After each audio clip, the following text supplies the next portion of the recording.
hear shit about, oh, they put their life. No, that's exactly what the fuck they doing. Anytime you got lawmakers making bills like that for y'all, y'all are putting y'all life on the line. Okay, so Fox News asked ex-President Trump what he would do differently than Biden.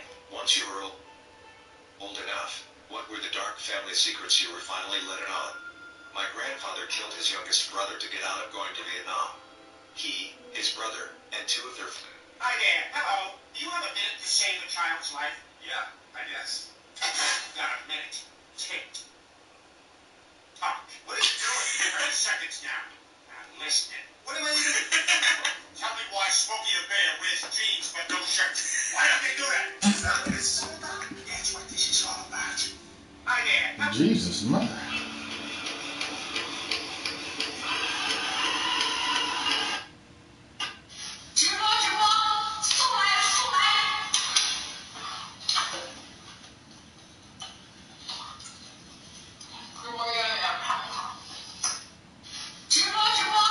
Yeah.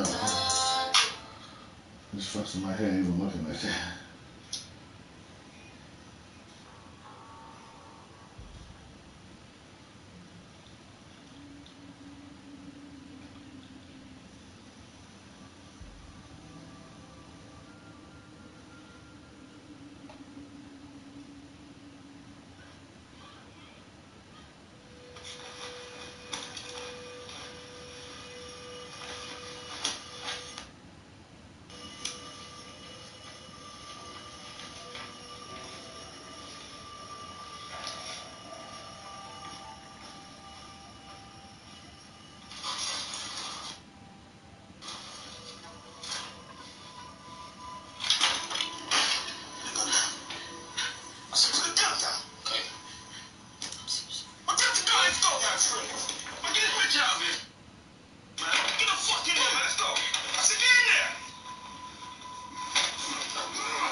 Yeah, but you weren't supposed to bust in here in the middle of the night and fucking hurt him. Well, shut up. Man, I pretend we hadn't killed. What do you mean? You did if I told you where the food was with the I car. don't care what say it, man. Uncle! What? Stop that over here. Leave me alone. Where the fuck are you taking me? Shut up, man. Hey, hold up. Uncle, I'm so sorry. I was trying to fix it. I promise you. Fucking leave me, man. Kill it. You know where it is?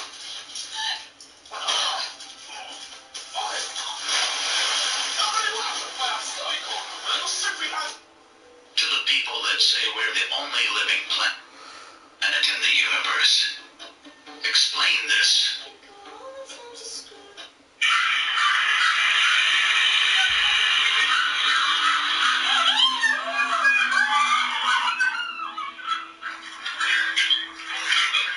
So that's definitely a war crime. Dude swerving his tank plane.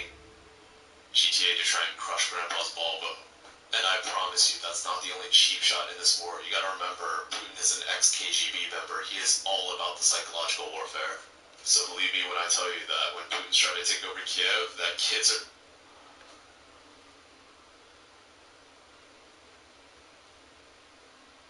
not off the table. That is drone footage from a nursery in eastern Ukraine. Oh, and he dressed his own tanks as medics. But the biggest cheap shot in this war to take over Ukraine is this thing that's coming up right here. It's the second field goal that comes to the screen. It's called the TOS-2. It's a thermobaric flamethrower / rocket launcher. And it literally just incinerates 3 football fields worth of anything. And the reason why most militaries don't use flamethrowers is because the unnecessary damage and suffering it causes to its victims. But even if you're not anywhere near the striking range, the sheer force and speed of which these things are traveling through civilian neighborhoods sucks out all the air and can rip out your eyes out of your eye sockets. At this point, the Ukrainian president has given 10,000 AK-47s to any citizen that wants to defend its country. But I gotta be honest with you, if I'm the president of the country, I'm waving the white flag. Yeah, like, that image is cute above me, but I'm not letting women and children fight for my country. I'd rather just give up at this point. Like, fuck, call me a coward, but I don't want anybody dying for me just so I can stay president of the country. And, by the way, the only people that are going to be able to help is China at this point, which...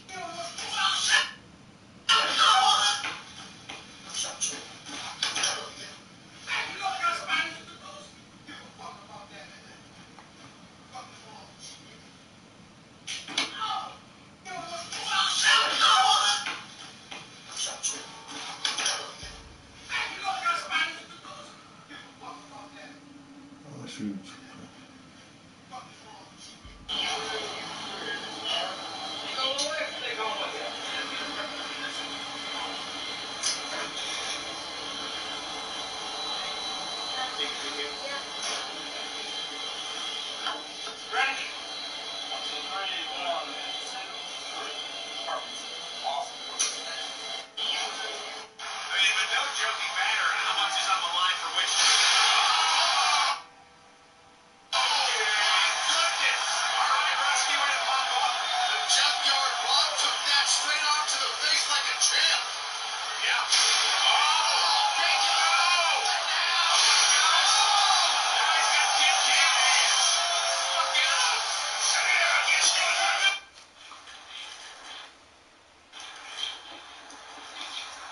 What the fuck are they doing?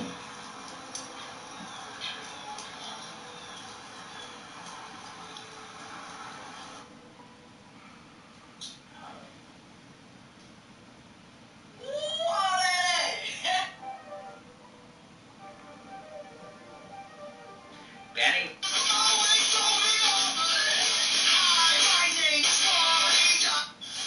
Explore? Imagine you and a group of people want to make a film. Okay, so part 2 of TV shows that I just might judge you for watching. What was the display of the middle finger back there? Wait for the report. Because I can do an inspection, that's why. Get your ass up. Get up, get up. I said, what? It's 3 in the morning. Sure. You gotta get down here. Kanye's working on this song. You gotta hear it. I walk in, and you hear thumps, thumps, thump, thump, thump. I ain't saying she a gold digger. What? I'm like, oh snap. Breon tells me, when we walk in, once we get into the studio, follow my lead. Everybody's jamming to the Vibing out. vibing, right? Yeah. Breon turns it off. That's whack. What? Whoa. And everybody's like, what? He said, that's whack. Unless you put my boy on it, it's whack. He said, go in the booth. Fox says, what you doing? Show what you do. So we go in the booth, right? And he takes over the studio and says, all right, Fox, give me something. And I'm like, run the track back. All right, okay.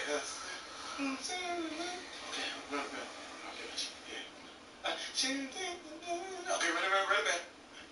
And then I think I got it. She took my heart when I'm in here. JoJoの奇妙な冒険。愛憎ジョジョ。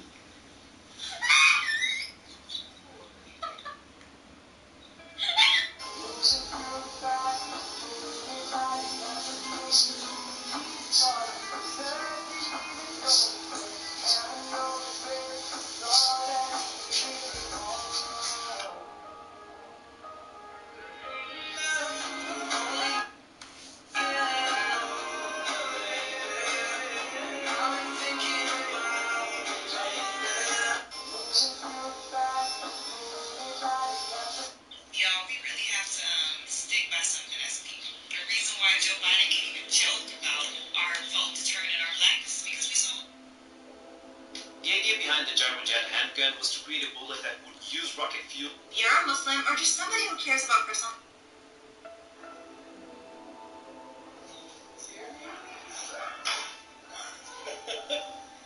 Tell me the truth on it. It's a movie that's a ripoff of another movie, and no one seems to notice or care. I'll go first. The movie Avatar?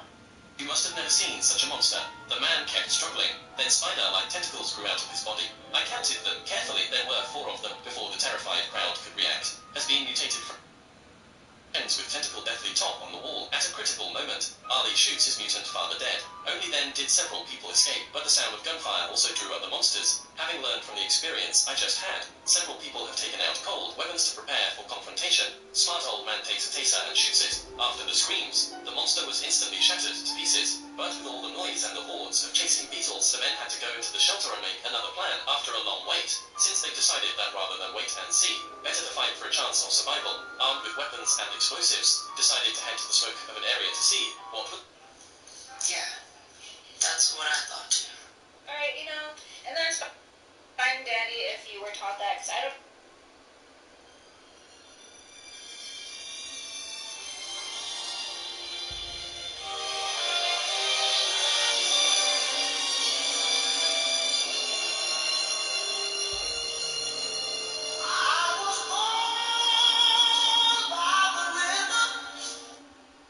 So I'm making my character for... Gotta know exactly who you... bought her 5 different outfits, and I... What is the hardest career thing that you've overcome? The child actor trap. Sorry, I'm late, but I got... This is my private account. Bro, I don't care. I'm at 8 through 10 is bad. Wait a minute. Who finishes this? Like a lot of people. No. Sometimes, I don't feel like talking. I just want to sit in a room with one person in silence, and that's it. That's enough human connection. So, I mean, you ain't gotta walk in. Humans are afraid of being bitten by spiders, even though the kids are telling me. Spiders are more afraid of humans.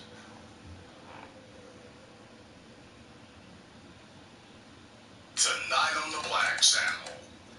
This was Roland Martin. I don't normally do this. I'm gonna go ahead and do it. ADOS, NBA, B1, Yvette Carnell, Antonio Moore, Vicky Dillard, Jason Black. Y'all gonna take your ass to Louisiana? Y'all gonna broadcast y'all shows from Louisiana? And this was me as soon as I heard all that.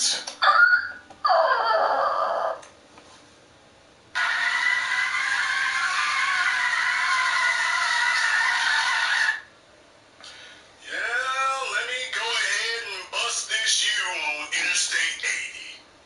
The Black Channel is live.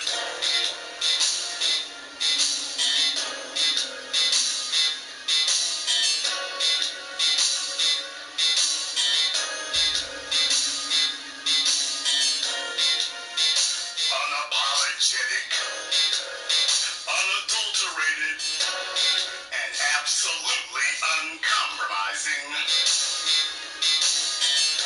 Greetings, brothers and sisters from around the world, and welcome back to the home, the haven, the stronghold, the everlasting super fortress, and the all-night rolling SUV of intelligent black thoughts. We are the Black Media. And this is the Black Channel. And I am your host, your brother, your humble servant, the voice of Black America, the Black Authority, broadcasting to you live from the only historically black college university of higher education and learning in the cosmos. You are, of course, welcome to join us. And join us you shall, because on tonight's program here, and I want to ask you all in advance, make sure you share the program tonight. Make sure you share it, make sure you like it. YouTube is going to hate, and we're going to get ahead of that before we even get started. But before we say anything else here, brothers and sisters, I'm just minding my own business. business. I wasn't even worried about anything here. I got real stuff to take care of. I'm out here doing the people's business, as always. And lo and behold, this clip comes out here and whatnot. Show you how relevant it was. Didn't even find out until days later. But such as it is, it falls on me to go ahead and to address the matter because it needs to be addressed. So it falls to me, and I gotta say something about it. So I'm minding my own business. None other than Roland Martin decides that for whatever reason, he knows I'm out of state, he knows I'm busy, I got things going on and whatnot, but he decides, I guess he's chasing clout and chasing attention and whatnot. Man, oh man, this is when clout chasing goes bad. Folks, he decides to do a program shilling for the Democrats, which is all it is. There's literally nothing else going on. Just shilling for the Democrats.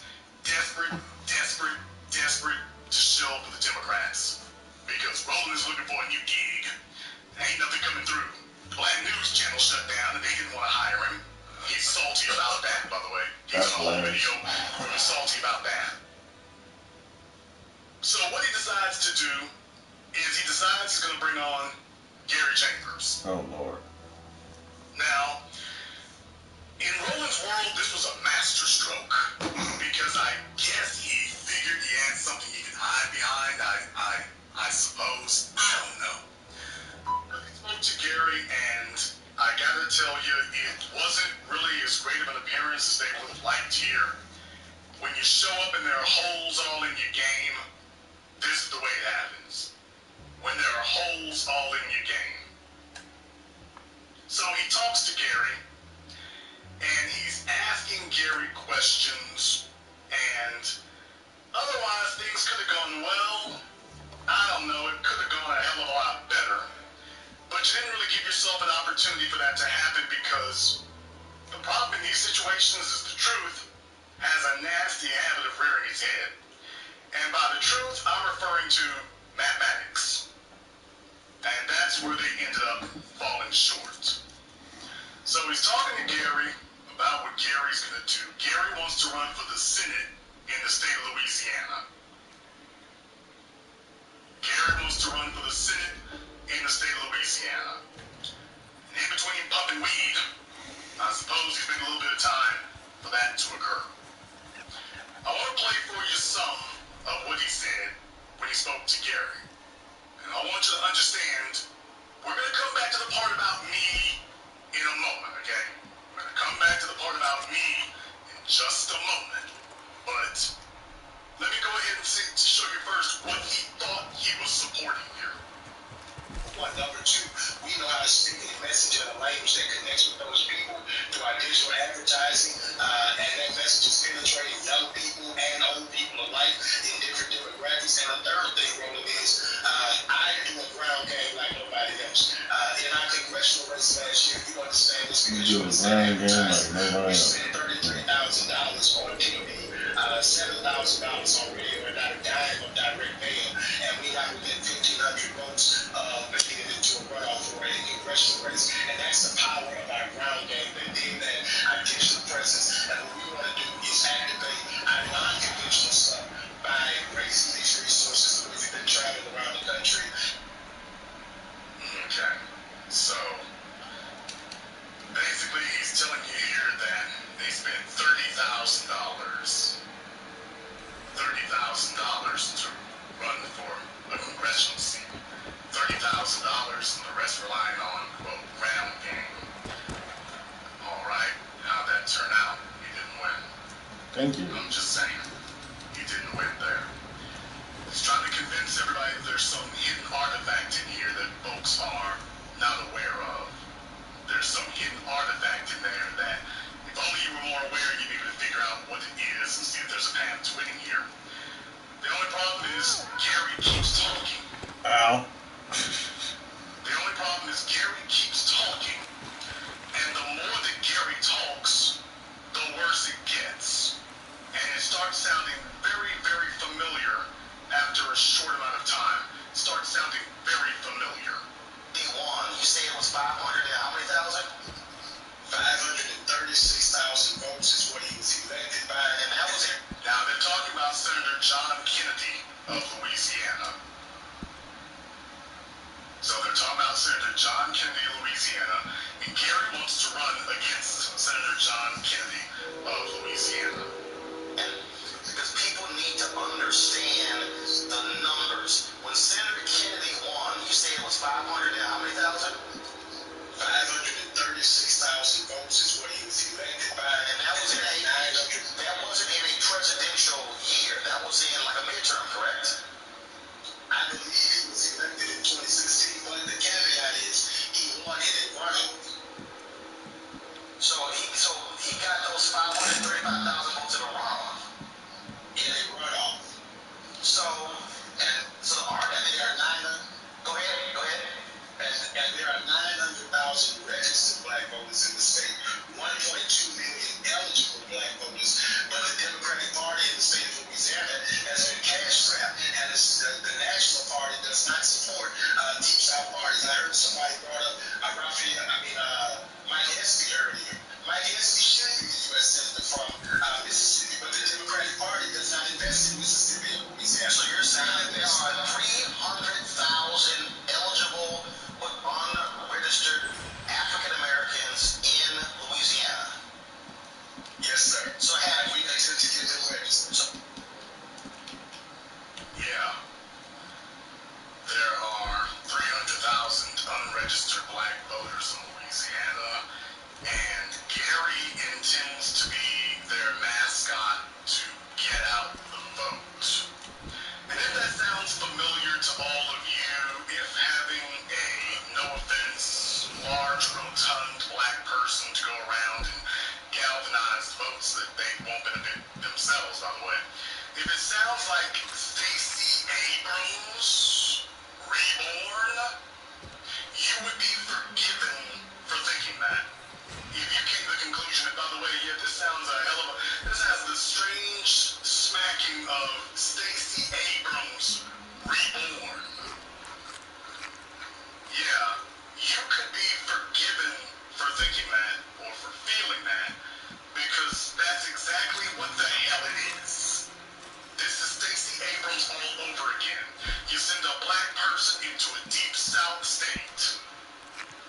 You sit up here and send them, basically they're the crash dummy. Their job is simply to be a perpetual candidate, run, keep running, to try to quote unquote galvanize the vote. And then when it's actually, if they actually do make any headway, you're going to squeeze in somebody who doesn't serve their interests at all. Somebody who, as soon as they get elected, they're going to talk about everything except the black folk who got them elected. They're going to talk about everyone except for them. And therein lies the problem. You see, you keep getting played by people like this when you allow them to do little games like that. So here Gary is, off of his credentials are basically nothing more than a viral video. And I like the video at the school board meeting as much as anybody else did. Here's the problem. The problem is Gary has begun the process of morphing into a Democrat operative, not a black people's operative. And all I'm hearing about getting out the vote and getting out the vote, I'm not hearing an agenda, and there hasn't been. And when you get mobbed up with Roland Martin, that's the first clue that the agenda is getting out the vote for Democrats, not doing something tangible and substantive for black people. So when I see that, yeah, that's problematic. That's definitely problematic. And someone should be saying something about that. Oh, well, fortunately, the black media did hear about this.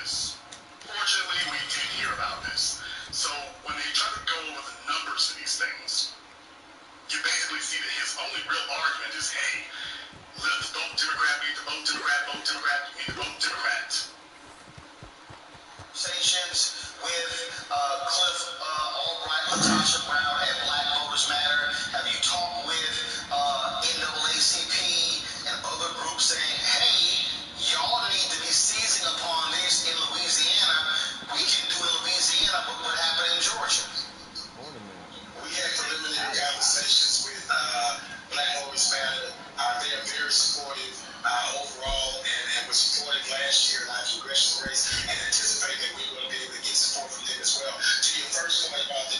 Now, I want you to remember that last part you just heard there. We anticipate, things have been very productive, we anticipate we're going to get support from them as well. Folks, understand what we taught you here. We taught you here how to measure people being serious. So just keep that sentence you just said in mind. The Democratic Senate Central Committee, they have reached out to our campaign. Those conversations are progressing, and that is a result of the work that we've done in the digital space to create a conversation about Louisiana that I don't think that has been anticipated.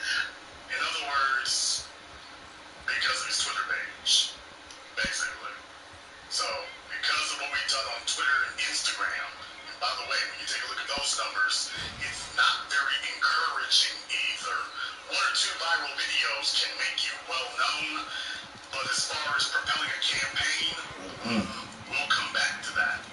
What needs to happen at this point, though, is people need to Which I'll early so that we can gain the momentum necessary to make this happen. If the Democratic Party can't talk to me about flipping Texas blue, if they can't flip 4 million people in Louisiana, that's Houston. Houston's 3.8 million people. Louisiana's 3.9 million people. If you can't do it in Harris County, and if you can flip Texas, you can't flip Louisiana, then it makes sense to me. Okay. I don't hear actually a campaign strategy here. I just hear him appealing to get more support from the Democrat Party to register more black voters for reasons unknown. Exactly. And that's the part, Gary, I don't understand now. See, this point is so critical because, again, This point is so critical because the numbers don't lie. Numbers don't lie. but Roland Martin does. If you use the 500 and let's just say 600,000 as your marker, basically what you're arguing is if you pick up 400,000, you said 1.9 million African Americans in the state. 1.2. 1.2. So let's say if you pick up 400,000 of the 400,000 of 1.2 African Americans, and hell, you pick up 200,000 white Democrats in Louisiana, yeah, that's 600,000. And we here's the thing, John Bel Edwards, a Democrat, is the governor of Louisiana right now, Roland. He was elected with a little over 700,000 votes. Over 450,000 of that 700,000 were black votes. John Bel Edwards is a white man. John Bel Edwards supported Louisiana's Blue Lives Matter statue. Oh, hell no. Yeah. What the fuck? Gary's not. Yeah, this all doesn't sound like it makes a lot of sense to you here. There's Hell no. probably a reason for it. Okay? So don't tell me we can't do it.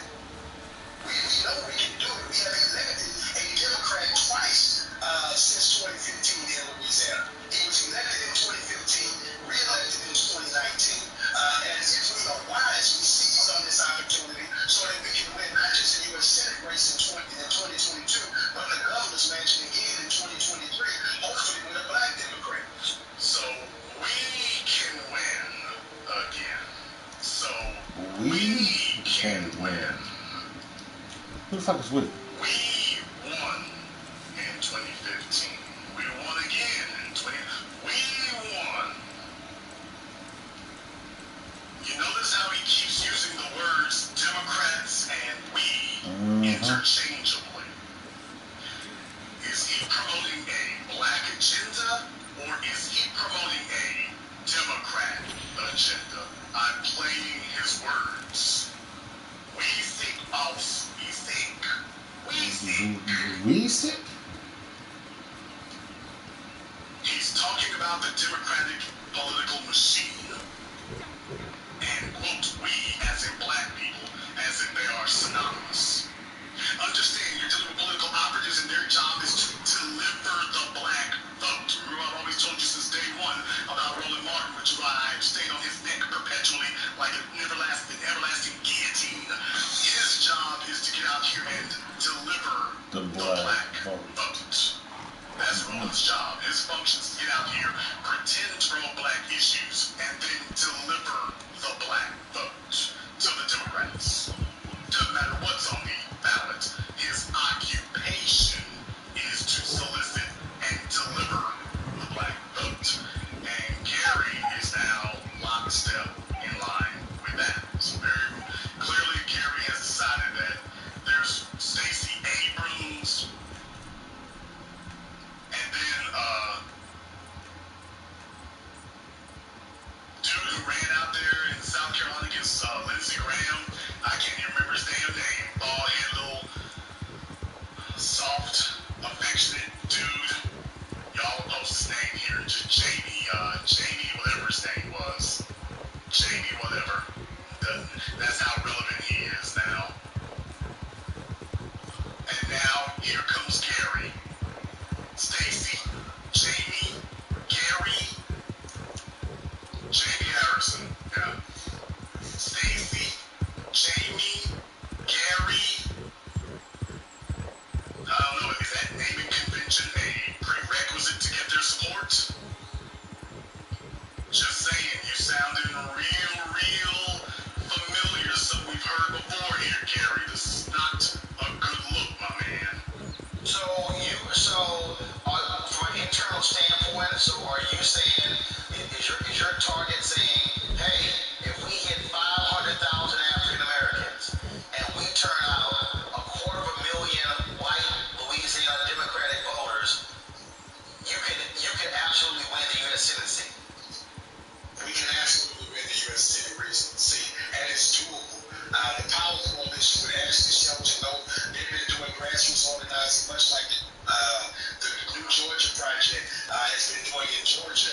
They've been touching voters, and over 60% of the voters that they touch in their registered 800,000 list show up to vote in every election that they contact them in. The question is the party going to get on board with a black Democrat that can win in this state? So what is the voter registration deadline in Louisiana to be able to vote in November? All the way in October, brother. We got another 7 months that we can register people in this state. We got time and opportunity. All we need is resources and manpower. All right, then. I certainly look forward to coming down to Louisiana, doing our show down there. Oh, I look forward to it too, Roland. Oh, I look forward to it also. Oh, absolutely. Trust me. Oh, believe me. I know gas prices are spiked right now, but I've been making ExxonMobil. Somebody is putting their kids through college this week. So, yeah, I'm looking forward to you coming down too. I'm looking forward to seeing you in Louisiana too. I'm not betting my life on it. I'm very skeptical, but I'm looking forward to you also. Understand, the pull-up is real. The pull-up is real, so trust me. As soon as I smell bacon, the smell of bacon wafting its way from South Louisiana, because I'm in Northwest Louisiana, but as soon as I smell that bacon donuts, whatever it is, I'm on site. I will be on site, so understand, Roland's not the only one looking forward to coming to Louisiana. I'm looking forward to him coming too. I absolutely am. Now, it would have been good if they had left it alone. If they had just left this alone, they would have been doing fine. They would have been doing all right if they had just left it alone right there. But they couldn't do that because in their clueless attempt, their stumbling, bumbling attempt to paint Gary as a serious political candidate, they attempted to ask a substantive question. Oh, shit. And when that came up, that's where things start to go off the rails. When that comes up, you can attempt to make a bridge too far, is what you can attempt to do. You can attempt to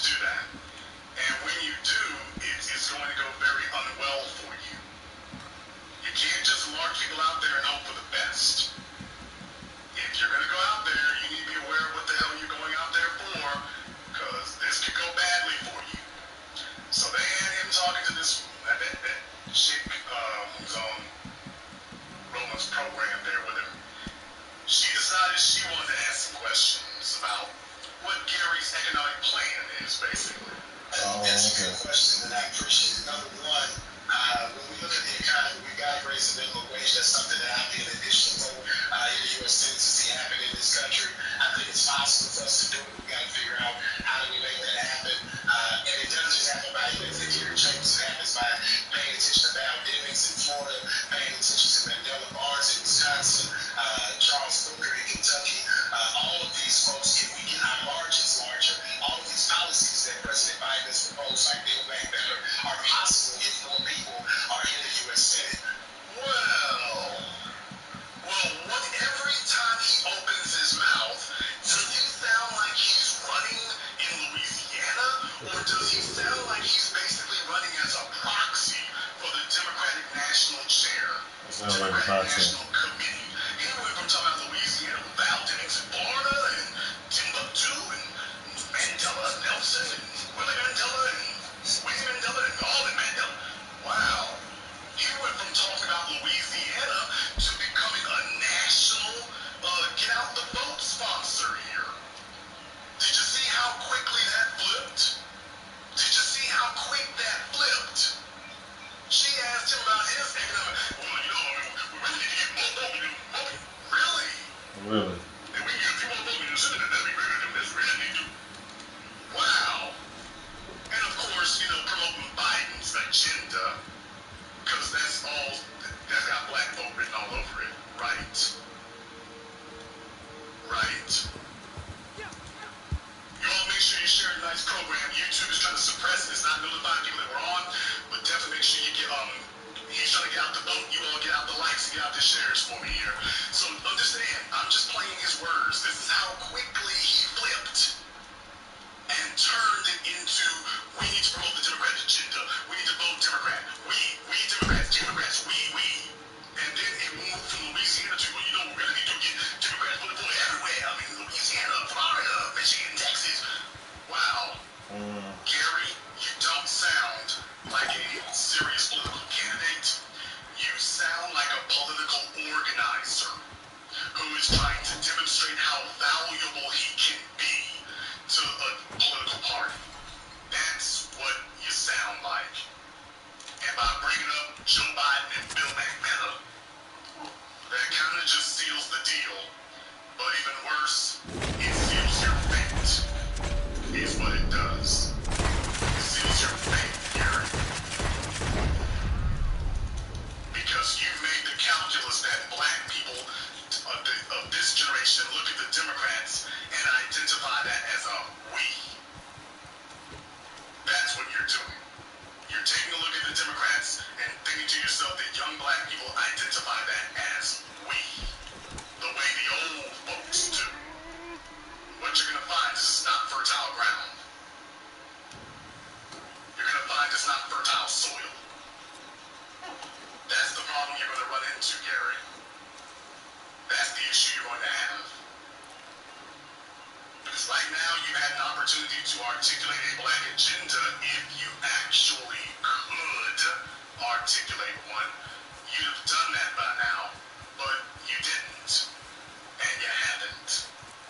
And it doesn't look like you actually know how to do that, is the real problem. And it shouldn't take that much work and that much effort to get you to figure out what you're doing there. You don't sound like you're supporting black people. You sound like you're supporting somebody else. And it kind of makes people wonder what they give you for this, what they offer you. Now, some of you may be saying, well, Jason, is it really that bad, this, that, and the other? And, you know, Gary's got support, and then you go take a look online and whatnot. And you start asking yourself just how much support there actually is when you get there. And you all can do yourselves a favor and just go to his Twitter page, go to his Instagram. You can go ahead and do that. He's had a couple of well-seen moments, but nothing really to write home about at this point. Jason, why do you say that? Because people, lip service is not service. No. Okay? Lip service is not service. Gary, we're discussing numbers.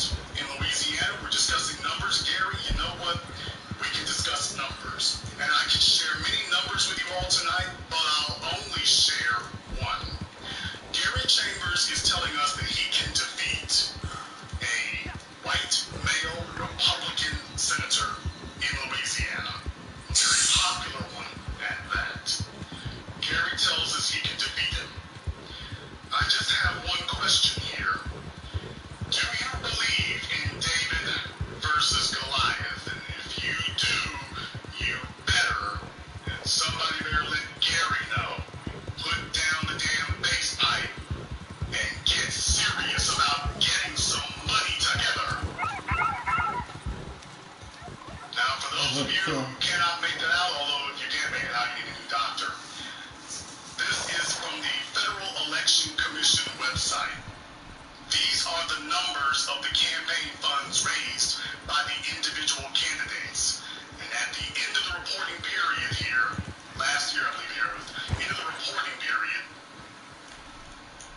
ending last year, at the end of the reporting period, take a look at where Senator John Kennedy stands, and then take a look at what Gary is holding.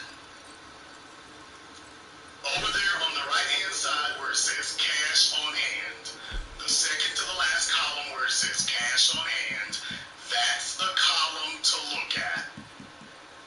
And take a look at what Gary is holding as of the end of last year. Now, look right above Gary and take a look at what his so-called opponent, if we're going to say the word opponent, take a look at what Senator John Kennedy is sitting on.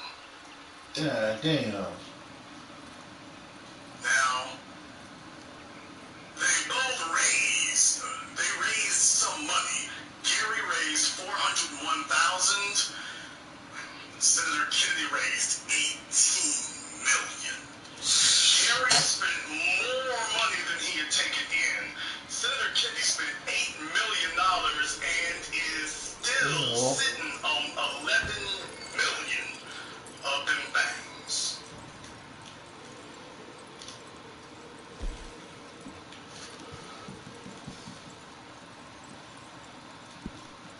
Folks, what I'm trying to tell you right now is that this is not serious. This is not a serious candidate. This is not a serious candidate. He can seriously get out the vote, which is why he was touting his, ground game and whatnot. But as far as being a candidate, this is not a serious candidate. This is not serious. This is for the purposes of getting attention and getting some eyeballs, but this is not a serious candidate. Not really. This isn't me talking. I'm showing all of you that, by the way, take a look at what you're up against here. Take a look at what you're up against. I'm going to zoom in a little bit more for those of you who might have resolution issues. Let me go ahead and zoom in a little bit more here so you can see that. On the top row there, the top row is the amount raised by Senator John Kennedy as of the end of last year. Right-hand column here, the top row is what was raised by Senator John Kennedy. Gary Chambers thinks he's going to run against. You can take a look at it for yourselves. Senator Kennedy is currently sitting on $11 million last time reported. Gary spent it all. You dumb fuck.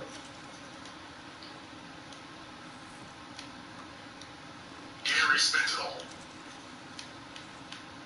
I'm simply asking one question. Is this a serious candidate? Hell no.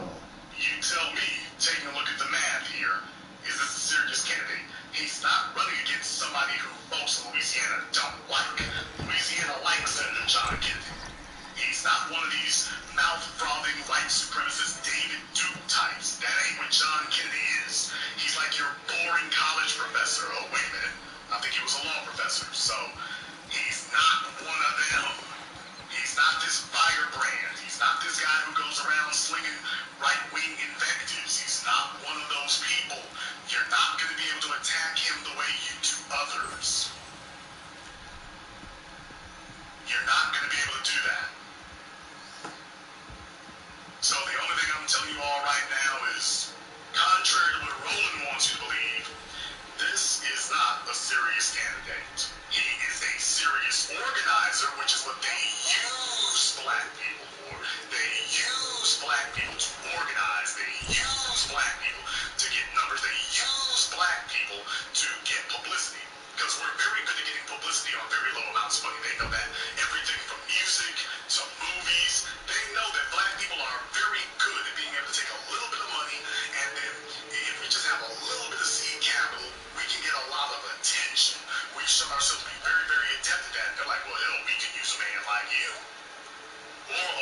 like you, Stacey, don't beat your big jolly ass over here. Jamie Harrison, that's another one right here. Y'all starting to notice a pattern too, by the way. That means Gary, Jamie, Stacey. That means Some rotund individuals. I'm just starting to notice a pattern myself. That's all. I'm just noticing a pattern. Maybe I'm wrong. Jason, why are you going hard like that? I'm not going nearly as hard as I could. I'm not. And to be fair, Gary has said some things that are actually, that are actually applaudable, certainly. But what I am saying is that Gary, you're not a serious candidate. The reason that you're not a serious candidate, well, I'm going to come back to that here in just a few moments, right after we take a very brief commercial, non-commercial break. Means you're black. S.N. She plays with us.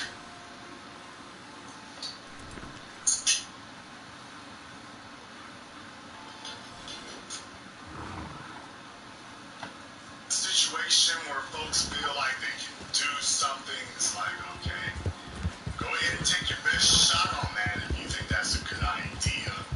And they always think it's a good idea right up until.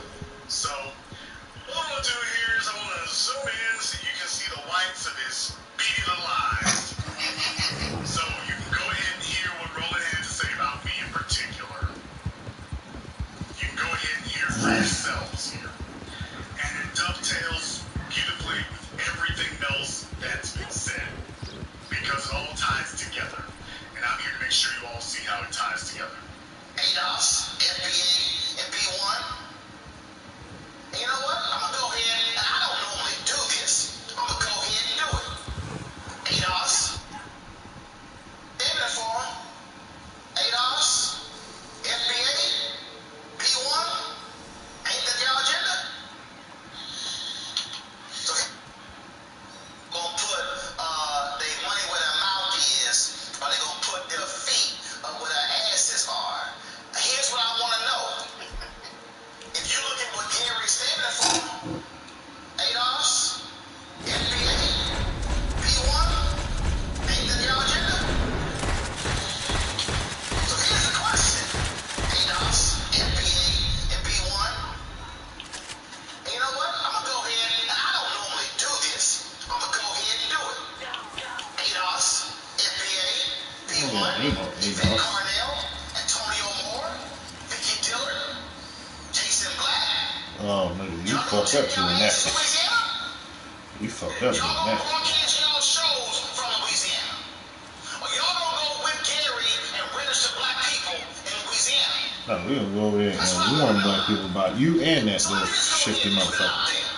Antonio, Yvette, Boyce, Vicky, Miss Bad Lace Front, Jason Black, hiding your ass behind your camera.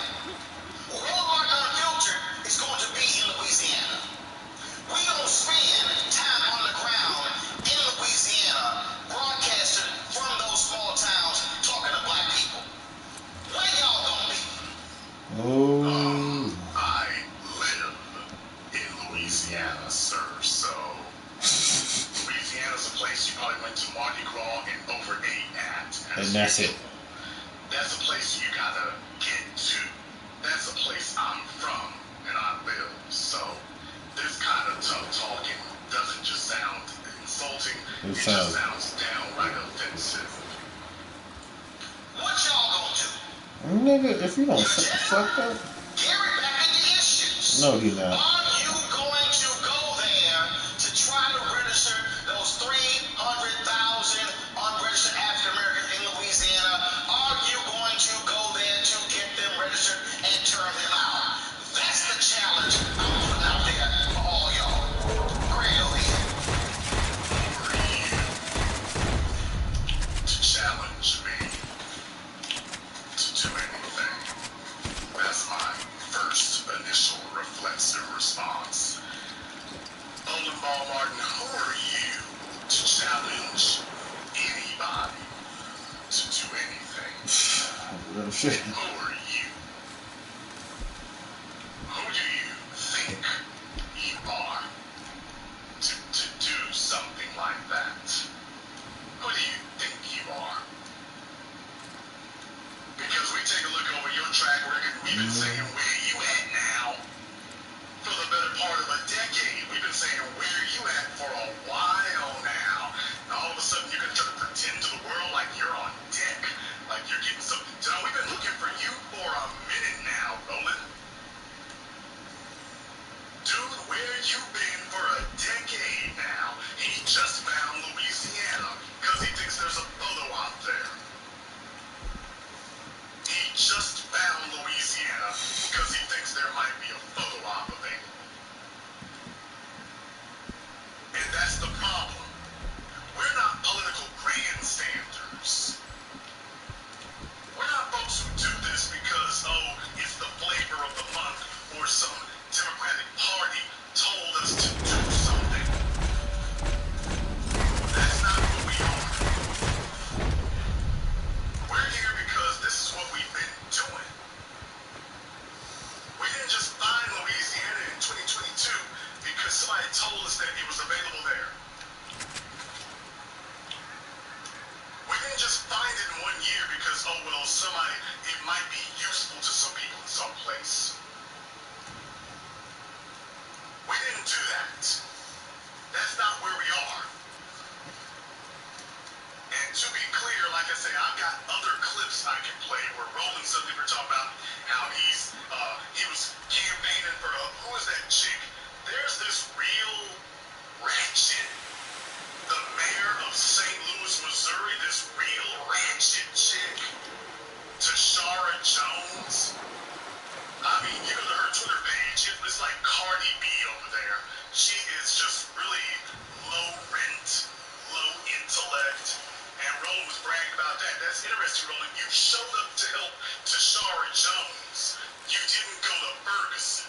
You were bragging about going to St. Louis for Tashara Jones, but you weren't bragging about going to Ferguson when Ferguson was on fire. I noticed you didn't do that.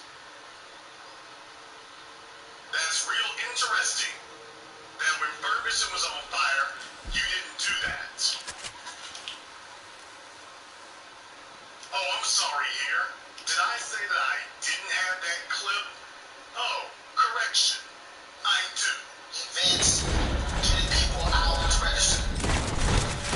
See, this ain't a call out. This is a call to. The Democratic governor won with 700,000 votes. All right. Hold on to listen to some audio here because Roland is talking about what he's done and he attempts to stack up his record of accomplishments and his record of intent against mine. As you can predict, it doesn't go well. That who said that he has high respect, Mr. Faircom. You got a black candidate who pointed out point blank when it comes to reparations, he stands with it. It's real simple. No, he didn't. That's interesting because Roland didn't support reparations. Remember, we were dumbasses. Remember? So interesting. So Gary, now all of a sudden Roland loves reparations. That's interesting. That's a nice 180 turn there, Roland. Roland is always black when convenient, don't you know? Antonio, Antone Talks on Twitter, Yvette Cardell, at Brown and Brown, whatever, Rick and Brown, whatever the hell your name is, Jason Black, Black Authority, whatever the hell your name is. Again, all that is y'all want to use, all your ADOS people, your FBA people, your B1 people. The man just said it. The Democratic governor won with 700,000 votes. Won by 30,000 votes, 450,000 to 700,000 were African American. I want to know, when are y'all going to go to Louisiana? And let me be clear again. Vicky, Boyce, Jason, Yvette, Antonio, when are y'all going to mobilize y'all people to do door knocking for Gary Chambers? When Southwest Hell freezes over. And thaws. When are y'all going to do passing out registration or having events, getting people out to register? See, this ain't a call out. This is a call to. Let me say it again. I ain't calling you out. I'm calling you to. You ain't qualified to call me out. You're not qualified to call out Tweety Bird. Cause see, all y'all who run your mouth, he ain't even. I went to St. Louis to help Tashara Jones become mayor. Qualified Tweety Bird. I know we win. Okay, so he went to St. Louis to help Tashara Jones become mayor, but he didn't go to Ferguson. And we were all sitting there saying, by the way, we represent we here. I was all over that damn thing. My man Jim up there, but now we went and got the damn campaign finance records so that we could get vote out of office up there. Roland Martin didn't say a damn word. It was this microphone and you in this audience here. Not the old black church crowd. Not the old niggas who stood up here and watched Roland. We were the ones who got up off our asses and were like, I don't even live in St. Louis. I don't even live in that area, but I'm on deck. While Roland was hiding out in D.C., Roland couldn't even bring his ass to come roll his 1977 VW Beetle up to Baltimore after Freddie Gray got killed up there. He wasn't able to drive 30 or 45 miles, although probably couldn't have made it, but he wasn't able to even take the trip up there while he's trying to act like showing up for a political vote. So in other words, if the Democrats don't send him to go shill for one of their candidates, he can't come. Now he wants to try to make it seem like this is some accolade. Now he wants us to believe this is some accolade that he can hang his hat on. Well, I went to St. Louis. You went to St. Louis after the fighting was over. He went to St. Louis after the fighting was over. He went to St. Louis after the real men and women did the real work. He waited until everything was nice and safe and then showed up at their luxury hotels where they served him hors d'oeuvres while he was sitting there laughing at their nigger jokes. After the rest of us did the real damn work. After the rest of us were giving the politicians hell because Roland was going to do that because many of them were Democrats. Shout out Prosecutor McDonald. Because those were Democrats. Roland wasn't going to support us. You see, when we were getting out the vote in Ferguson, when we were pulling people out of office in Ferguson, the problem was we were pulling out your political masters in Ferguson, Missouri, in the St. Louis area, Roland. Roland wasn't helping us then. Roland didn't get with us then. Roland was radio silent then.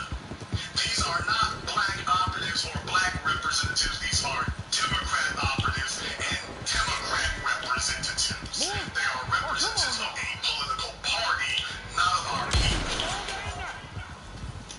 So no, I'm not going door to door no damn where to sit up here and get more votes for a party that has turned up its bullet against us. And cut me, I got these dudes I gotta handle.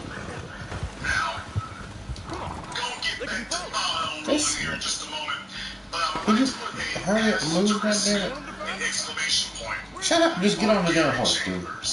Yeah, Gary has talked about reparations, and he's been in favor of it, though he hasn't been specific in what he means by, quote, reparations, but he claims to be in favor of reparations. Okay, got it. Gary Get your ass on the damn horse before I change my mind, dude, you punk ass shit. That's really a red herring, but alright. Gary doesn't really have an economic plan. Okay, he's get a clue. Gary has certainly had some things to say about police education. Okay, that's cool. Here's the problem, Gary. Yes, The problem is Roland Martin discovered you in 2022 when it was convenient. Roland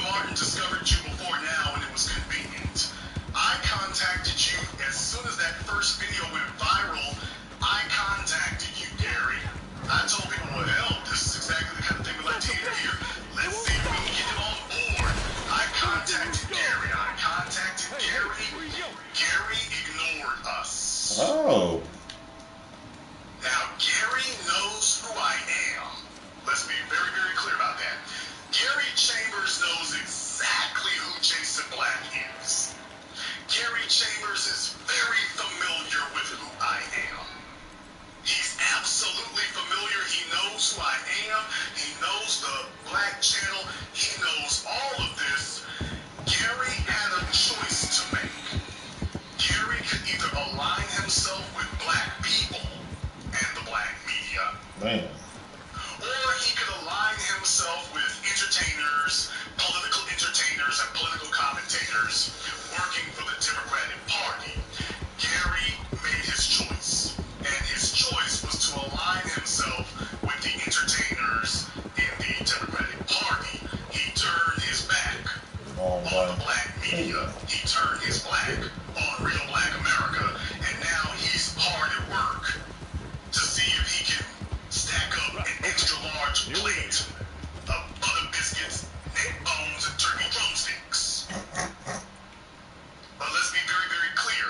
I was one of the first people to reach out to Gary before he took off. He hasn't really taken off, but before he gained any notoriety, I messaged him then. I messaged him more than once. Gary outright ignored it. So what Gary did was he wanted to show, oh, I'm with them. All right, well, Gary, you know what? You're going to have to, the only way you want to talk about reparations, you're going to have to atone for your sins.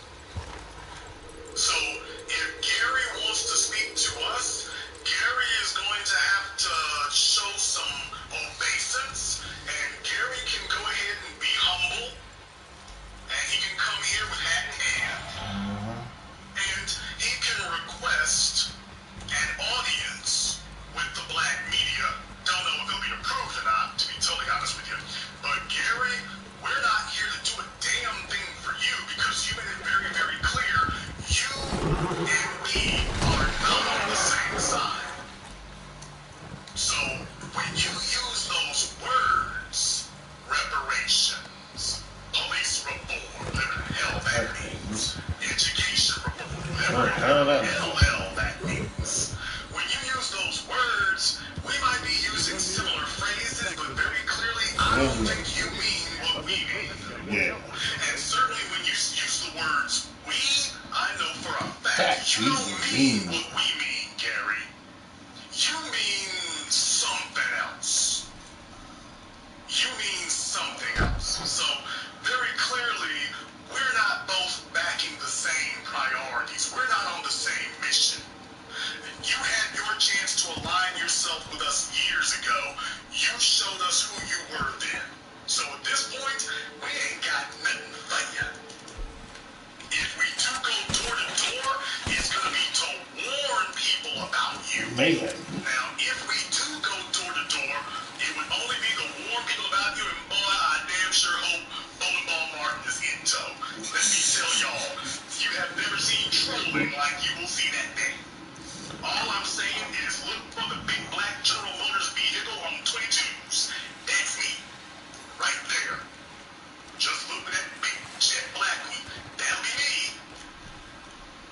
That's all I got to say about that. That'll be me.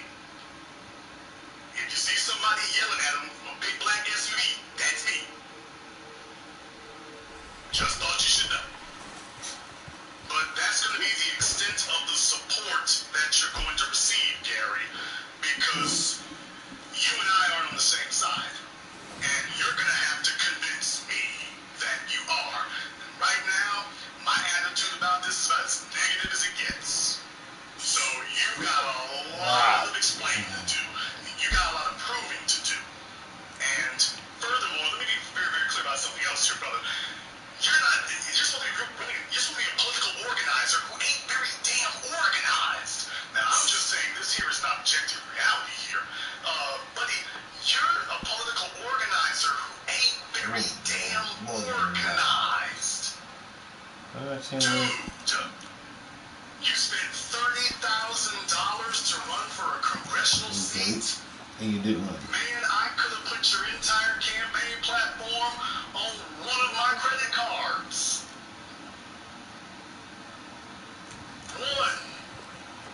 $160,000? Dude, I could put your whole campaign on 2.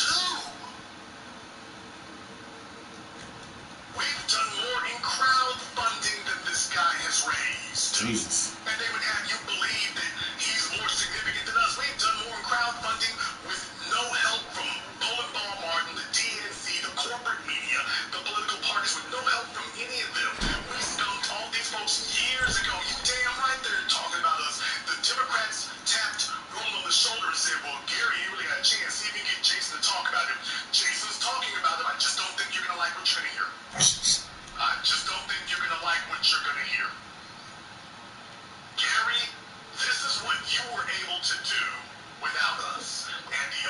that you've demonstrated to us so far is that you are spectacular at losing. Now, that's what you've demonstrated so far. And you're dumbass. Very, very skilled at organizing a lot of people to show up on a date. Should I say more people, not even a lot of people, but organizing people to show up on a date. You're very, very good for getting looked at on viral videos and not very good for getting elected. And the only thing you're really suited to do now is deliver the black vote to the Democrat Party again. So they've gone and gotten a younger black person, because Al Sharpton ain't gonna cut it. Send him out there and say, okay, you go to work and deliver the black vote, and we'll see if we can get you some job at a think tank somewhere to help support you. Or like Stacey Abrams, when she's doing a cameo on Star Trek now. No, I'm serious, people. Stacey Abrams is doing a cameo on one of the Star Trek programs. She's like president of the Federation or something. She does a cameo. But you see, for those of us that this is not entertainment, we don't like that. This ain't no damn game to us. I'm throwing sharp elbows on anybody who is not promoting the black agenda. And when I'm sitting around here looking at people that I know are not for us, and then here you come out here, Gary, you ain't never got mobbed up with the real people out here. You're mobbed up with the TV folk and the approved individuals from the Democrat Party. For that reason, I can't take you seriously. I can't take you seriously. Your motives, I wish I could say your motives are suspect. I wish I could say that. Gary, I can't say your motives are suspect. I have to say your motives are very, very crooked. Your motives aren't even suspect. They're just downright crooked. I can't take you seriously. I can't take you seriously. I take a look at your message. I can't take it seriously. I take a look at your background. Can't take it seriously. I take a look at your allegiances and alliances. I can't take it seriously. I take a look at your political organizing, such as it is. I can't take it seriously. Gary, I can't take you seriously. Roland, that's my response to you. Now, back to you. Bowling ball. Butterball built bastard. Let me tell you something here, Roland. If you do make an appearance in the state of Louisiana, I want you to know I'm going to be on your bumper the whole damn time. You will not have to ask where I'm at. You will see me. I will figure out where you stand, and I'll be broadcasting live from the hotel room right next to you. door. No. I will be there live. And I'm going to invite as many of you down there with me as possible. Roland wants to see us in person. He wants to see us go door to door. That can be arranged. That can be arranged. Oh, Jason Black, where are you going to be? Oh, I'll be behind the microphone, but trust me, I've got electrical outlets in my truck. I can broadcast from the road. I got electrical outlets and 4G Wi-Fi connectivity. I can broadcast live while I'm following you down the street. Thanks for traveling with us. I sure can. Trust me, we'll make an evening of it. Because I know Roland ain't going to be out there for any length of time. No length of time. He's going to be sweating like a whore in church. Well, at a real church. With a real preacher. Believe me. So if he's got any doubts about it whatsoever, oh, dude, trust me, you want to put on a show? You want to be entertaining? I'll bring entertainment for you. I sure will. Now, I know what you're thinking. What you're thinking here, because you've got to understand, Roland's not smart enough to figure this out, but Gary is. Because Gary lives in Louisiana. And what Gary is probably telling himself is, well, Jason is from Northwest Louisiana. And for those of you who are not familiar with the state of Louisiana is shaped like the letter L. You know that part of it. But where I'm from, Cattle Parish, is the very top left corner of that L. New Orleans is basically the bottom right corner of the L. So they're about as far away from each other as you could possibly be geographically in the state. And what they're probably telling themselves is the odds of Jason coming and camping out in the New Orleans, Baton Rouge area are relatively low. What I'm going to say here, Gary, is you all have miscalculated on everything else previously, and if you are betting your last dollar that that I'm not going to make an appearance down there. When you and Roland hit the streets, buddy, all I can say is so far your bidding averages haven't been turning up very well. You should stop while you're behind. That's going to be bad money. That is going to be bad money. I would not bet on this. That's going to be bad money all the way around. All the way around. Now, before I say anything else here also, just in case anyone here wonders, I would like to go ahead and throw out a trial balloon right now. Oh, shit. Brothers and sisters from around the world, in the event that Roland Martin brings himself to the great state, or sometimes great state, of Louisiana, but it'll be great when I get there.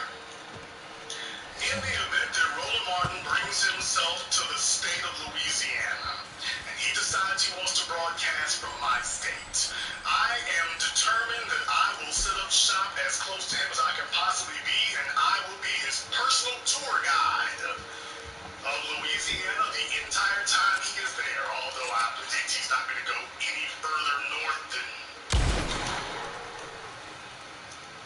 Jefferson Parish at best. They probably done told him, dude, don't even look at Interstate 49. Don't even think about it. Brothers and sisters, in the event that I go down there to go and meet our good mutual buddy, Roland Martin, by a show of hand emojis in the chat room, I'd like to ask you all, who's with me? Oh, nigga. Go ahead and put up the hand emoji or the thumbs up emoji. If I go to Louisiana and we pull up on Roland, we say hi to Gary. If I go and do that, I'm inviting any of you to come. Who's with me? Ah, damn. Hands up, thumbs up emojis.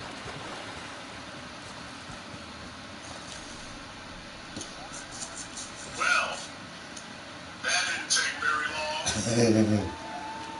Oh boy, we're gonna crash their chat room servers here in a moment. Now look here, I'm not the dude for doing photo ops and selfies. I'm not that dude, okay?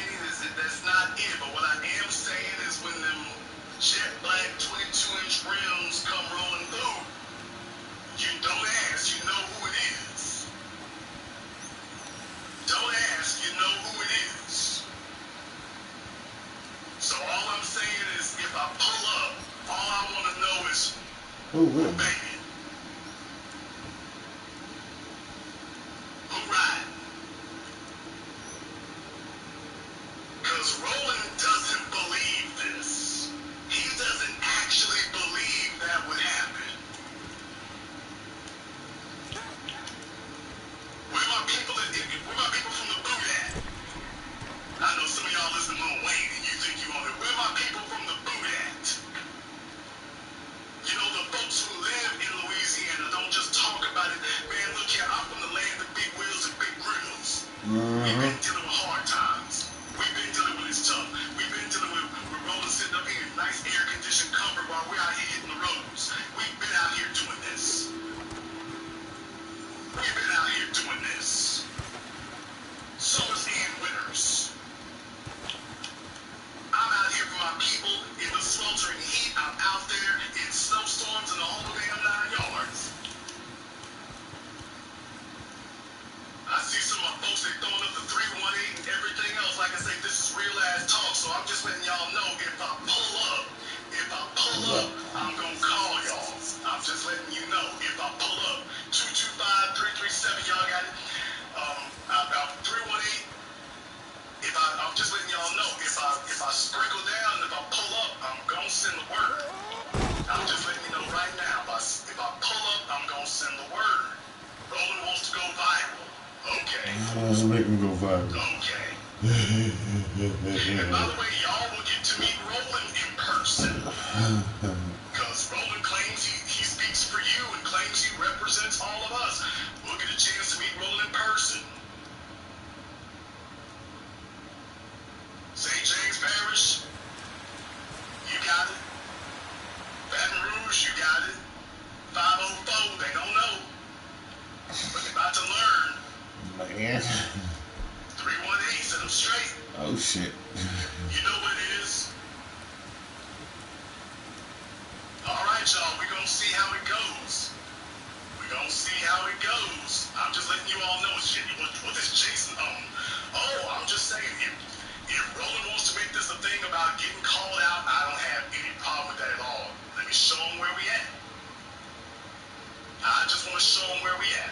That's all. You ain't saying nothing but a bang. I know what you told yourself, Roland. You told yourself that Jason is out and about, and you are correct. I am. Or at least I was.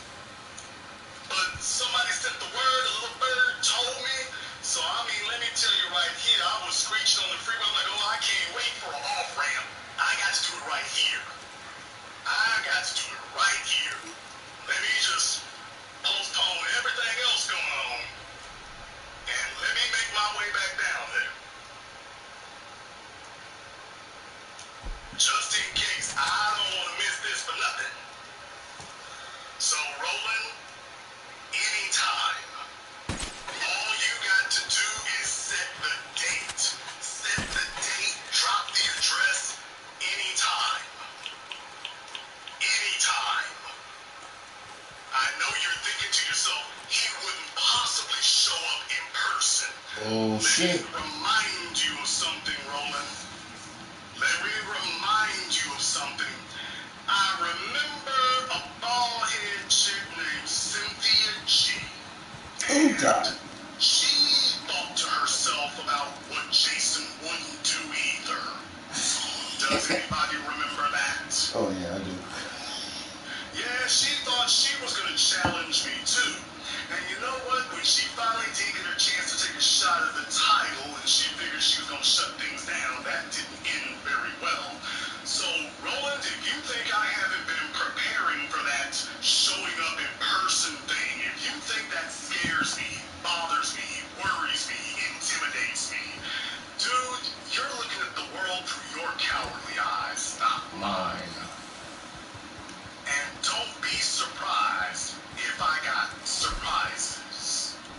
But if you think that me showing up in person is going to be something that's going to scare me off, if you think that's something that could never happen, if you done let Kamala Harris gas your head, your balloon-ass head up, and if you let Joe Biden sit up here and sell you on all these con jobs, dude, look here. It's bad money. If you bet all your chips that Jason would never show up in person, why, that would never happen. Well, that would never occur. Jason would never do such a thing. No, there's no way he could do that. You might have another thought coming. You might have another thought coming. I'm not interested in publicity, but This nigga died. I might be willing to make a debut this time. This nigga I might just be willing to make one debut this time. In any case, brothers and sisters from around the world, the telephone lines are now open. Oh God. The number is 646-771933. That's 646-771933. Your personal access code to the blackest radio program in existence. The only true interactive voice for black people for a decade. The voice of black America and black Louisiana. The voice of the black agenda. This is what it is. What we got is where Roland is trying to get to.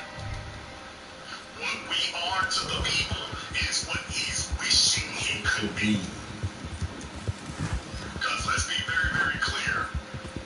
If Roland needed to call in, folk, he wouldn't want to bet 2 cents on it. Because he knows that they know. And so do we. This isn't a contest about who's real. That's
authentic, unadulterated, and uncompromising.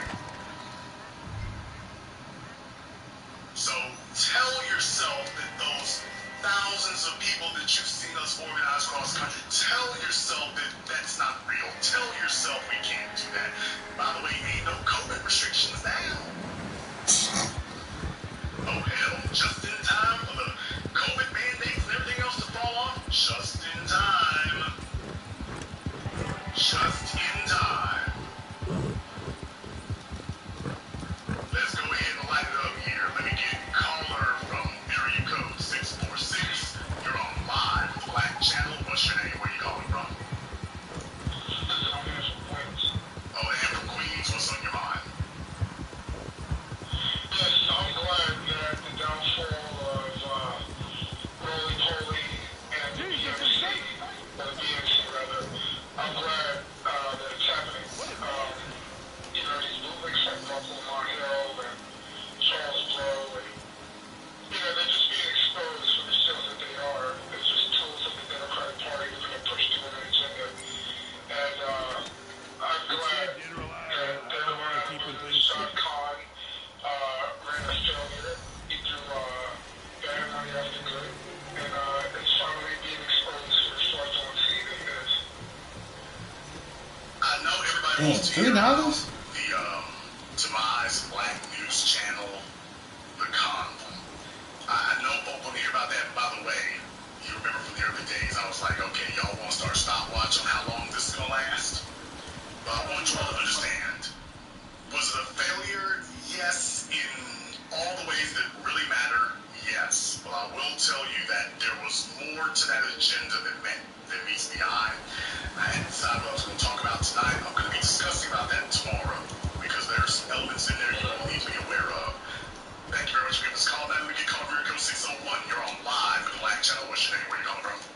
What's up, Jason? Jeremiah from Jackson. Jeremiah from Jackson. What's on your mind? Well, I hope he comes to Louisiana, bro. I'm right around the corner. My mama from Louisiana, so I know the state very well. I guess so. And Shreveport, and Caldwell Parish, and New Orleans, Baton Rouge, Lake Charles. You don't matter where he is. If he come, I'm coming. And I got a lot of grassroots people with this organization to hit this city. And I know a lot of folks in Louisiana will come up and force on his ass. Chipping, I call him Chipping Smart. That's what he is to me. Every time you talk, I smell Chipping coming out of his mouth. Interstate 23 Jackson, hit that, bust that thing down through 59. It don't matter which way you go. You can take 20 straight, 59 straight. You can be on this doorstep within a few hours. What's up, bro? Be one, man. All right, first, brother, thank you very much for giving us a call here tonight. Oh, it's ease of access. It's ease of access. If you want to see us come out on Roland, we're willing to come out and help. We're just coming to help, Roland. We're just coming to help go door to door with you. We're just coming to help. Call from here code 651. You're on live with the Black Channel. What's your name? Where you calling from? This is Chris from Minneapolis. Chris from Minneapolis. What's on your mind? Yes, sir. I'm here to tell you right now, man. Roland Martin is going to get exposed in the worst way possible, bro. And if he thinks for a second that he's going to go into Louisiana and not expect you going to come up and pull up, I don't know, man. He's got another thing coming, man. I don't really think he's prepared for the heat that's going to come with it, though, too, man. And, like, the way that he put on that book, man, to show me this, like, God, just give me memories of what Jason Whitlock does every single day, bro.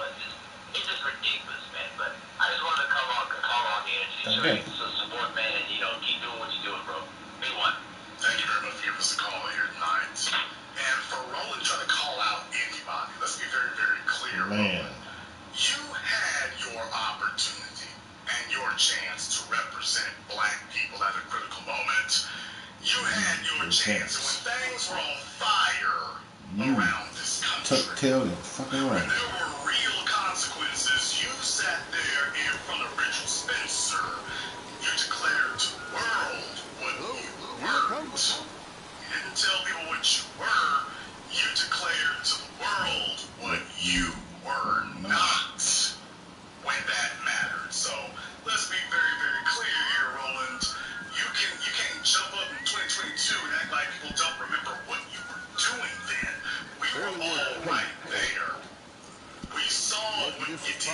You're not going to be able to reinvent yourself now because you haven't made any atonement for what's gone on before. Little late for you to try to get buck about it now, isn't it? Little late for you to try to get buck about it now. You see, if you're going to sit up here and try to dare people, which is the crazy part about it here, if you're going to try to dare people and act like you're the arbiter of determining who they are, then you need to understand something. You're going to have to earn the right to do that. You're going to have to earn the right to do that. You don't have anything. I know he's thinking to himself that maybe people have forgotten. That's what he's hoping, is that people have forgotten. Unfortunately for him, they haven't forgotten. That's the problem. Need I remind you, Roland? An identity, undoubtedly. Now, you know, race is simply a creation of mankind. That's a construct that doesn't exist. And my line is, I know who I am. First of all, I'm Roland Martin. I'm a man. Are you a black man? I'm a man. Do you identify as a black man? No, first of all, I identify as a man. Okay. I identify as a man. No, actually, it's not sexist because if one person is a woman, identifies as a woman. So I'm a man. I'm a Christian. Are you a Christian? I'm a cultural Christian, yeah. I thought it was a cultural Christian. Let me make this very, very clear, Roland. You don't want to make this a fight between your credentials and mine. Man. You don't want to make this a fight between that. You don't want this to be a war of track records. You really don't. When you were standing in front of Richard Spencer, you like made a it very bitch. clear, I'm a man, I'm a lampshade, I'm this, that, and the other. Your response to Richard Spencer, my response is I'm a lampshade. What? Imposed. You came there to convince him what you weren't. I was there to stand on what I was. You don't really, I know, Roland, you fantasize in your head about how easy this is going to go and, oh, it's going to be a knockdown. But you fantasize to yourself it's going to be real, real easy. Nah, dude, you don't really want it. You don't really want it. When you're standing there in the middle of the living room floor and look at yourself in your underwear and whatnot, pretending you can be a superhero, I know you tell yourself you can go one kind of way. You don't really want it. Call him area code 412. You're on live with the Black Channel. What's your name? Where you calling from? My name's Renee. How are you, Jason? Renee, where are you calling from? I'm calling from Pennsylvania. I'm calling from Washington County. How are you? Okay, Renee, what's on your mind? Well, the problem is, you know what? I think that he called out everybody. He called out the whole big black YouTube media, the people that he knows that is getting attention and they're losing. So it's you, basically all of y'all. So what he's doing, he's afraid. They know that the air right now is with you, us, YouTube. They know we get heavy, even y'all guys get heavy listeners and everything. He knows that they're afraid of that, and they're fearing that because they're going to lose the Democratic Party. They're going to lose these votes. They know that black people waking up. We're shaking the ground. We're shifting. We're not following what the Democrats want us to do. We're kind of falling out of the norm, and they don't want that. And that's what it is right now. The CDC, I don't see the CDC. They know we're falling out as well. So, you know, all of that in the mix of everything. They see the numbers. And they see the criticism they get, and they see all of that, and they don't know what to do. So they're going to run to Roland, because they know they can't run to Al Sharpton. We don't listen to what he says. Well, they're going to be desperate to get some attention at this point. Understand, this came from the top. This was not Roland's idea. This came from the top. We need to have a splash about this, and the calculus they made is what is the worst that can happen. Boy, famous last words. Thank you very much for giving us a call. Let me get call area code 952. You're on live with Black Channel. What's your name? Where you calling from? Okay, caller. Okay, who from Minneapolis? Yeah, Will from Minneapolis. Will from Minneapolis. What's on your mind? Turn off your speaker.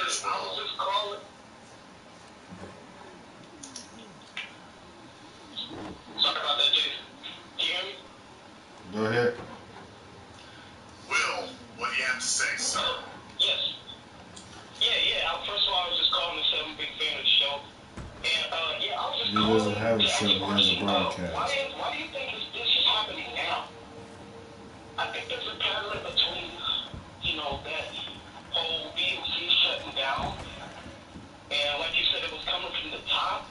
The reason it's happening now is because it's 2022, and this is going to be a disastrous year for the Democrats. Joe Biden is only slightly more popular than COVID. They don't have anything to help them with.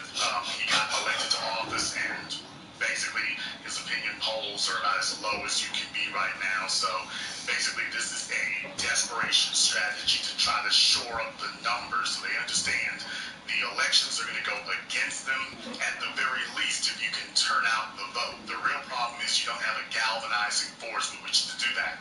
Joe Biden is not popular enough. You don't have a Republican boogeyman to run against. Senator John Kennedy is not Donald Trump by any stretch of the imagination.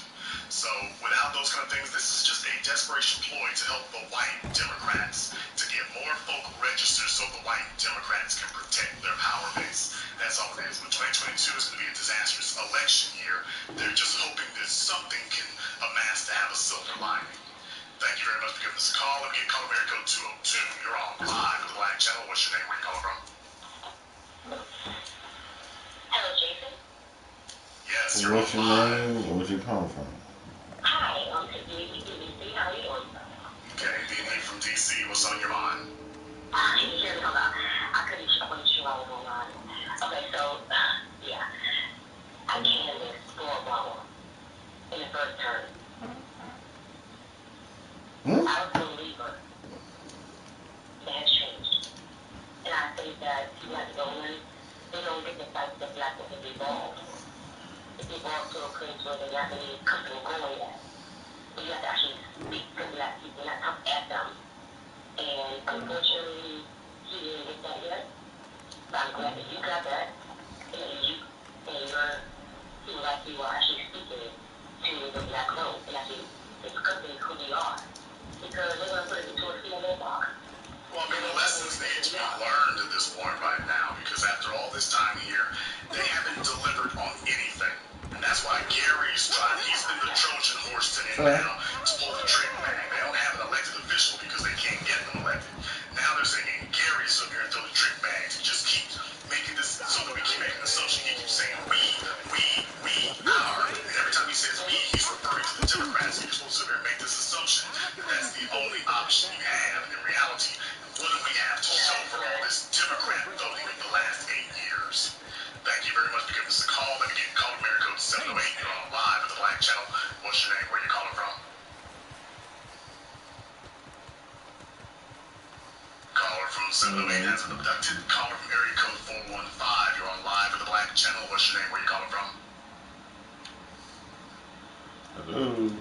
Hi, my name is Rita. I'm calling from San Francisco. Rita from San Francisco. What's on your mind? Oh, I'm totally got in contact with you. I just want to say, if that's your picture, you are, you know what, I think it's going to be on you. You're so You better stop, Lily. And I thank you, Mr. Glenn. Be one night. Thank you very much for giving us a call tonight. Roland, you will never hear those words from a random female, ever. I know why you're jealous. And you should be. You will never hear those words from a random female so long as you live. Every female we see you hugged up with in the picture looked like she was being taken hostage. So, hate. Call America 206. You're on live with the Black Channel. What's your name? Where you calling from? Hi, Jason. This is Jackie from Seattle. How are you? Jackie from Seattle. What's on your mind? You know, with Roland Martin and all the stuff that they've done, I just think that we as a people and what you've really taught us is really valuable. I think that you're doing a great job with bringing us out and putting us in the forefront of everything. You know, black people have been so Fucked over. how I say it, blind, and you have brought out this truth, and it's good for the people. We need to support you, we need to get behind this, no matter what we're doing in this earth. I mean, when you last week, I watch you every weekend, and there was a brother from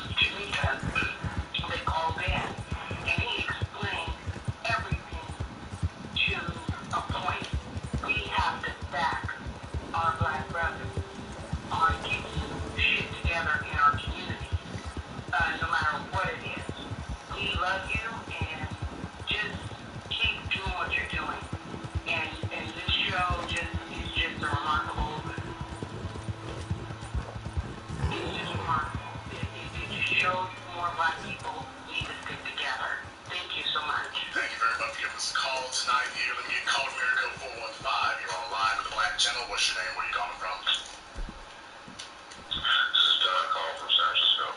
Don from San Francisco. What's on your mind? Hey, Jason, you made three very stellar points tonight, which were very interesting. But probably the most interesting one was roly-poly. And on B1 that I'm down, brother, it's like I just need 7 days, touchdown day to get a ticket at a good price. Then you can help me with where brother can make combinations and stay for a few days and put in some work. But you know what? I gotta get my hats off to Roland Martin. Because he made it out of the closet, brother, where he was broadcasting from. It took him a few months when he got up out of that closet. And he got himself into a studio apartment. Pedestal. See now, if you know what's over to the left, that picture, behind that picture, there's a wooden table with 2 chairs. And in front of you, in front of that podium, that was one of the 52-inch televisions that he was bragging about, But right next to those was the restaurant. And over to the left was his cooking area. Countertop cookings and 2 mini fridges, because one mini fridge can hold that nigga. But what the true giveaway was, that built-in bookshelf. Oh. Where he had all his little trinkets and memoirs and all that. That let me know where he was staying and broadcasting from. Now that picture, why he didn't show the top of that picture? Because that's a damn Murphy bag. That's a what? That's what he doing. Well, definitely, if things go the right way, maybe we can have a fundraiser for him from IKEA. This call night, Don. Let me get called.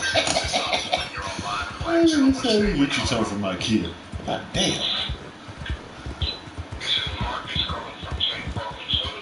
Okay, what's Marcus up, from bud? St. Paul. What's on your mind? I just tuned into your broadcast probably 20 minutes ago. That shocks me that roly-poly would actually try to go hard with that. I'm supporting you. If I could make it down there, I'd be down there. But I encourage everybody to be one family. I'll send my support. I'm going to get your cash out. And I'll at least send some support. Well, definitely, like I said, if we see something, we're going to say something. Yeah. Thank you very much for giving us a call. If you see something, we're going to say something. So I'll be watching. We'll see how it goes. Call America 202. You're on live with Black Channel. What's your name? Where you from?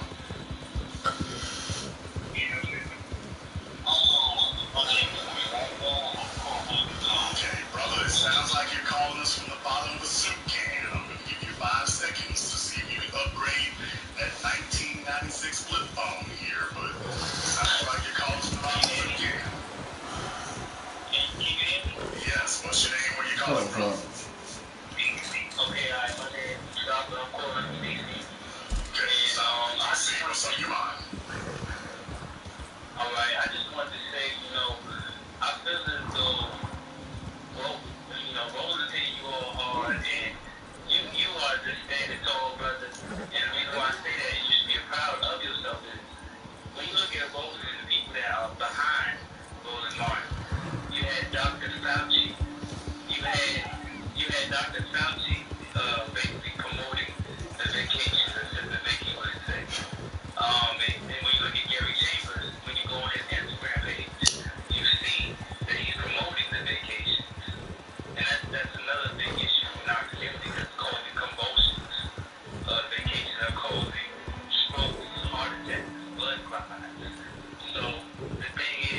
back channel. What's your name? Where you calling from?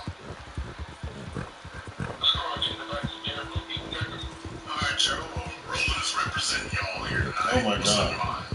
I mean, he's not representing me, but he's representing something. You know, when I first got into your section of media, and I was listening to Tariq and I thought Tariq was crazy when he was saying Roland was chasing butter biscuits.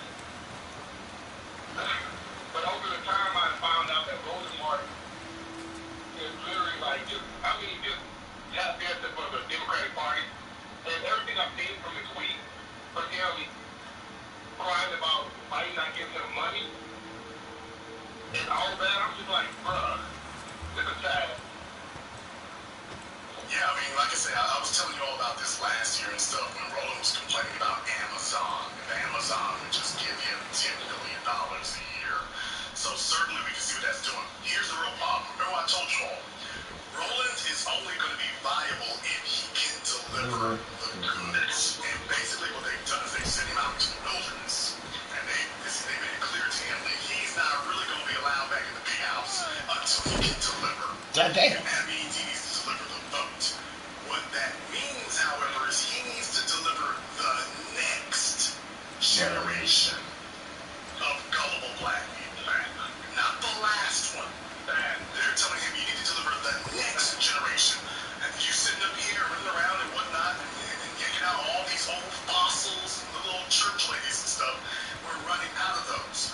You need to deliver the next generation of black voters. Problem, the new black media has been stalling on this for a decade, and the new folk identify with us. The young identify with us. We already carved out this space, remember?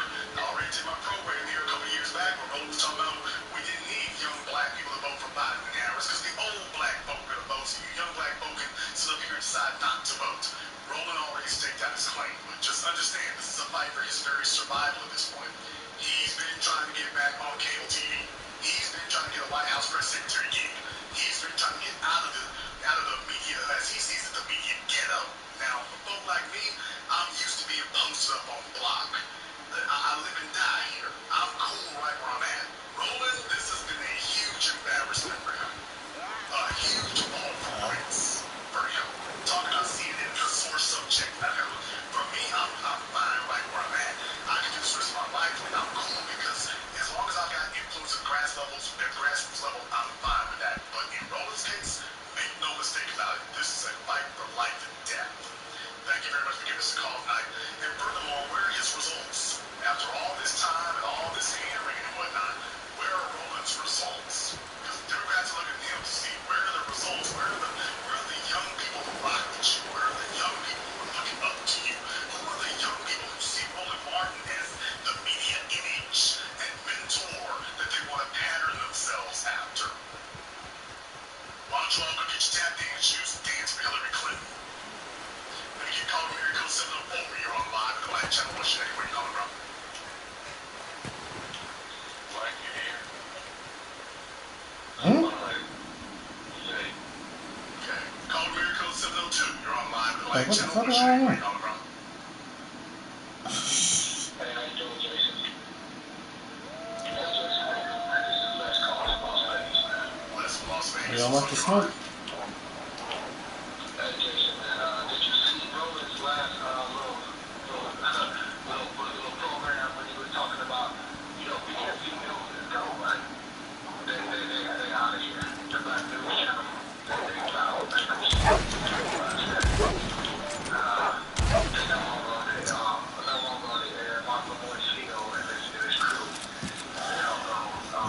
The billionaire from Jacksonville, he said he's not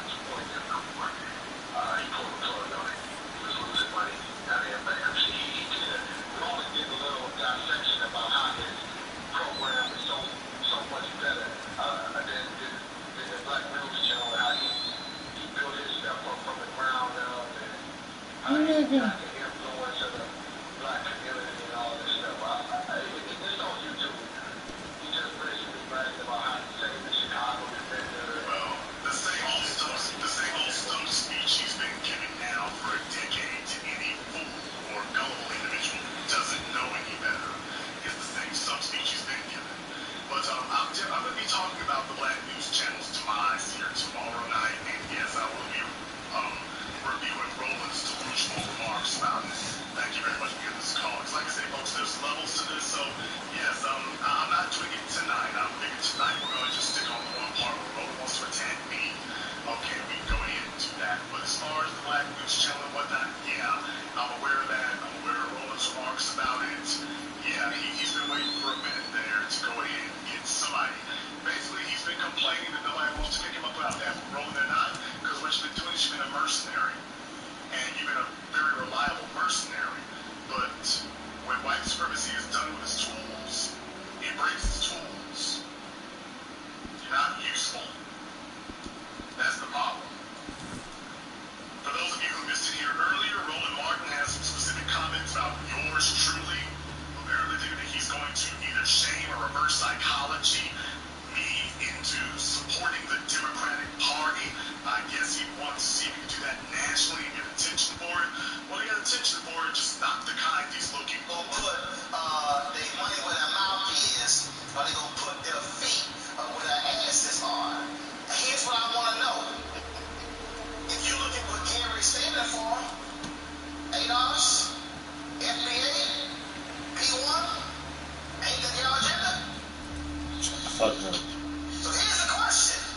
ADOS, FBA, and P1. And you know what? I'm going to go ahead, and I don't normally do this. I'm going to go ahead and do it. ADOS, FBA, P1, Yvette Carnell, Antonio Moore, Vicky Dillard, Jason Black. Y'all gonna take y'all asses to Louisiana? Y'all gonna broadcast y'all shows from Louisiana? Or y'all gonna go with Gary and register black people in Louisiana? That's what I wanna know. No, we gonna black people about your podcast.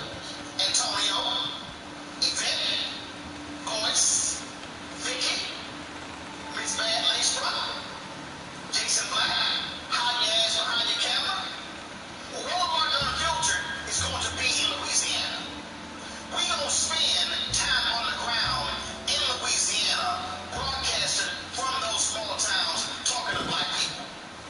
And I'll be there waiting. Calling from area code 614. You're on live with the Black Channel. What's your name? Where you calling from?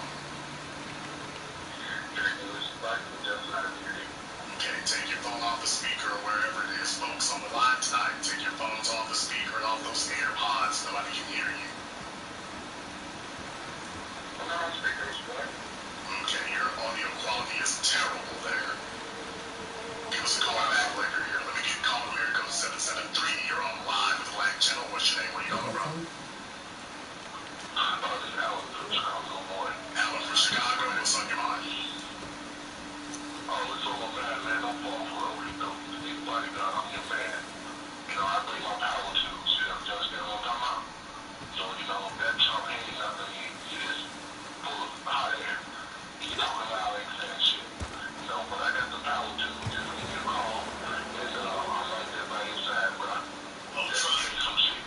Trust me, it's gonna be like, y'all remember the picture of the black woman falling over the Confederate flag biker and whatnot, and that'll be me protecting Roland from everybody else. Hey, that'll be me right there if he shows up. Just understand, he thinks it's gonna be great.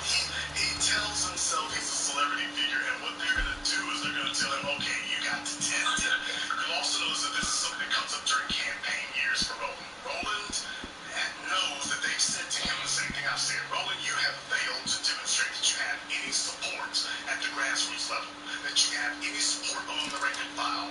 You only have support among the good, pointy academics that we already employ to get on TV. You all are talking to each other.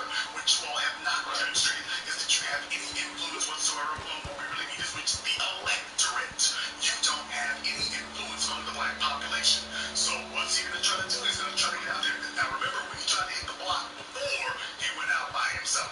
And that didn't go very well. So now when he figures, well, if I get hooked up on the Big Gary, then maybe this will go a little bit better this time. And we can frame this as, oh, well, take a look. They're against a black candidate. There's a whole lot of explaining to do. So I understand the pitiful little calculus he's trying to make in his head. It's not going to go nearly as nice as he tells himself it will. And then, Jason, when I saw you put up my man, the white dude, got $11 million, and his brother, he got $400,000.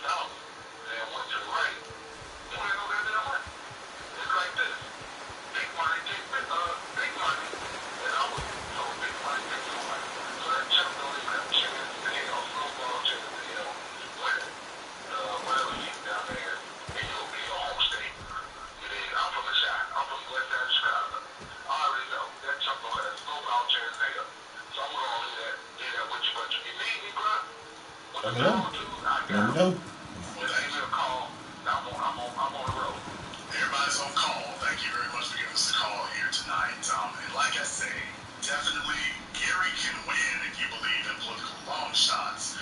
But what I'm saying is, dude, where's your support here at the basic level? Where's the support? It doesn't seem like you're actually trying to win a seat. It seems like you're trying to galvanize support in a political down here for your Democrat bosses. That's more what it seems like. Colorado comes down 2-5. You're on live with the Black Channel. What's your name? Where you calling from? This is Jennifer from the Bay Area. Jennifer from the Bay. And what's on your mind? I just really want to know that, they'll call you out, and I'm just curious to know if you're actually going to show up. And not only show up, but actually let them know who you are, because no one knows who you are, Jason.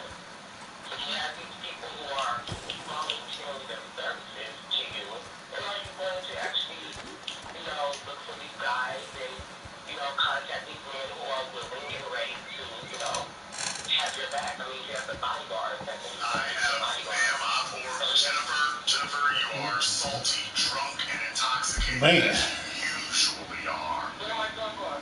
You're, ma'am, it sounds like you're drunk on crystal meth, to be totally honest. You're supposed to snort or smoke it, not drink it, okay? So, I understand, baby. It's the weekend.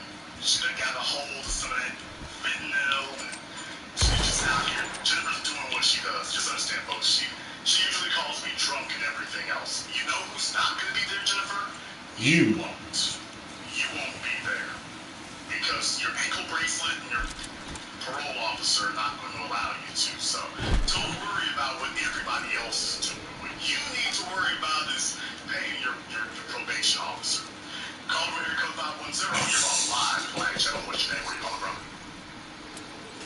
Good evening, Mr. Jason Black. This is Black Voltron calling out of West Oakland, California. Black Voltron out of West Oakland, man. I'm like, I'm over here trimming my boots now. Brother been calling me out, so I don't know what to do, man. I'm frantic. I'm nervous, bro. I'm nervous.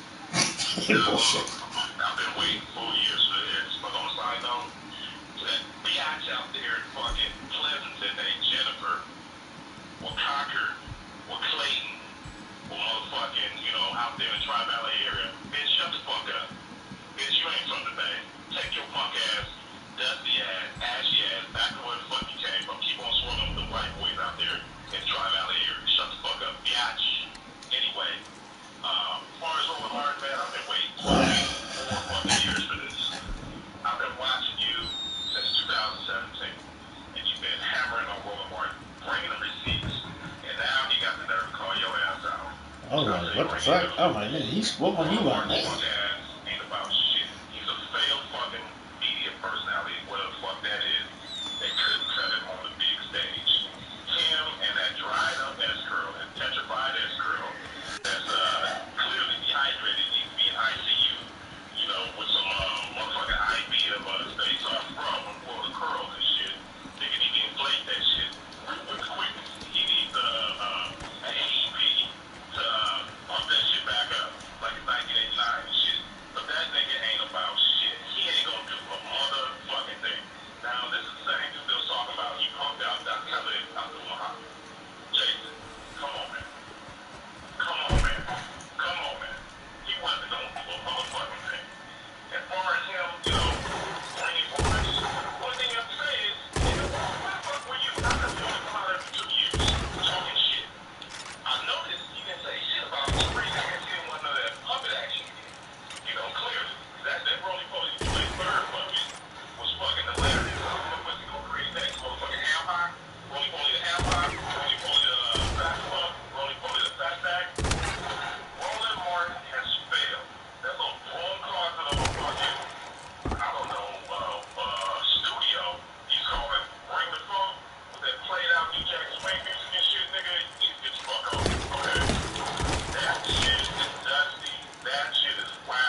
doesn't pay my bills.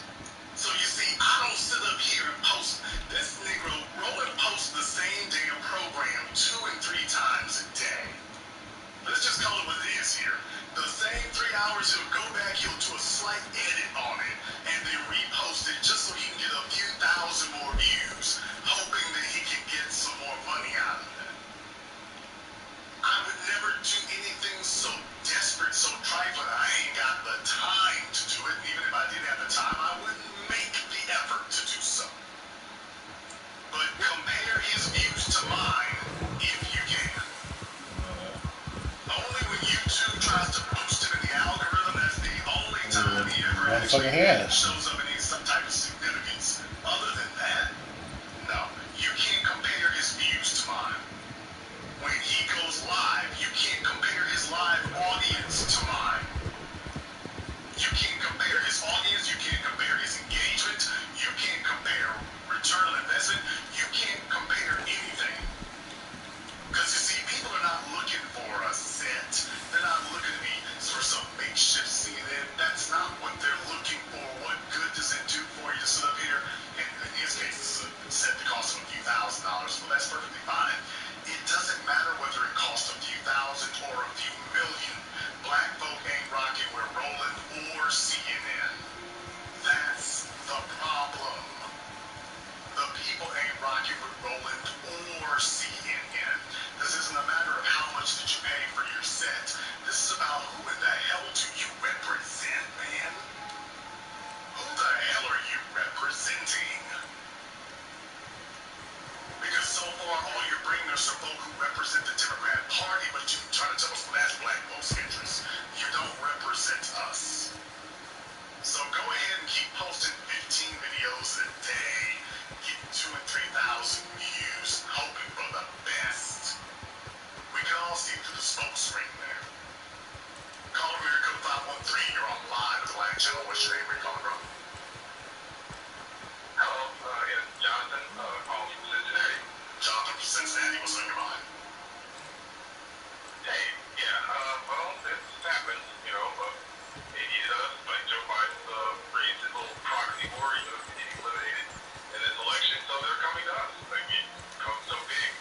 They're coming to us to not go door to door and ask for our vote, so we're going to come and ask for an agenda. Like, you know what I mean? Like, anyone come to us, okay, what's your agenda? It's cut the check. You know, this Gary guy wants to say he supports reparations. Okay, does that mean cutting the check? Because James Black made it very clear. You know what I mean? You can just call out, you can call out us. So, yeah, we're coming. And we're coming with the agenda. With this vote, yeah, you're going to have to get the agenda. That's pretty much what's on my mind. You know, Gary's talking about weed and the Green New Deal, and I'm like, oh man, you know, this doesn't sound like an agenda. He's following behind everybody else's. So I'm like, man, do you have an original idea of your own? Is what I'm asking for. Thank you very much for giving us a call here tonight. Let me get Salt 1 on here. What happened to you? Yeah, I had one on here from the 504. Don't know where they dropped off to. Again, call America 954. You're on live with the Black Channel. What's your name? Where you calling from? Yeah, that's Carnell calling from Fort Lauderdale. Just like you say, those 15 posts a day, us as black people, we see that, and that's not genuine. So you, like, we see every move that you make, and it's genuine. You're not looking for a cookie. You're not looking for a reward at the end of the day. No. And so I just want to thank you for bringing me some political comprehension, political critical thinking, political literacy, and political awareness. For real, motherfuckers didn't know. All I knew was the legislative, the judicial, and the fucking administrative branch. And I knew that motherfucker had to do something with fucking over my mom or my family and been able to get like, and motherfuckers in my family ain't fucking stupid. I'm like, something's up. Like, why ain't y'all running shit?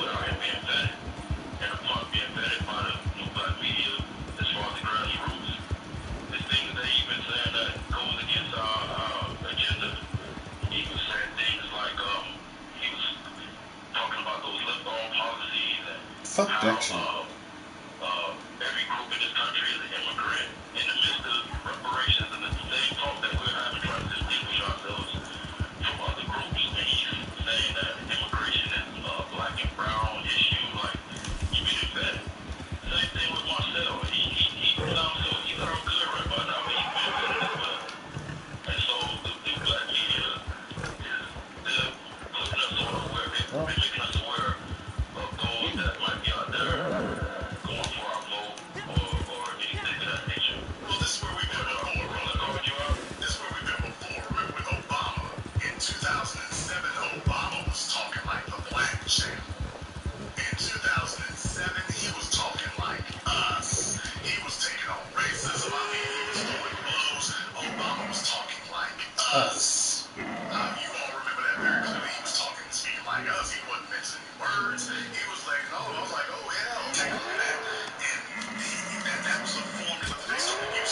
that impression, then you throw the swerve.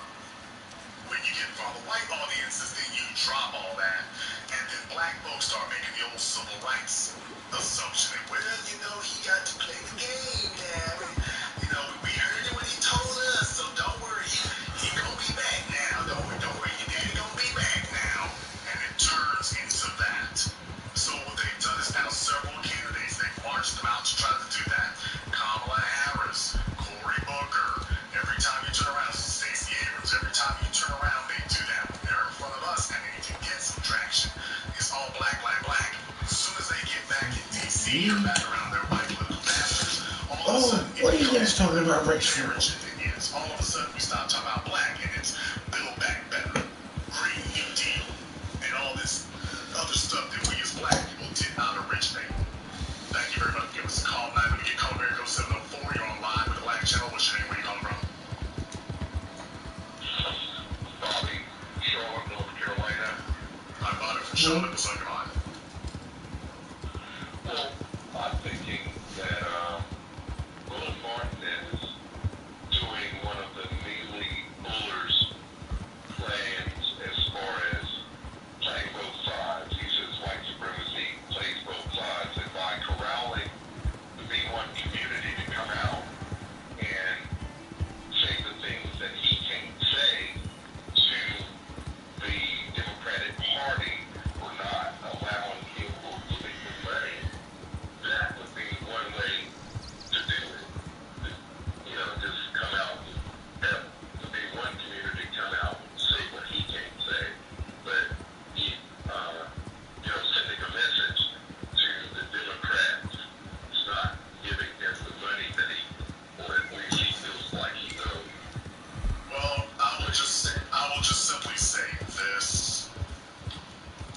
They shouldn't doubt or dispute my willingness to advertise. I'll just put it like that.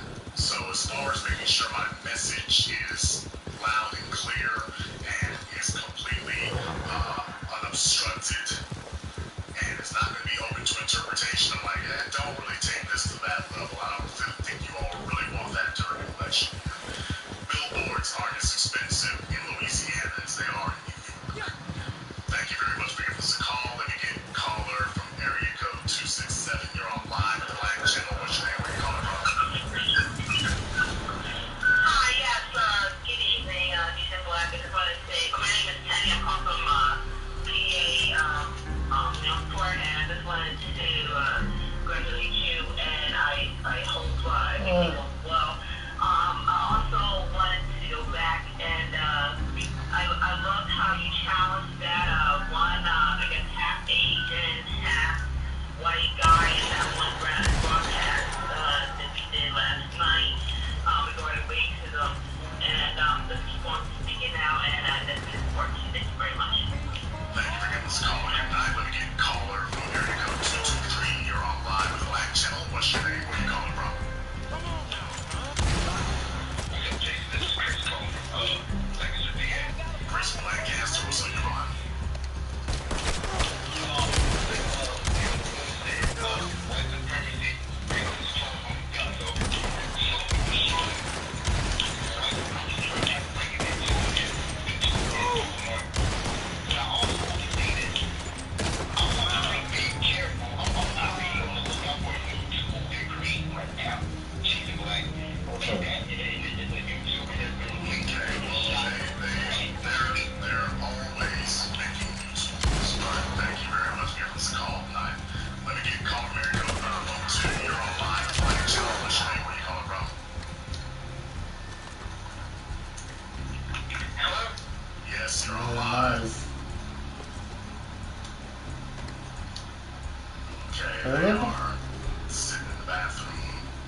You just seen it. You would have either met Jackson Black, known Jackson Black, or all that good stuff. Other than that, I don't like these people trying to call in, trying to say he had behind the camera. He ain't had behind the safety. He ain't had around nothing. All this shit is talk. This shit be constantly going on. We shutting all this down. So y'all go ahead and pull up while all of us be right there on the block.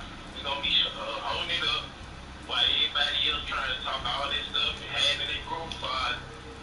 Y'all need to watch yourselves. Thank you very much. We really out of call. We really making things move and it's D1 all day. Thank you very much for giving us a call here tonight. I feel like Masterpiece, slow down a little bit. Alright, let me get caller from area code 678. You're on live with the Black Channel. What's your name? Where you calling from? Okay, folks are not paying attention. Caller from area code 305. You're on live with the Black Channel. What's your name? Where you calling from? Yeah, I don't know if you can hear me, TBA. I can hear you just fine. I've been going in and out. No, your audio's doing good for the moment. Here, what's on your mind? Game. Lane don't recognize this lane. You already know how we get down. I'm 5 hours away. I'm on 20 and hitting water real quick.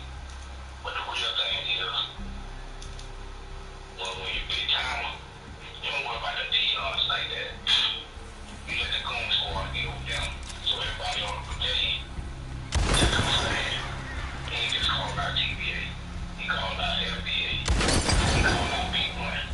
So I think everybody will show up to go live and holler at that boy that he got out there and make him answer some real questions. And if he asks you your name, tell him your name Jason Black. Tell him your name FBA. Tell him your name D1. Because he knows he asked you when you gonna come out there and he'll Gary. He never said he was gonna show up. That's what I heard when you kept playing it. He never said he was gonna come. Well, they said he was going to show up in Louisiana. So we're going to see about that. Now, what I do at the same time is Gary. He said he was going to show up, so I'm just looking to see as soon as he said he's going to broadcast from Louisiana. So if he chooses to do that, just understand it will be very, very short time to get there. Thank you very much for giving us a call here at 911. Let me get call America 352. You're on live with the Black Channel. What's your name? Where are you calling from?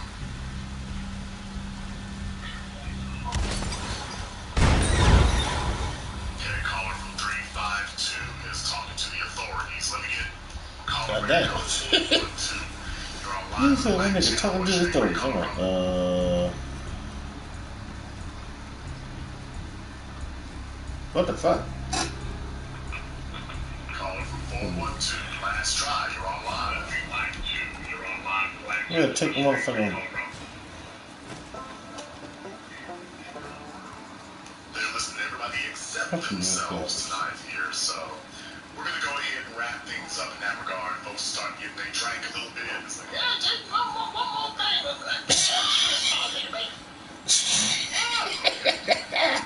Well, folks, like I say, definitely, look, I understand your concerns are valid.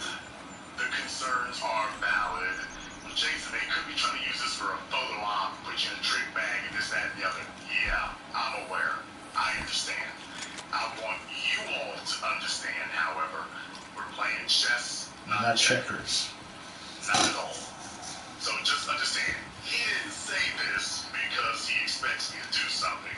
He said it because he thought this would be a moment for him to get buck and for him to sit up here and poke his chest out and whatnot. He wasn't talking to the others. He was only talking to one. There was only one person he was speaking to in that rant.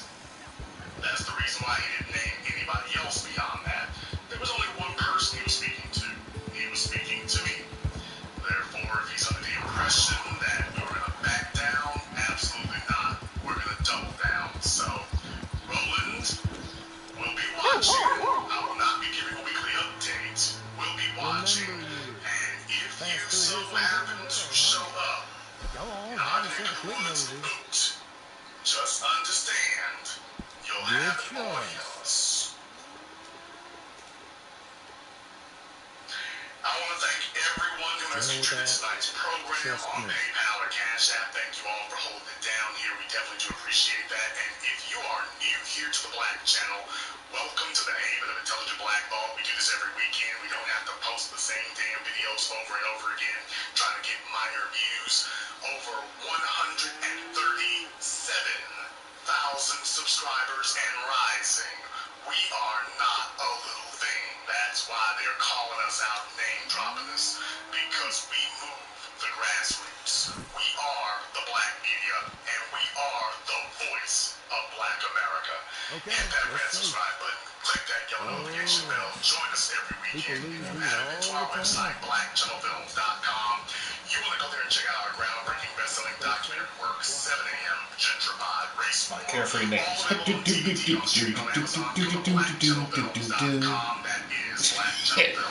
And in my, where's it?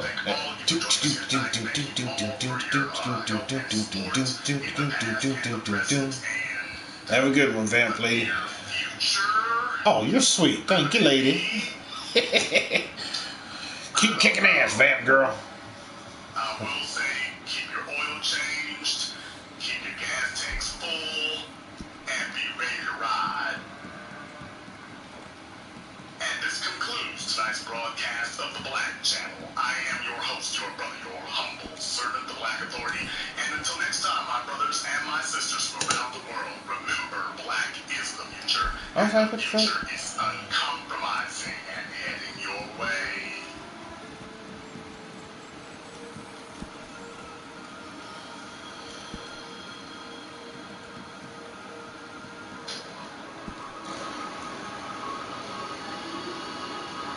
Megan, I'm sending you a friend request.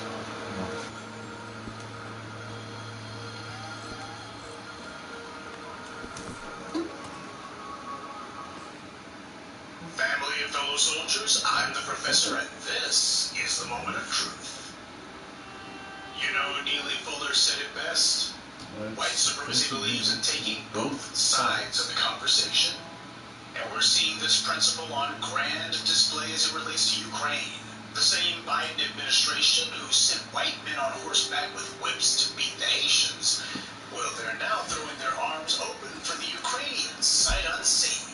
And for the half-wits and nitwits out there who are desperately trying to find some sort of talking point they can use and say, oh, well, Professor Truth, you say that immigration is now, right? No. I haven't said anything like that. My position hasn't changed. The position of the black media hasn't changed at all. We told the Haitians, y'all gotta hold your own, and we're telling the Ukrainians they gotta hold their own too, and saying the government shouldn't be doing this. What this morning's briefing is about is how these white supremacists, who for decades have been saying that they're all against immigration at all, forget about illegal immigration, we're against immigration, period. Well, they were against it until now. See, the position of the black grassroots on immigration has been consistent across the board.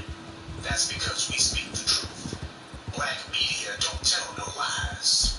But that wrinkled-up racist in the White House, Jim Crow Joe Biden, he's announced that the U.S. is going to be accepting 100,000 Ukrainians fleeing the war over there because you see, there's nothing wrong with refugee caravans getting to the U.S. just so long as they're white dynamite? Just blow some up. This is about.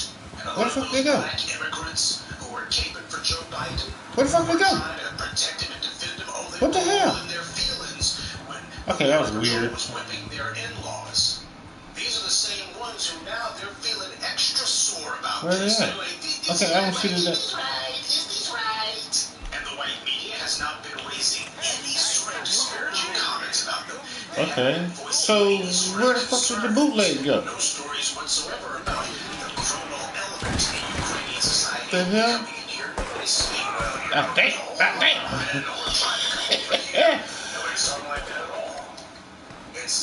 Okay, get them up, motherfuckers. What is it? Neo-Nazis not asking any questions about the criminal syndicates which Ukraine has no lack of. Wherever you can find white supremacist gangs, you also find white supremacist criminality. The two go hand in hand because they're the same thing. This is what's coming to the United States. Forget about bring your poor, oh, this motherfucker was in here. Masses yearning to breathe free.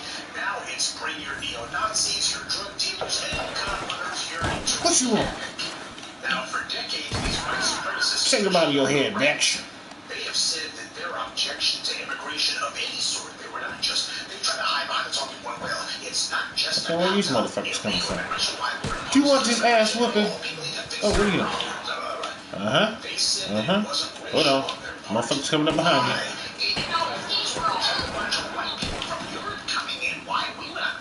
This motherfucker trying to run?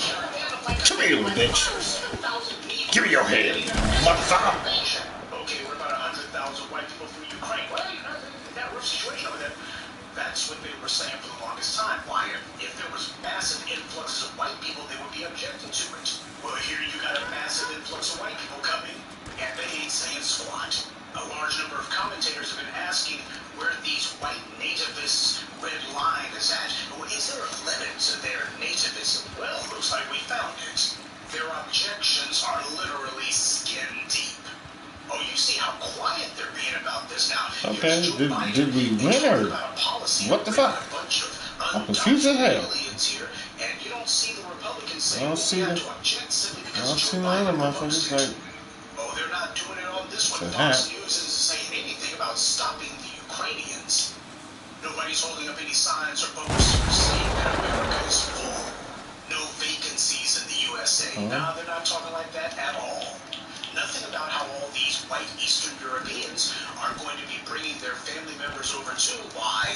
You're not just letting 100,000 in before it's all over, it'd be 500,000.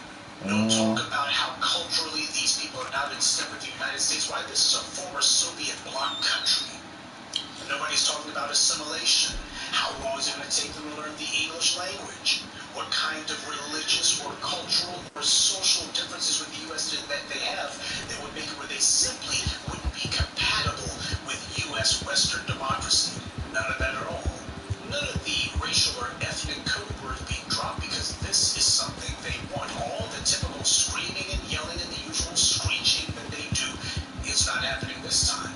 All of a sudden, the usual suspects online who shriek like a bunch of subjects regarding immigration, all of a sudden they're real quiet like church mice. They're not saying anything about this. No objections here.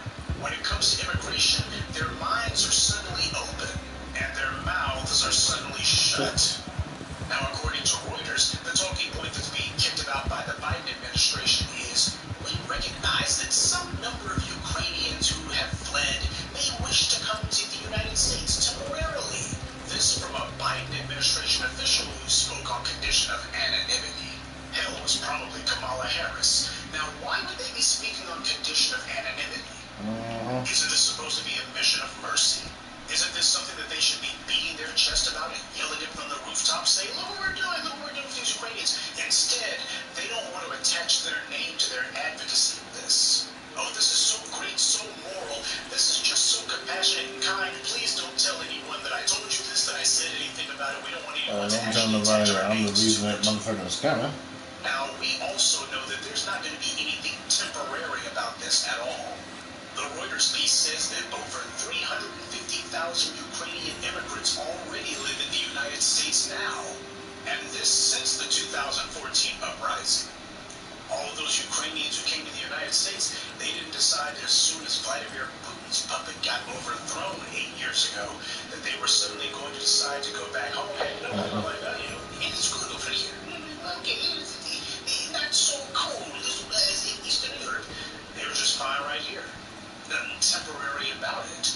The people who are coming in, they're going to also request that their family members be brought over as well, and the government's going to do it, and the Republicans won't complain about it at all. As the article says, for Ukrainians who have relatives in the United States, the administration will seek to speed up processing of family-based visas for permanent residency. So in one sentence, we have an unnamed Biden administration official who says that this is only going to be a temporary arrangement. And then in almost the very next sentence, it says that there's going to be visas for permanent residency. They can't even get their lies straight. The article goes on to say the Biden administration said in a statement it would use the full range of legal pathways to bring Ukrainians to the United States. including the U.S. Refugee Resettlement Program, which provides a path to citizenship. Oh yeah, they're saying over and over again, there's going to be permanent residency visas. There's going to be a path to citizenship. Oh, but this is going to be temporary, though. We know they may wish to come to the United States temporarily. That's why we're going to be giving them permanent residency visas and a path to citizenship. Because nothing says I'm not going to be in this country very long, quite like being sworn in as an American citizen. So that's what's going on here. They're going to be fast-tracking these guys. And in a number of big cities across the U.S., this is going to have immediate political consequences. Keep in mind, cities like New York and San Francisco already allow illegal aliens to vote in their local elections. So when all of these Ukrainians get here, they will be able to immediately begin voting and getting to work as a voting bloc meant to supplant or displace the threat of black political power.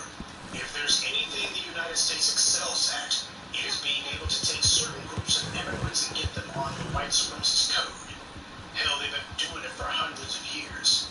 All of those Irish immigrants who were trying to escape the Irish potato famine, who were talking about how they chafed and how they were oppressed under British rule. They came over here to the United States, a country founded by a bunch of Anglo-Saxons.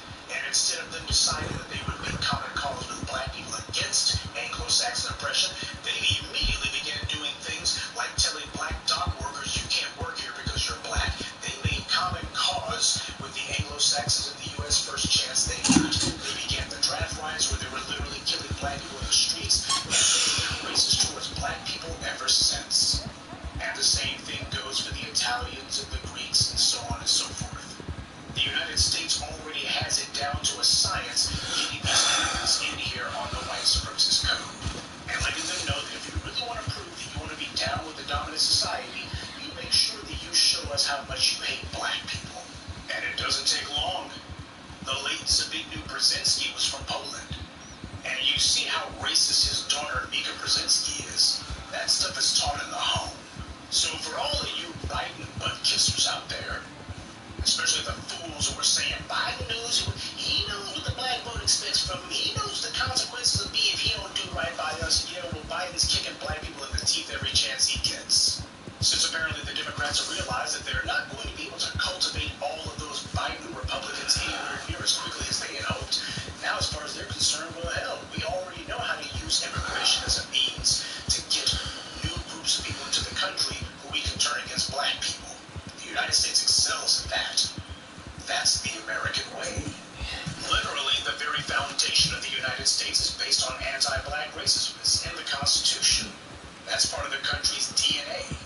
So hating black people, that is the way to prove that you're an American, and everybody knows it. Now, you're not going to be hearing this from your bootleg media. You ain't going to be hearing this from the Joe Reeds, certainly not from the roly-poly Martins. They don't give a tisk-tisk.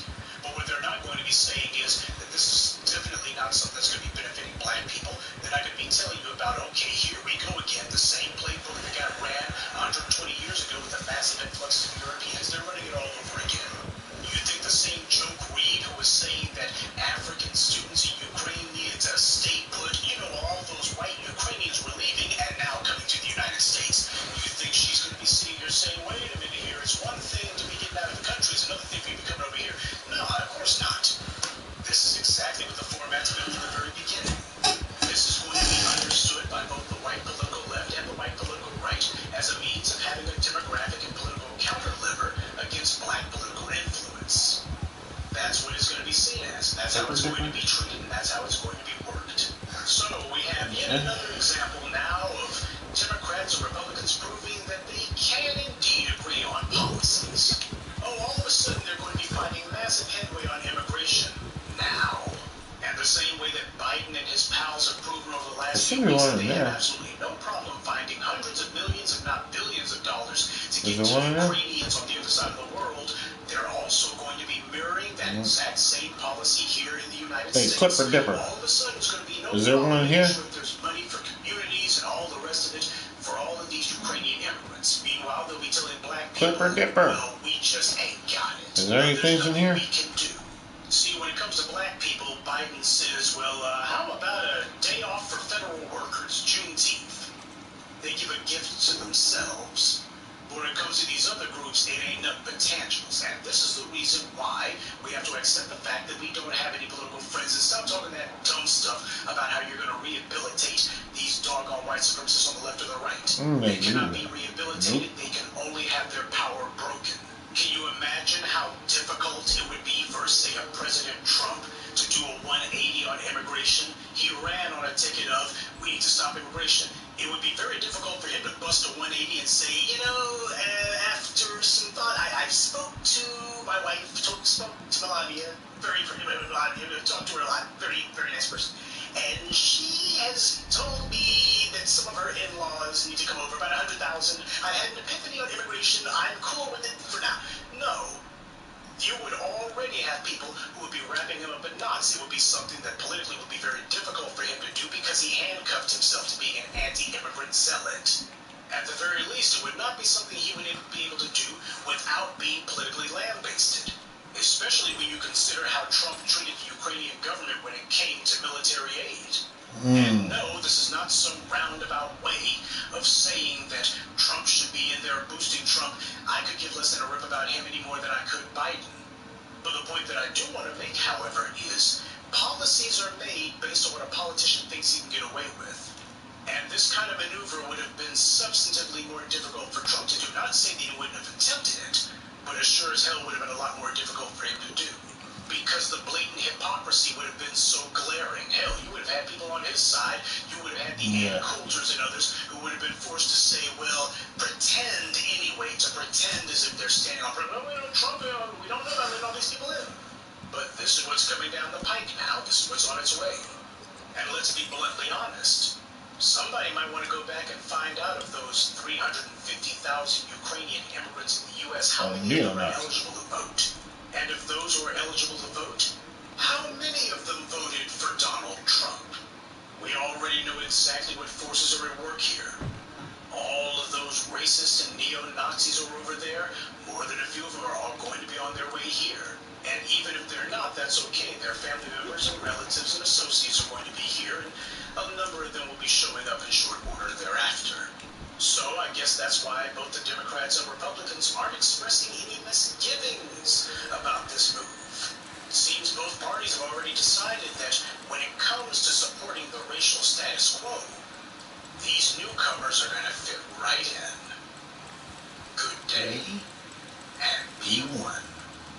I'd like to take a moment to mention some of our contributors. Cloudwalker Z, Osiris Sprav, Tyquin Campbell, Kimmett, and Cynthia Nixon. Salute to them and thank you to everyone for listening, liking, and sharing this message. Black empowerment only exists because of you.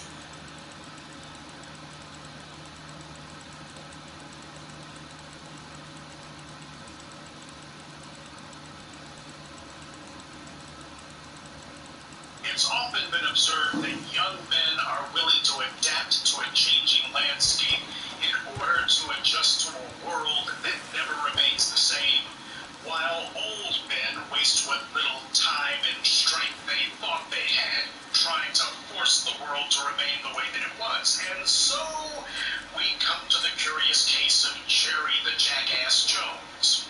The owner of the Dallas Cowboys, though the way things are looking, he may well find himself very soon being the former owner of the Dallas Cowboys. I've been telling you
necessarily part of Jerry Jones's age cohort, at least not for the biggest part.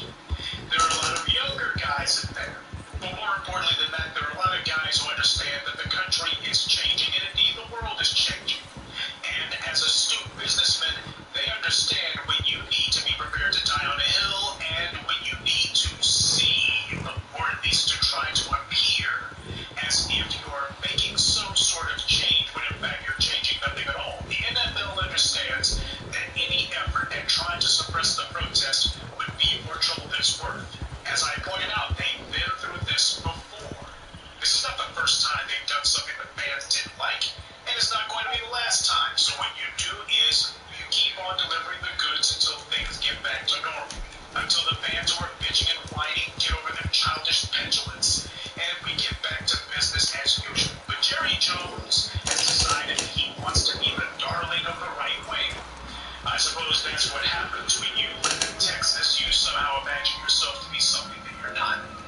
The NFL commissioner, Roger Goodell, is talking about getting a contract extension, and Jerry Jones wants to figure out if there's a way that he can block it or otherwise derail it because he's trying to appeal to the Fox News crowd. Talk about a clown who doesn't know who his audience is. I don't know what Jerry Jones was thinking. Perhaps as an old white guy, he thought that surely the owners would get behind him, and it would be a simple matter to out Roger Goodell, and that would simply be the end of that. But that's not what happened. Instead, exactly the opposite has happened. Now the team owners are talking about what are we going to do to get rid of Jerry Jones. He has found himself isolated and under threat, as well he should. It's come to light recently that Papa John's, the would-be pizza chain, I went to a Papa John's once, and let me tell you something. It was some of the worst, salty, overspiced, and basically it wasn't even pizza. It was butter with a couple of pizza pieces in it. That's what it was. Just terrible stuff. Not what you expect from a bunch of rednecks who got their hands on some kitchen ingredients with no adult supervision. But Jerry Jones apparently owns a few Papa John's. Quite a few. In fact, he's got over 140 Papa John's franchises that he himself owns. So when Papa John's owner decided that he was going to bitch and complain about the NFL protest, it didn't take long for people to follow the money and very quickly figure out that perhaps the wrinkled, stubby hand of Jerry Jones was behind it. And indeed, it seems to be the case. He tried to get a proxy out there to sling the mud for him, and that didn't work too well. People saw right from the con. And in the end, he was forced to get out there and do his dirty work himself. I guess he figured that being a white man was enough. See, this is what happens when a demented, degenerate mentality, a demented, degenerate ideology reaches the end of the line. White supremacy started off with a perverted yet powerful idea taking hold, and in the end, the only idea they've got left is to try to hold on to power, which is usually the biggest mistake that you make when things are changing. The landscape is changing. You don't try to hold power in a dense grip. Power is like the ocean during a storm. You cannot make the ocean do what you want it to do. What you must do instead is to adjust to it so that you can ride the surf and hopefully use the power of nature to your advantage. Now, as much as I hate to give the white supremacists any credit, for at least half a millennium, they correctly interpreted what they were seeing, more or less. And the men who own the NFL, they seem to be doing the same thing now. You gotta give the devil his due if you intend to one day run him out of hell. The team owners are not about to waste their time and their energy attempting to antagonize the players. They understand that this is a momentary blip on the map. It happens to be just one of the many hurdles that they have to get over as part of being part of an international globe-spanning sports juggernaut. But Jerry Jones, on the other hand, apparently seems to think that he's running a sports plantation. He does not see himself as merely the owner of a team franchise with athletes who he's depending on to bring in the goods. Apparently he thinks of himself as being the massa. And he cracks the whip, and the good little Negroes better get in line or else. He's finding out the hard way that perhaps the $40 million slaves are not so easily cowed, at least on this point, not so easily cowed after all. And for those of you still whining and complaining and sound like a bunch of 3-year-olds who just discovered a new word and say, well, these players, they only started to protest because Donald Trump said something, Donald Trump.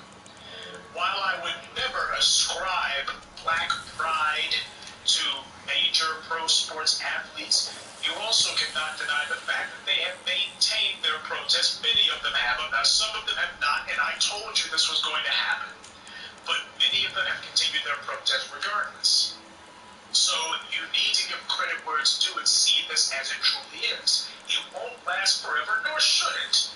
I mean, the NFL players are not legislators. They don't have the ability to change any laws. They don't have the ability to go after any crooked cops. They don't have the ability to go after any DAs for prosecutorial misconduct or malicious prosecution. They don't have the ability to do that. All they can do is make a statement. As I said and will continue to say, the NFL players are not telling you to stand with them. They're protesting in order to show that they stand with you. You're supposed to be doing the heavy lifting. The NFL protest only went on for one game. That still, I would not blame them for stopping. And I certainly don't blame them if they all decide, okay, we made our point at this juncture. You're supposed to be the one doing the heavy lifting, not them. After all, what do you expect them to be taking a knee and somehow that's supposed to bring Darren Wilson to justice? Betty Shelby is going to be brought to justice because the players are taking a knee? No. Perhaps Jerry Jones isn't the only one who has severely misunderstood the landscape that he finds himself in. But I do get a nice little thrill out of watching as Jerry Jones would be throwing his white weight around and blown up in his face. And a lot of his would-be supporters can't understand it. This is just to them the most shocking thing ever because they are counting on white people getting on coke. That's what they were expecting. That's what the game plan was. Jerry Jones goes ahead and he sends the signal. He steps over the line that gives everybody the initiative that, okay, this is where we're going. It's time to go code. White power, you know. Instead, what happened was the other team owners, white in the main, decided, nah, Jerry, maybe you're the problem who needs to go. They want this to go away. They want it to make the headlines. And they understand that the team owners understand that they've got the advantage. Once the networks decided that they were no longer going to be actually broadcasting the players taking a knee, that largely gets it out of sight, out of mind. If you ignore it, this thing will largely fade away. Sure, people will talk about it, but it becomes background noise. You can get back to setting up the next Super Bowl. But Jerry Jones is on his little crusade. He's a white man. As far as he's concerned, these niggers need to understand they're out of line because today they're taking a knee. Tomorrow they'll be demanding more money. So we gotta get this in the bud now. Get these niggers back in place now. Put them in their place. At least that's what he thought. Exactly. This is what happens when you decide that you're going to live in the bubble of right-wing fantasy land. When you spend all day listening to one radio station or you've got the television permanently glued to false news. What you wind up doing is you wind up taking part in a bubble that's been furnished with all sorts of ridiculous racialist media fantasies. You convince yourself that you've got power that you really don't. You overplay your hand and overextend. And what a surprise, the right-wing nuts who used to be talking about the ratings of the NFL, as I told you, the ratings rebounded. What a surprise. And they don't have anything else to say other than, well, we stand for the flag around here. Yeah, but your problem is you couldn't get the black players to do it. That's the problem. And what have they been reduced to? What they've been reduced to instead is saying, well, you know, in our day, we respected the flag. Yeah, you couldn't even drag out the old saw about the NFL ratings that ran its course, as I told you that it would. And now what's happened is they are on the verge of panic to hear their commentary these days. When they see the NFL owners who are saying Jerry Jones, who the right wing have been applauding and congratulating him, yeah, Jerry Jones is standing up to these un-American, support the troops. Yeah, that's their little talking point that everyone recognizes that for the lie that it is. They tried to put out a false narrative. They were trying to cover up their racism behind patriotic rhetoric, and it didn't work. The players outlasted them. And there's a lesson in that for black people. If you have somebody who is trying to figure out how to throw up a rhetorical political smokescreen, the way that you defeat them is you do not stop pushing your message. Message discipline is more than merely staying on topic. It is also repeating and repeating and repeating something until that becomes the narrative. That's how it works. The NFL players have done so brilliant. Because the longer it goes on, people eventually, even the idiots who are trying to say it's about patriotism, everybody goes, well, this is about the police and the justice system. Yeah, that narrative will win out if they are persistent, and they have been. But the right-wing nuts just can't understand why Jerry Jones has been isolated. That's because this is what happens when you get a bunch of idiots who don't own an NFL team and clearly don't know who the NFL's audience is. The owners of the teams, the NFL owners who have isolated Jerry Jones, they know exactly who their audience is, just like Hollywood does. It's the right-wing nuts who apparently don't know who their audience is. Fox News' viewership is shrinking by the day.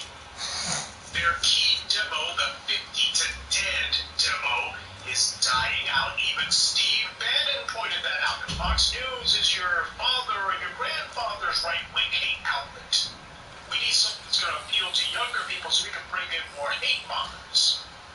And if Steve Bannon tells you that Fox News is burning out, you might want to listen, because this guy seems to have the pulse of what the white supremacists are really trying to do. And he doesn't seem to be lacking for support. So the right-wing media is becoming old and stale and staid.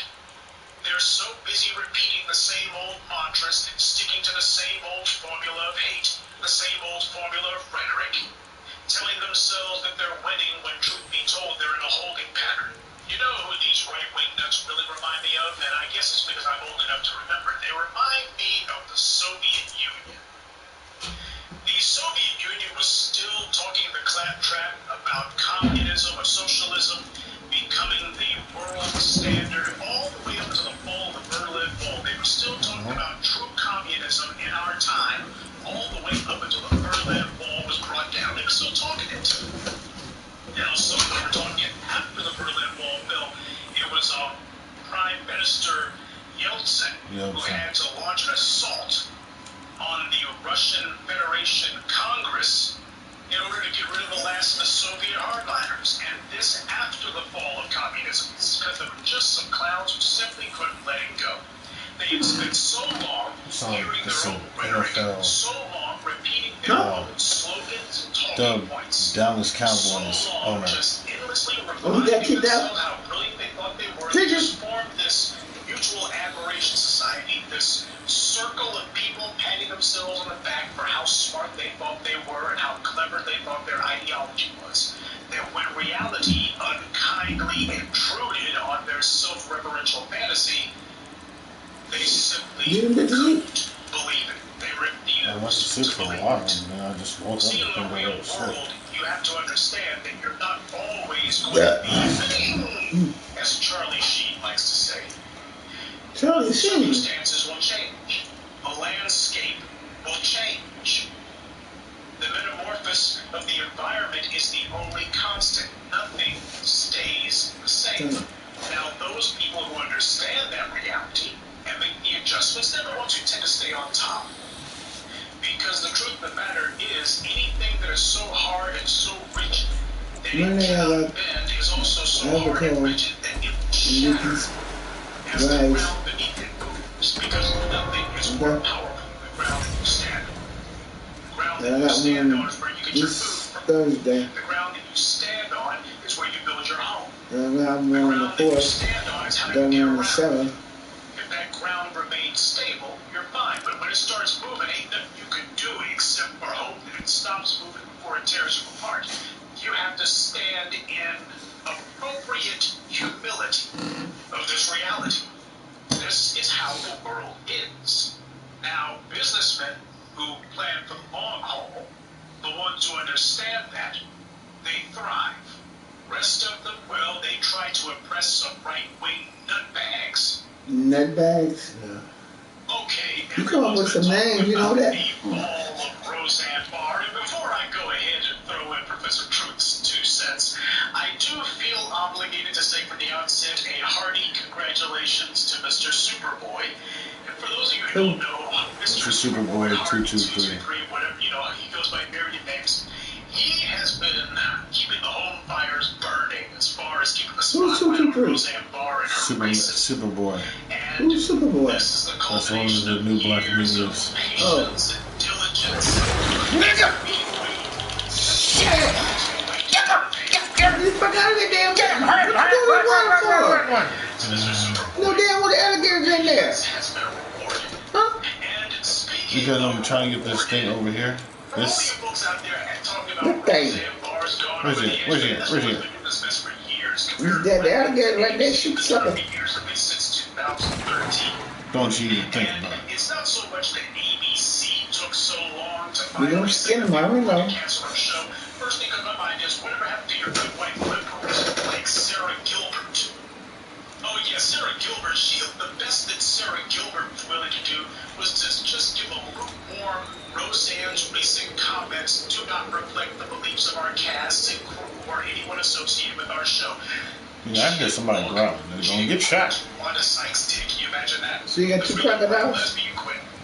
But Sarah Gilbert, No, your just good one. white lesbian friend, that a lot of you The one that were so fucking bit me.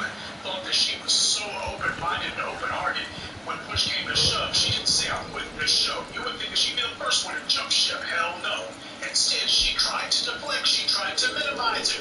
Roseanne's recent comments don't reflect the views of anyone Oh, associated the with our top show. from the Muslim man. Well, if it doesn't reflect the views of anyone The associated one with the show, then why the hell are you associated with Little the House show? on the Prairie That's sister. the part that needs to be said. Oh, that's the I'll get back to the one? good white liberals in a moment, but before I go any farther, a lot of you are asking, what the hell was ABC doing with Roseanne on the air, considering all the racist crap that she's been saying, all the racist conspiracy theories and crackpot racialist nonsense that she's been trafficking in for the last few years? Why the world would ABC put her on the air? Well, I suppose you would need to ask the ABC brass.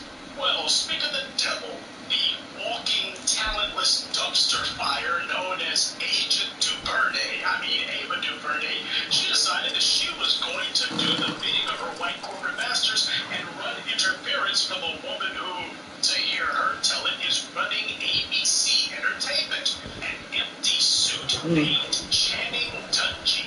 So, Agent DuVernay crawled out from under whatever rock she's been hiding under. You want that so that thing? she could The run frog. interference for this black woman who has been coming under some threat of scrutiny for the part that she played in all of this. And here's Agent DuVernay's empty-headed tweet. For the record, this is Channing Dungey sitting on top of your world like a queen, full judgment of your garbage and taking it out. Hey, Agent Dumbass, you know what you just did, don't you, stupid? You just got through telling us now that it's Channing Dungey who's the one responsible for having put Roseanne the racist Barr back on the air in the first place. Because Channing Dungey has been the head of ABC Entertainment since 2016. Oh, white lady. No, a black lady. A black lady? So if that tells you How much am I owed out? How much I actually see kissing? Yeah. Channing Dungey. So no wonder Ava Dumbass is sitting here trying to cover for and say, oh, this is Channing Dungey. She took out the garbage. Well, actually, it was Channing Dungey who brought the garbage to begin with. It was Channing Dungey who signed off on it. If we are to believe what Agent DuVernay says, she says herself, hey, this is the person you should thank for canceling Roseanne's show.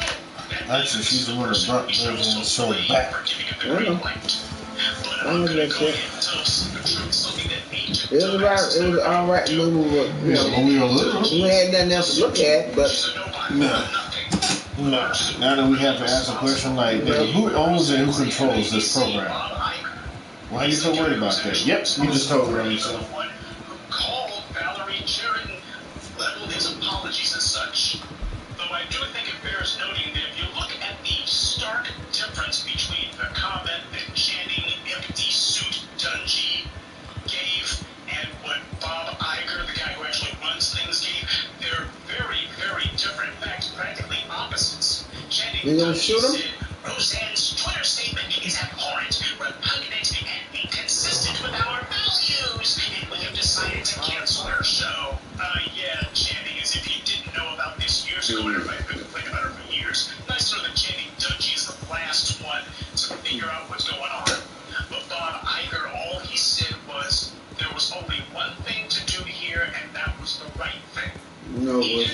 whether her comments were abhorrent or repugnant or inconsistent with ABC's values. They got people waiting for 2024 for fuckface to be.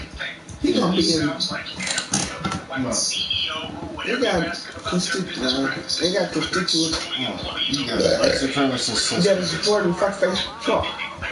That's just so white people can feel comfortable by acting ignorant and be like, oh, I'm not saying anything wrong. It's freedom of speech. Yeah, freedom of speech and freedom of consequences. See, a comment like that, there was only one thing to do here, and that was the right thing. You gotta be careful with these white folks, especially white men who wield power, because when they give those statements like that, that could easily go either way. That could be a statement that could either be support for Roseanne or could either be one that condemns her. You could be whatever you want. Like, my foot was there. If you're a Disney shareholder, doesn't like the fact that one of Donald Trump's supporters, somebody who you look at and say, well, you know, Roseanne's just telling the truth, you know. If Bob Iger has to explain why'd you get rid of this white woman who went ahead and told these niggers, you know, what's what, why'd you get rid of her, Bob? Then Bob could simply say, well, there's only I think they're going to give them free scholarship. Black cop. Yeah. You got this in that house. I'm right with that. The only way as the same American says, foundation of Black America can ever be okay with immigration. You're okay with paying my reparations. So what? Because you can't come over to this country and disregard black people and then, like, you know, jump into the white supremacists like most immigrants did. Yeah. So whenever you see these clowns, just keep this in mind. This is great. You got Agent Duvernay. If she had a that one dude from that Jason Black was talking about where Roy Cole calling himself and shit. Saying Channing Dungey, why did you greenlight Roseanne's show, considering the fact that she's been making remarks about calling black people monkeys for the longest time back in December 2013? She's racist anyway. She's living in a pig farm or something like that now. Big swinging I think the pig farm or some llama farm or something like that. Agent Duvernay doesn't mention that. Nobody asked you why Channing Dungey overlooked that. Channing Dungey not even bothered to give a tisk, nothing at all. Not saying, hey, you know what, this could blow up in our faces. Yeah. So we're supposed to praise Channing Dungey because I have too many chocolate daisies. You get what? Too many chocolate daisies. A chocolate daisy? Yeah. All these scumbags, bastards, all of them knew about Roseanne's racism. This woman's racism is well documented, widely disseminated, well known. Everybody knows that Roseanne Barr is a mouth-frothing bigot. I would love to say that Roseanne Barr's racism has been thinly veiled, but that would be giving her far too little credit. She's crocodile in there. Upfront and honest about it. It has been a badge of honor for her. And it's also a badge of shame for people like Channing Dungey and Eva DuVernay and Wanda Sykes. All of these suck-ups and psychopaths who are just playing the game. That's what another black female, Lee Daniels, and I said it. That's what she said. You have these black folks playing the game. They're playing the game, and the game is to give a platform to people who trash the black community, people who demonize the black community, people who compare the black community to animals, people who make it a point that they will attack the black community every chance they get. And this is who Channing Dungey gave a platform to. Now keep in mind, meanwhile, over on the TV show Blackish, they were told that they could not do an episode regarding police murders of black people, and the reason why is it was too controversial. Bullshit! And Channing Dungey was the reason why he couldn't do that episode. Wait. Yeah, Agent Dumbass is sitting here doing her part.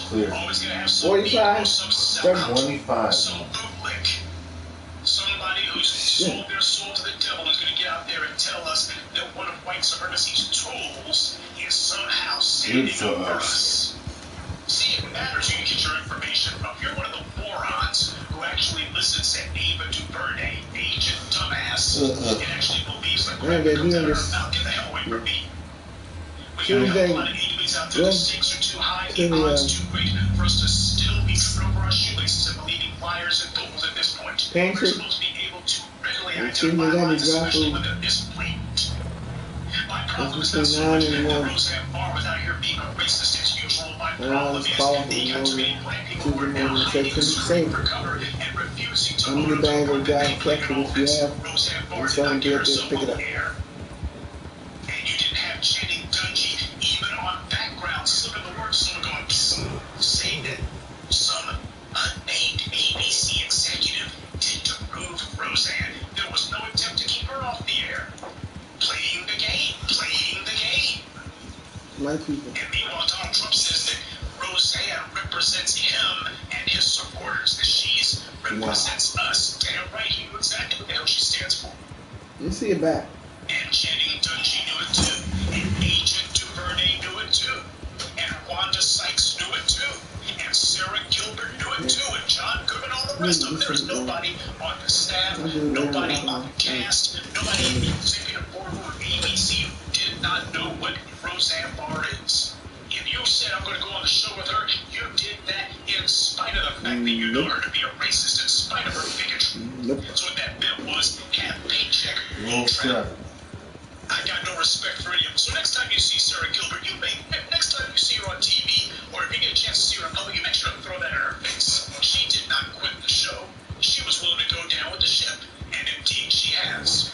She was trying to cover for it and pretty it up and whitewash it. Oh, her views don't represent the views of anyone on the show. But we're gonna. Yeah. I'll be damned if I quit, though. You're gonna have to find me. Yeah.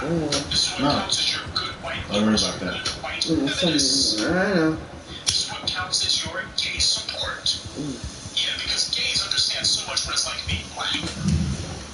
Wanda Sykes, one of the main idiots, saying that it was harder for her being a gay woman than a black woman. Yeah, but when Roseanne decided to tear her behind, she didn't go after somebody on the basis of being gay. She did a physical. So don't ask me to give Wanda Sykes any sort of kudos because she decided that she was going to quit. She never should have been on the show in the first place. I don't give points to people who do the right thing when they have no other choice. That's why, you have no problem with me saying that Bob Iger deserves no credit. There was only one thing to do here, the right thing. Yeah, after you've tried everything else. So we ain't gonna give Bob Iger any credit. Why should we give his bootlegs, his suck-ups, and his support staff credit? That includes Wanda Sykes. No, we do not sit here and let them pull the wool over our eyes. Roseanne Barr has let us hope, gotten the last chance that she's going to get any sort of media platform. No, with people like Channing Dungey around, never say never. With clowns like Eva Dumbass running around, never say never. There's plenty of folks who understand that there's this unspoken rule that white supremacists are never really supposed to be fired, they're just supposed to be transferred. According to Paul Krugman, now imagine foundational blacks did that. Just like that man, I said the name of Mama and Chicken, Mickey and Nick. And then she swapped up there on Sunset. Because then Chicken wanted to go see him. He didn't know he was married to Margie. Yeah. He was sitting in the booth. And this white man was sitting in the booth on that side. And he made a comment. I can put you in pictures. Making your mama make you lose this. No. It was a point. No, he could have been a point. Huh? He could have been a point for you. That's the She's made a career out of her racism and her bigotry. And that's been her calling card for the last few years. She's been in everybody's face about it. So I'm just going to go ahead and close this out because there's a lot of people who are already jumping on this thing and attacking it. That's good for them. And I think if you haven't checked out what Mr. Superboy, Your World these days, what his channel's called, if you haven't checked out what he has to say about it, you should. For no other reason that the brother deserves respect, but the fact that he's been out there fighting the good fight against this for the last several years. But don't you let these clowns on white supremacy surrogates like Ava DuVernay, Agent DuVernay, sit here and pull see that. Proud, strong black woman routine with Channing Dutch. You haven't heard nothing about the what's the name, have you?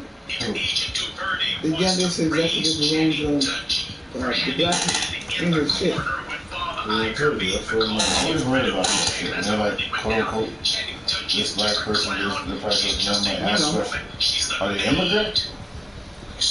No, I'm talking about the different name.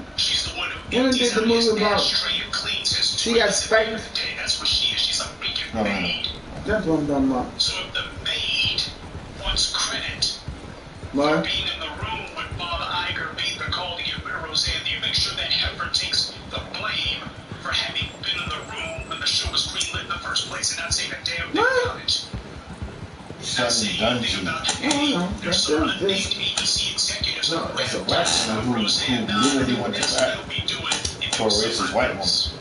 So, there was always some grimy talk about blackish for all shows. Believe it. Every time black people have a show, there's always going to be somebody who's got something crazy to say. Yeah. But nobody had anything nice to say about Roseanne. Damn sure not Channing Dutch. Nope. Damn sure not Sarah Gilbert. So what does that tell you? Yeah, hold on, racist shit. With a so-called corporate job, and you also got another whore with a SAG card, with a Screen Actors Guild card, and you got another skank, another whore with a Directors Guild card. This iron triangle of evil, running interference for the people who trash us, run us into the ground, and trying to kill us. racists who attack and kill us daily. This is who Agent Duvernay stands for. And I'm going to tell you for the longest time, it is not harmless when you allow trash like this to run around unchallenged. When you allow them to run interference for the people who prop up the Roseanne Barrs of this world. Who the hell gave the job to Roseanne Barr in the first place? Who gave her a second chance? Channing Dutch. And who's praising her? Agent Duvernay. It is not harmless. Look at that. It is not harmless when they do that. Yeah, I'm getting that water. Is one of the main needs they attack us. Burn your ass. Yeah. Sunday. See all that shit? No. Racist hag. That's why it's just different colors. Yeah, like that Yosemite National Park or the other one. The Yellowstone. When they got the geyser. Yosemite National Park or Yellowstone. When that lady got boiled over, chasing after a dog. I'm like, yo, I love my dog. I'll put the dog in the car. I'll put him on a leash. Like, he's not gonna just run around till I gotta worry about fucking around and dying because my fucking dog is doing some dumb shit. Like,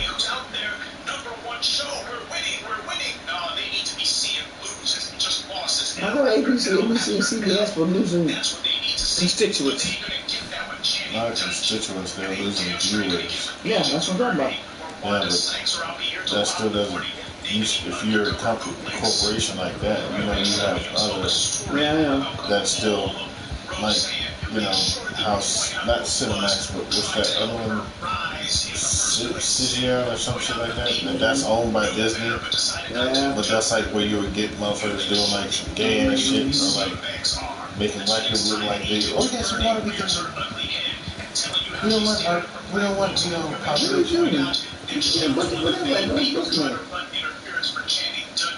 One of Roseanne Barr's cheerleaders, one of Roseanne Barr's erstwhile benefactors. Who the hell, what black person in their right mind would give a show to Roseanne Barr?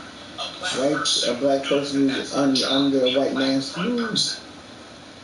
Cool. I said a black person under a white man's rule. Give a show to Roseanne. Now they can put their crash dummy out there. And they can put one of their psychopaths out there to praise her. This is not a morality test, it's an IQ test.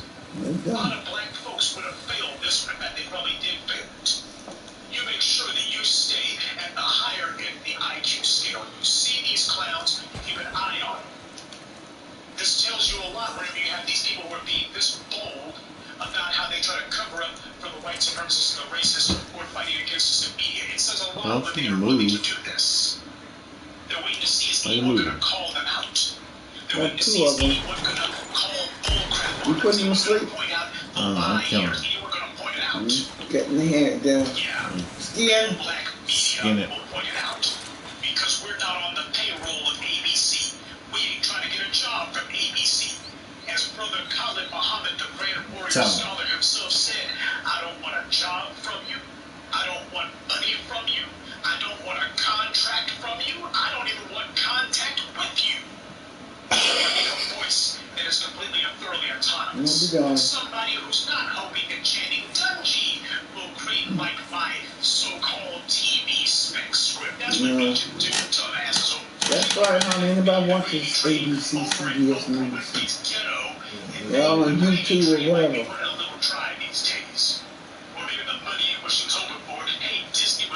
That means I got 1, 2, 3, 4. Stupid money over at the Mouse House. All of Mr. Barnes is. Before they finally say, okay, we're tired of looking at your grinding behind. That's what this is about. Suck up to Channing Dungey. Maybe she'll greenlight one of your stupid spec scripts. Yeah, we understand. One hand washes the other. Oh, Channing, you got yourself. You stepped in it big time. People are going to be asking, why did you greenlight that stupid Roseanne show in the first place? They're going to be blaming you for this. You're going to look a suck up. You're going to look a freaking sellout. The black community's going to say, you're one of the traitors right here. You want me to put in the good word for you? Please, Agent Duvernay, please. That's what we pay you for. Okay. Keep your eye on these enemies. Because remember, for every Roseanne Barr who you see out there who's trashing us, there's 3 or 4 black bootlicks in the background who put them on and are paid to run interference for and protect them. Yeah, good boosters who get on the rocks. 99% of the time, the Roseanne Barr is calling Susan Rice a monkey and attacking NFL players who are trying to protest the murders of black people. Oh, he got hired to play the football, right? He's the quarterback? Pretty much. And you don't see Agent Duvernay saying You get the uniform things? Yeah. Rack? Yeah, You didn't get the rack, did you? Yeah, I did. Where is it? Down on that? Yeah, and wrapped up. She ignores racists like Roseanne Barr 99% of the time and only speaks against them when it's time to give cover to white supremacist surrogates like Channing Dungey and to give cover to white black people supremacist are like, yo, bitch, you better say something. Yeah, we know the scam, but it's a brand new day. It's not Yeah, really going to be the Lincoln. white media story of whoops, some white supremacists went a little bit too far, so we gotta do a quickie move. We gotta, we gotta put Roseanne on. See, they didn't like when they did that slave thing. Just like we did Paula Dean, just like we did Dog the Bounty Hunter. We'll bring her. Remember? Blackish did the slaves? Put her on ice for a little while. Blackish, the slave quarters. No, when you did the Juneteenth is what you're talking about. And the slaves also. That's what Juneteenth is also. I know, but they didn't like it anyway. It is no accident that What are we doing Roseanne now? Barr, since 2013 at least, and this is just the main ones that are on Twitter, she's been comparing black women. Roseanne Barr has been comparing to monkeys. She ain't no black woman, she's a white No, woman. she's saying Roseanne Barr has been comparing black women to monkeys. That's what she's saying. Just like what's her name? A lot of them. Greenlit her show. And another black woman who calls herself trying to be a hero now, coming to fight the good fight after the battle's already All over. that meat going to waste. Now that Bob Iger's You just take a little bit of skin, like, I don't taking get out the that. trash, here comes Agent Duvernay to say, oh, look at how spotless the kitchen is. Yeah, you got these I black saw women this here on who are the targets of Roseanne Barr's racism. No, something on the phone. I said, this girl's a nanny. And she was dancing with the little white baby. She's a black baby. Yeah, I seen her. Yeah. She was on that TikTok. Yeah. She babysits.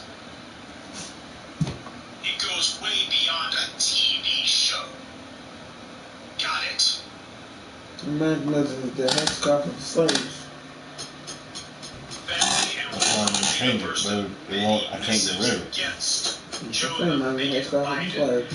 We need to go ahead and make sure we start banging the drum I mean, sooner the better. So that's the money you're getting. Be more or less a Cliff Notes version of some of Joe Biden's greatest Oh, racist Biden and hits shit. or rather racist misses. It comes from a variety of sources. Now, some of this is taken from the Caucasian Nazi network. Some of you may have heard it called CNN. But a lot of it comes from Jackson Free Press. Now, with tangibles being black people's primary issue, this is our issue. This is what defines us. Those of us who came out of slavery and built this country.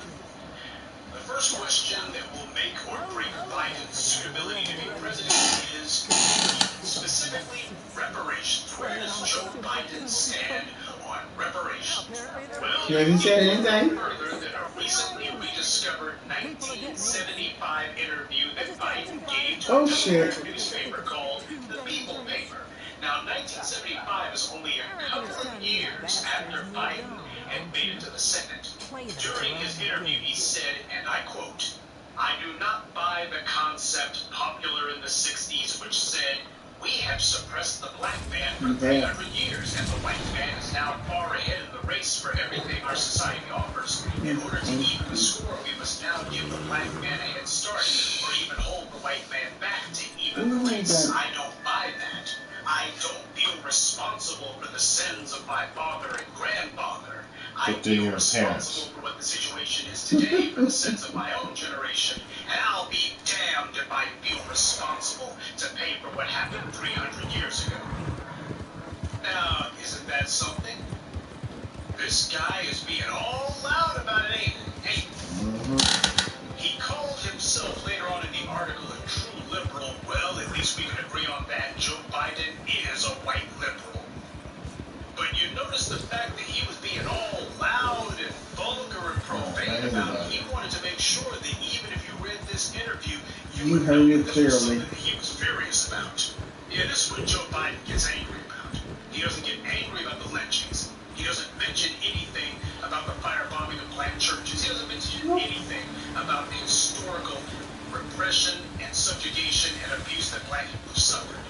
He doesn't talk about what his generation did that needs to even be repaired. He notice how he never gets specifics on that. He just keeps it at nice little indistinct vagaries. A typical white liberal tactic, which the conservatives also use as well. You wanna fall? But that's what he does. I don't feel responsible for what my father and grandfather did. Yeah, because they were the ones who went ahead and got a piece of what black folks had built and handed it to his undeserving behind. He says, I feel responsible for what the situation is today, but he never says what that situation is. And he definitely never says what is going to be done to make up for it as far as he's concerned. We're not making up for anything. The black man should be given a head start. In other words, black people should never have more than what a white person has. Even though you can tell, historically, white people have stolen what they have from black people. That's a historical fact. Black people built the country, created the wealth. The Europeans came in and decided to hoard for themselves by force of arms. And Joe Biden says that he'll be damned if he's responsible for what happened 300 years ago. Short of the plantations, there was nothing happening 300 years ago that wasn't going on in the 70s or the 80s or the 90s or today. So that's Joe Biden in 1975. I guess he figured that nobody would ever find this interview, but somebody did. And it certainly explains why good white liberals never seem able to get anything done as it pertains to black people, because they have the exact same attitude that Joe the Bigot Biden does. Now, Biden in this interview then goes on to continue tying his fork-tongued knots. Then he says the white man has, past tense, suppressed, past tense, the black man. Then he says the white man continues to suppress the black man, so he mixes both past tense and present tense. He draws a direct correlation between the past and the present, but he wants to pick and choose when it ought to apply to him. In one breath, he admits that there is a continuous, non-stop line of abuse, degradation, and deprivation that black people have been subjected to, and then in the very next breath, he says, but I'm not responsible for any of it, other than, well, I'm responsible perhaps for what my generation did. I feel responsible for what the situation is today. Yeah, but he's not fixing any of it. He's not doing anything about it. He's not punishing anyone. He's not advocating for any legislation that's going to advantage black people. As far as he's concerned, well, we're just going to pretend as if everything's even now, or at the very least,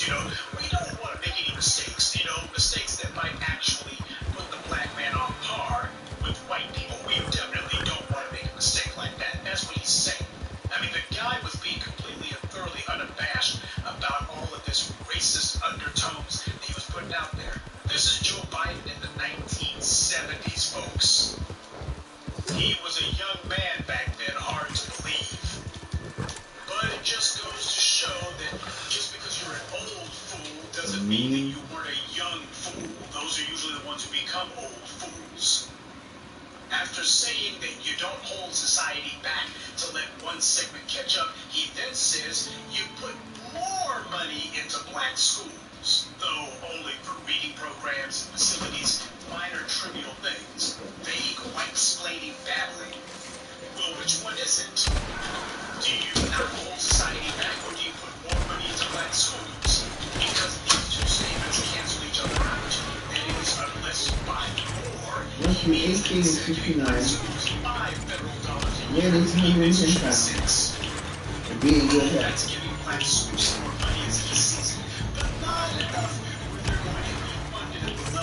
That's crazy. What's the real else from? Huh? What else did they say? Addition to millions, centered donations criteria, you must provide a dollar photo, ID, proof of current address, and proof of social security number. A border crossing card? That's if you're illegal. You're a lot smaller. Dollar at participation centers only management reserve all rights. The educational bill in 1975 that was up for debate, he didn't say, let's have a you want to call them the poison, right? Put it in. To be put on the level, the exact same with the white schools. He didn't say anything about you remember Chinese bratwurst? Yeah. You had Chinese bratwurst before? Yeah, but it's made differently. It's not the same as like when we eat bratwurst. How did it taste? Spicy. Spicy? Alright. You got a choice between hot dogs or Chinese bratwurst.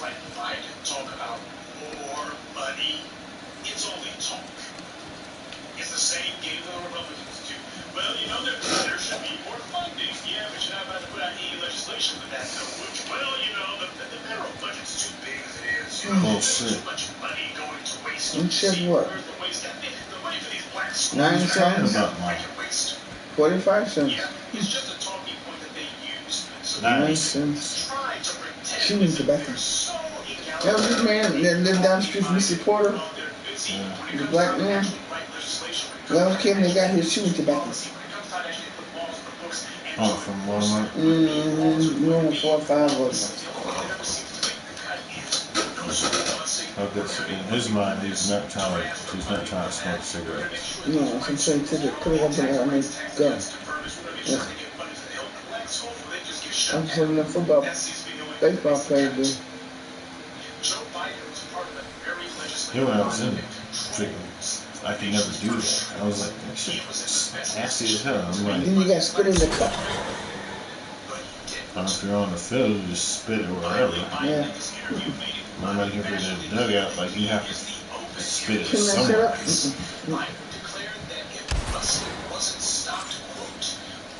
Blowing up everything. Just burning everything.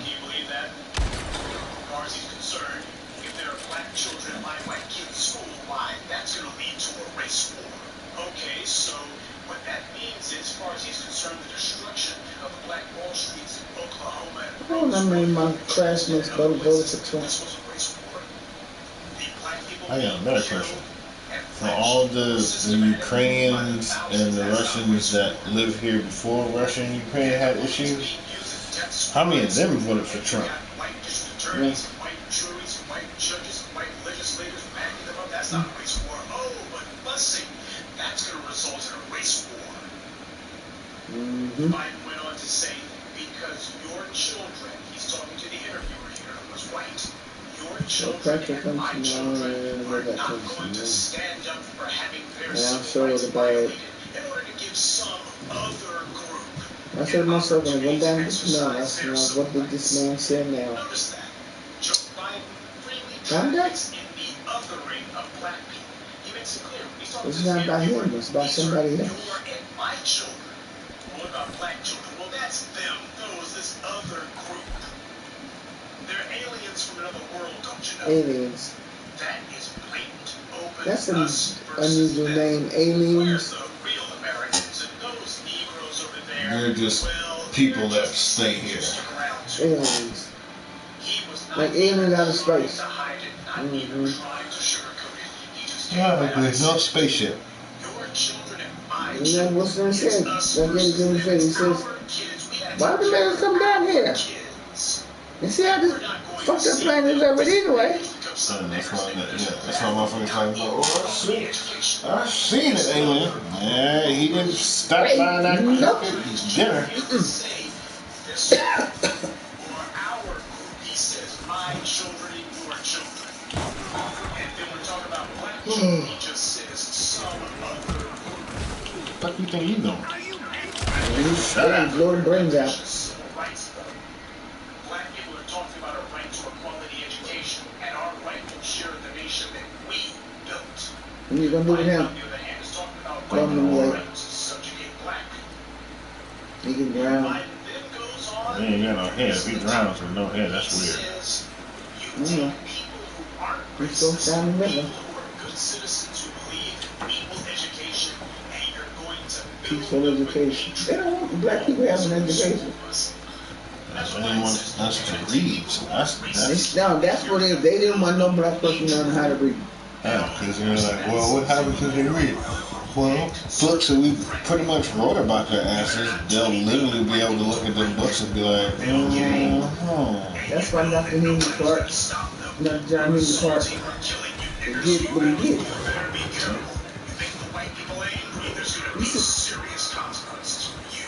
Listen, it's like we were.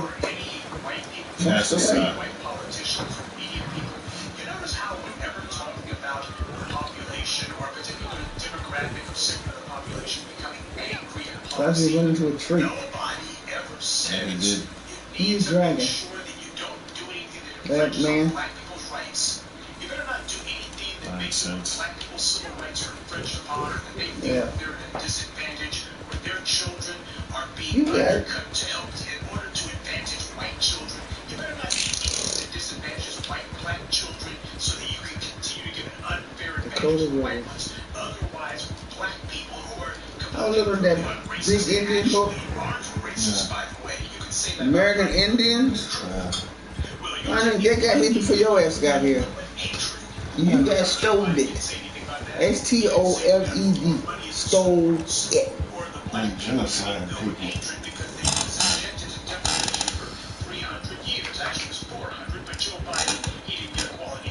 Joe Biden fucking shit. But this little moron, obviously he's just like the rest of the good white legislators, media people, and folks in society. He never talks about how, gee, black people are going to be filled with hatred if you disadvantage them and disadvantage their children. They're going to get angry and be filled with hatred, and this could cause a race war. He doesn't know. He doesn't say that. Nobody ever decides that you got to form a society. Don't you disadvantage black people because that would be wrong and there would be consequences. Nobody ever says that. Nobody ever does. Not even white politicians say that. Nobody. We don't have no black politicians that support black people. We just have bootlicks. Thank you. So bullshit. Biden was not making some sort of observation. Remember, babe? Please will find out if a quote unquote someone that looks black is from black people. You ask the nearest white person, hey, do you like that black politician? They say yeah. That's why you don't. That's why you can't trust him. All that was happening was you had a few black kids who were going to be sitting in the same classroom with these white children, and you had white moms attacking these black children. This was going on 20 years before busing, before Joe Biden started whining and complaining. Before he started his career of whining and complaining for reason. Black people merely took their kids to the same school that white kids were at. There were no white kids who were told to go to the black schools. Yeah, that's another thing too. When they talk about busing, it's like, okay, why don't you just send your white kids to the black school? No. So you want the black kid at your all-white school? But Joe Biden doesn't say, you know, We got racist ass teachers and students in classes. Yeah. Black folks, hey, we better be careful about this. No, far as he's concerned, the only thing we need to be careful of is if white people get unhappy. That's the only thing we need to be I careful of. like how that horse and reins flies in the wind. There's no wind. Oh, if you go faster, that's why. You're not going that fast. It's still flying in the wind. Yeah. Why were white people so angry in the 1950s and 60s? Merely at the presence of black children in Black kids going to that school. It's because these white moms. But they don't know how to read them right. You go mess up my child's education. Shit. Like, if your child spells education like the way you say You it, say it? Something wrong with you. yeah, I'm like, I think your child would be benefiting from being around my smart parents. Other than it'll hurt him or her when they get home, because they're gonna be like, well, I can't talk around my parents. Why? Because they don't know how to talk. Hey, wait, what? They don't know how to They talk. don't know how to talk. Who's your parents? Yeah, but they're not educated. Because they think education is a bad thing. Oh, okay. Like, did you say educate? Yes, Yeah, that's what I say. education. That's what my parents say. They say education. I'm like, No, you need to go to school, buddy. yeah, that's why you don't talk to your parents, huh? Educated. You educated. He was in favor of more funding for schools. Yeah, He well, just that's it. doesn't believe he's in favor of it, just as long as it doesn't actually happen. So I think it's safe to say that You should have watched The Rock. opposed to tangibles. He said it You got a possum again? forked tongue. Oh, Hell, he's yeah. opposed to the presence of black people, period. Possum or squirrel? No, the what's it called? Lucha? Them damn things that I'm looking all over the place for. What? Those either eggs, remnants, cards, stuff like that. I have no idea. Okay. See that? Yeah. This is the eggs that you get. Oh, you gotta get the eggs, but the eggs are free. Yeah. But you can only shoot the eggs with the Go on now. or the varmint. Varmint. No. What the hell is it? A mouse? What is a mouse? Mouse. No, what is it? It's not, it's a mammal, but what else is it? It's a rodent? Yeah, bro. Yeah. Did Joe Biden ever pull that one? Get out away from that. I mean, the guy in his interview, he sits there and goes, I oppose busing. It's an asinine concept. I've gotten to the point where I think our only recourse to eliminate busing may be a constitutional amendment. Which, by the way, was Joe Biden's very next political move. Now, Politico wrote a piece about 4 years ago on Biden, in which they detailed that the Senate was ready to support school busing until Joe Biden went on a crusade against it. Oh, In wow. September 1975, It'd be September. Jesse Helms proposed an Oh, Jesse Helms? Oh, that one? Mm-hmm.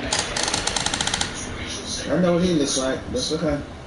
Now, Helms Oh my himself God. said that his entire reason for proposing this educational bill amendment Like, if I saw Jesse Helms and didn't know his name and didn't know his background, like, if I saw just a picture of him on the street, like, I'd be like, yeah, that's a white supremacist.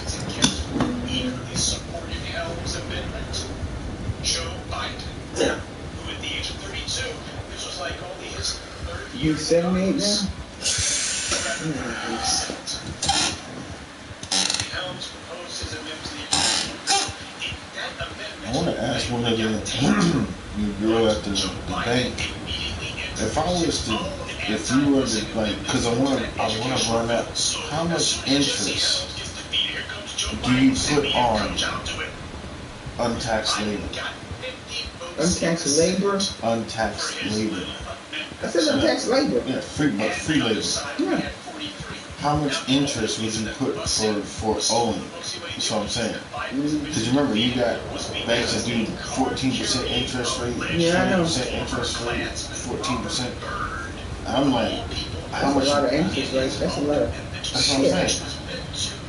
Because it would be 20 trillion at the beginning, but you're going by interest rates, so that's just a first payment.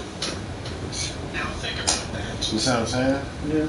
And then you train your grandchildren and your great grandchildren and be like, no. Every election, you go up there and you tell the motherfuckers how to pay. That's how you know you're a racist. And this is exactly what Joe Biden is. Well, no, Now, I've got more information that primarily comes from Slate. But here's what Joe Biden did. Some more of his listening song. Who's listening song me yesterday? No. The other wheelchair bound man. Oh, what is that? See what happened? I told him, I said, foot froze, chop.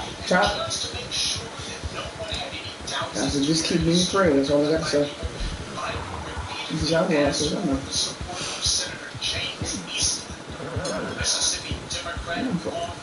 Cold foot, chop. Because the one that on the first floor that's in the corner, way in the I saw her and she did, because that's the one that made that statement that when we had the support group. Yeah, she said I'm not black. And she was showing Rosalie picture of her grandson, but she didn't show me after. I let the brother roll up and she said, no. And I told her point blank, I said, Hoover was a nigga. She said, what? I said, Hoover was a nigga. A black person. And I said, well, how you know that? I said, read, investigate, and then you find out. That's why he didn't like the KKK. So that law. Yeah. The fact that there was a law. 1% you black. No. It's the pretending to be white law. Yeah, like passage. Well, passing is different, but if you're pretending to be black, white, and we know you're black, and we find out, you can be prosecuted. Yeah, just like all these Chinese and Mexicans trying to be white. They're trying to put in their application to it. Nope, we ain't white. I'm like, white people know white people. You know. Just the kind of person that Eastland had an established reputation. Biden's association with the notorious Eastland. Look at the fact that how long they were able to just act like this is just normal. Yeah, I know. In the beginning, and then that's why Mama. I think that's what Mama did. What Mama did. She made sure she was top in her class. Top of the class, Ooh, that's nasty. A rat, a rodent, or a rabbit? Rabbit. According to Biden himself, Eastland, quote, never called me senator, he called me son. Yeah, right. Yeah, son of a... Son of an asshole.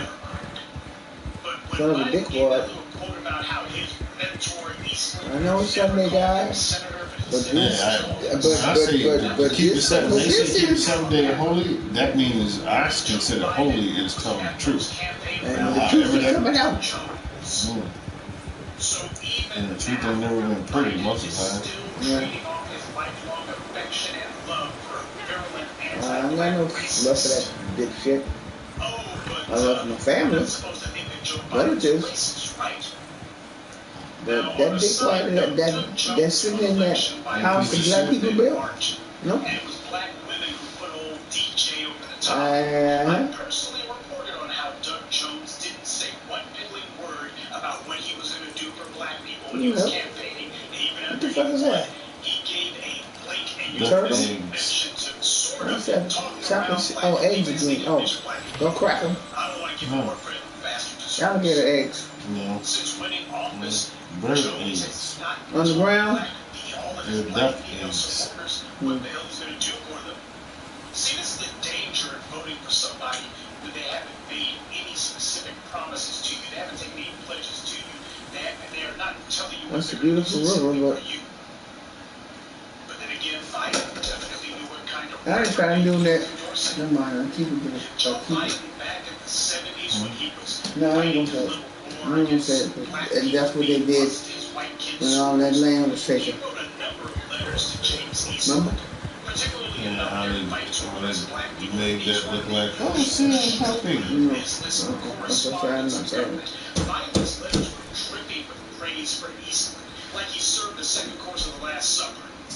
I'm not going to recount any of the letters here. You can find them online. The Caucasian Nazi Network covered this story already, but the point is, Joe Biden was effusive with the praise for a man who he knows to be a card-carrying white supremacist. He would talk about it when he was out on the campaign trail. He had no problem mentioning it because he figured, well, hell, I got so I'm putting them in the air fryer, right?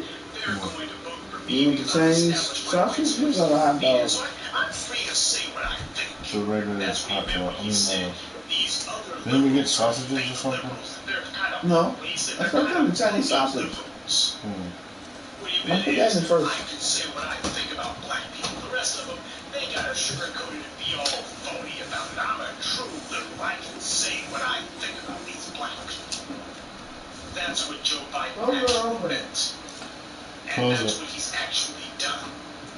This is the man who is now seeking to become president because Donald Trump is such an out-of-control racist. There's no difference between these two scumbags. In 1984, Biden worked with Republican Senator Strom Thurmond and the Reagan administration to pass the Comprehensive Control Act, which all it did was it greatly expanded civil asset forfeitures, and it made it where local police departments would be able to have a bigger share of assets that they captured. Basically, all it was a license for the police to steal. That's all the civil asset forfeiture laws are.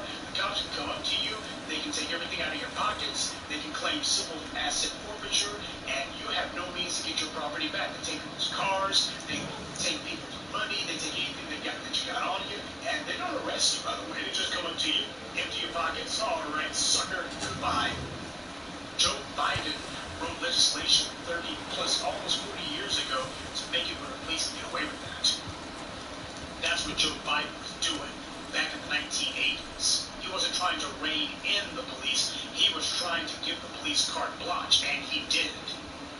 2 years later, in 1986, Joe Biden made a trip to Alabama, during which he told the crowd, quote, a black man has a better chance in Birmingham than in Philadelphia or New York. Mom, I have to bring that in here. Mom, get in there, call me, I'll go in there.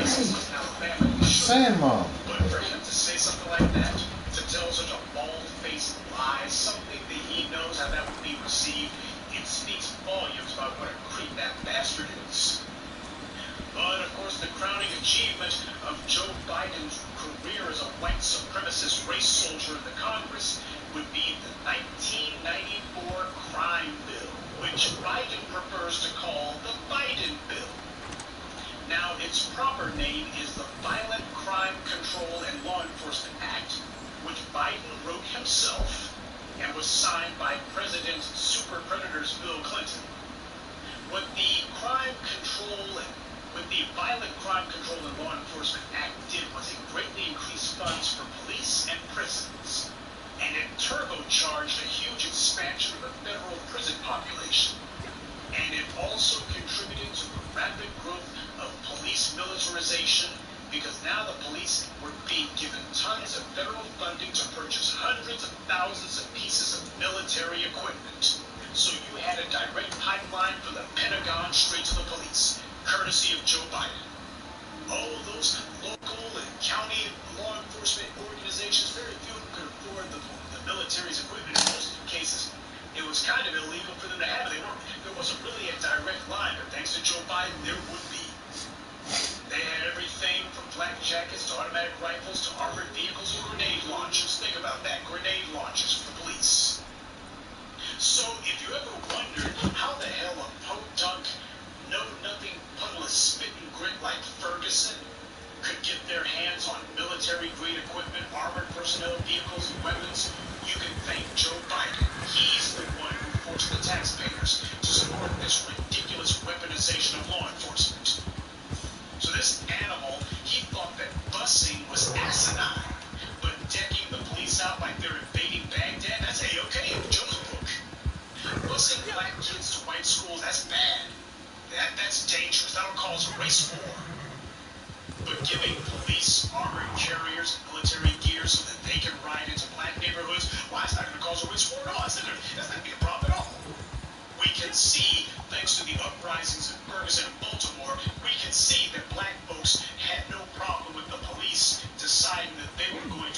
black neighborhoods that didn't cause any racial strife at all. Did Joe Biden ever take responsibility for that and say, you know what, I did this, I caused all this racial strife? No, he didn't.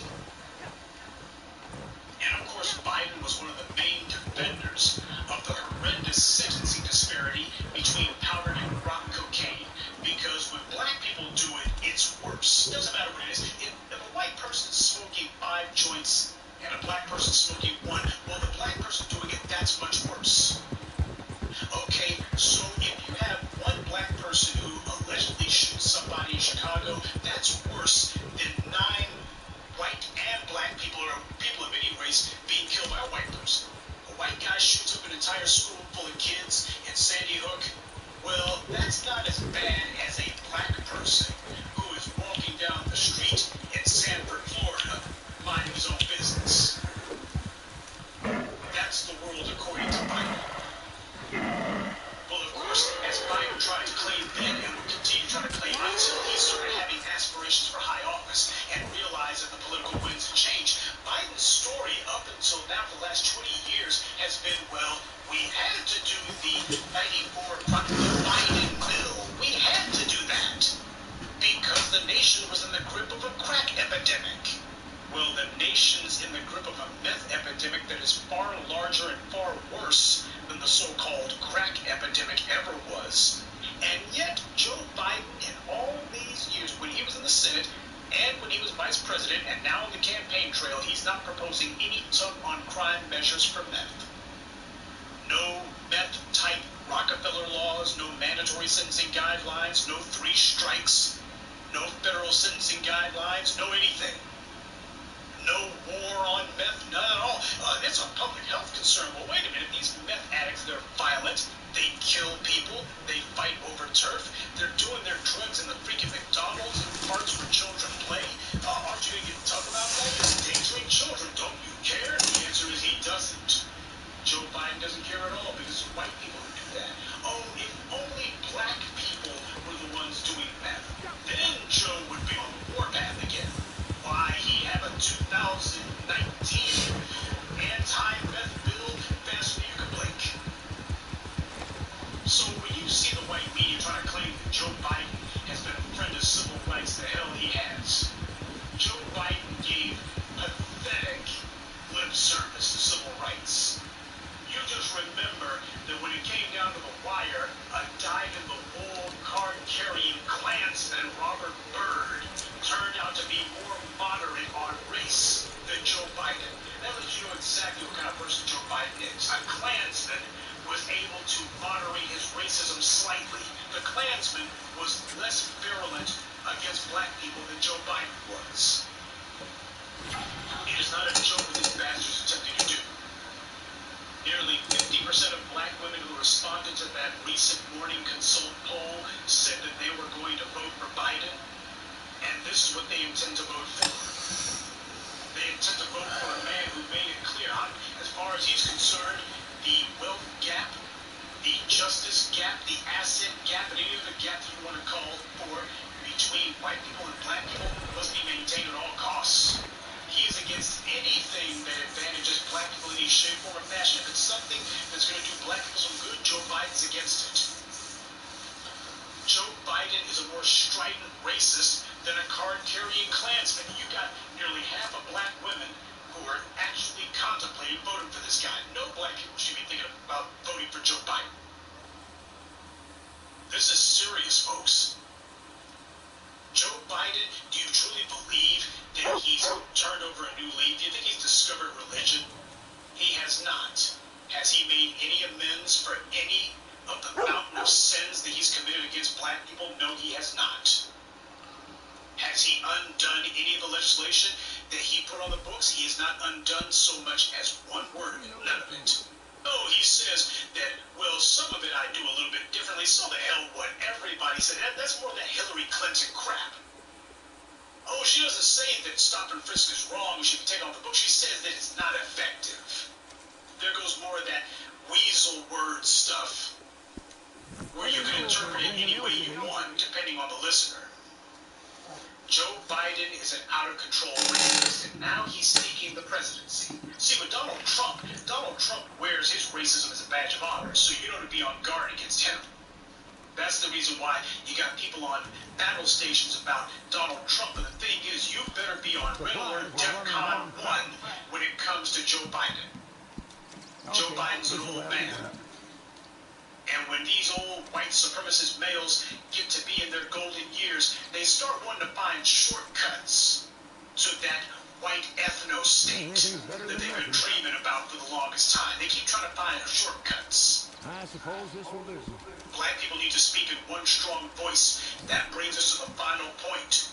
We need some street soldiers out there, dedicated pressure groups who are going to put the cameras in Joe Biden's face and confront him with his pathetic record. If he holds a rally, if that bastard refuses to answer, which he will, you need to make sure you educate that crowd. Say it loud and proud. If you make sure you get yourself into some of those rallies and make sure to remind Joe Biden and his would-be supporters of his record. Make sure that he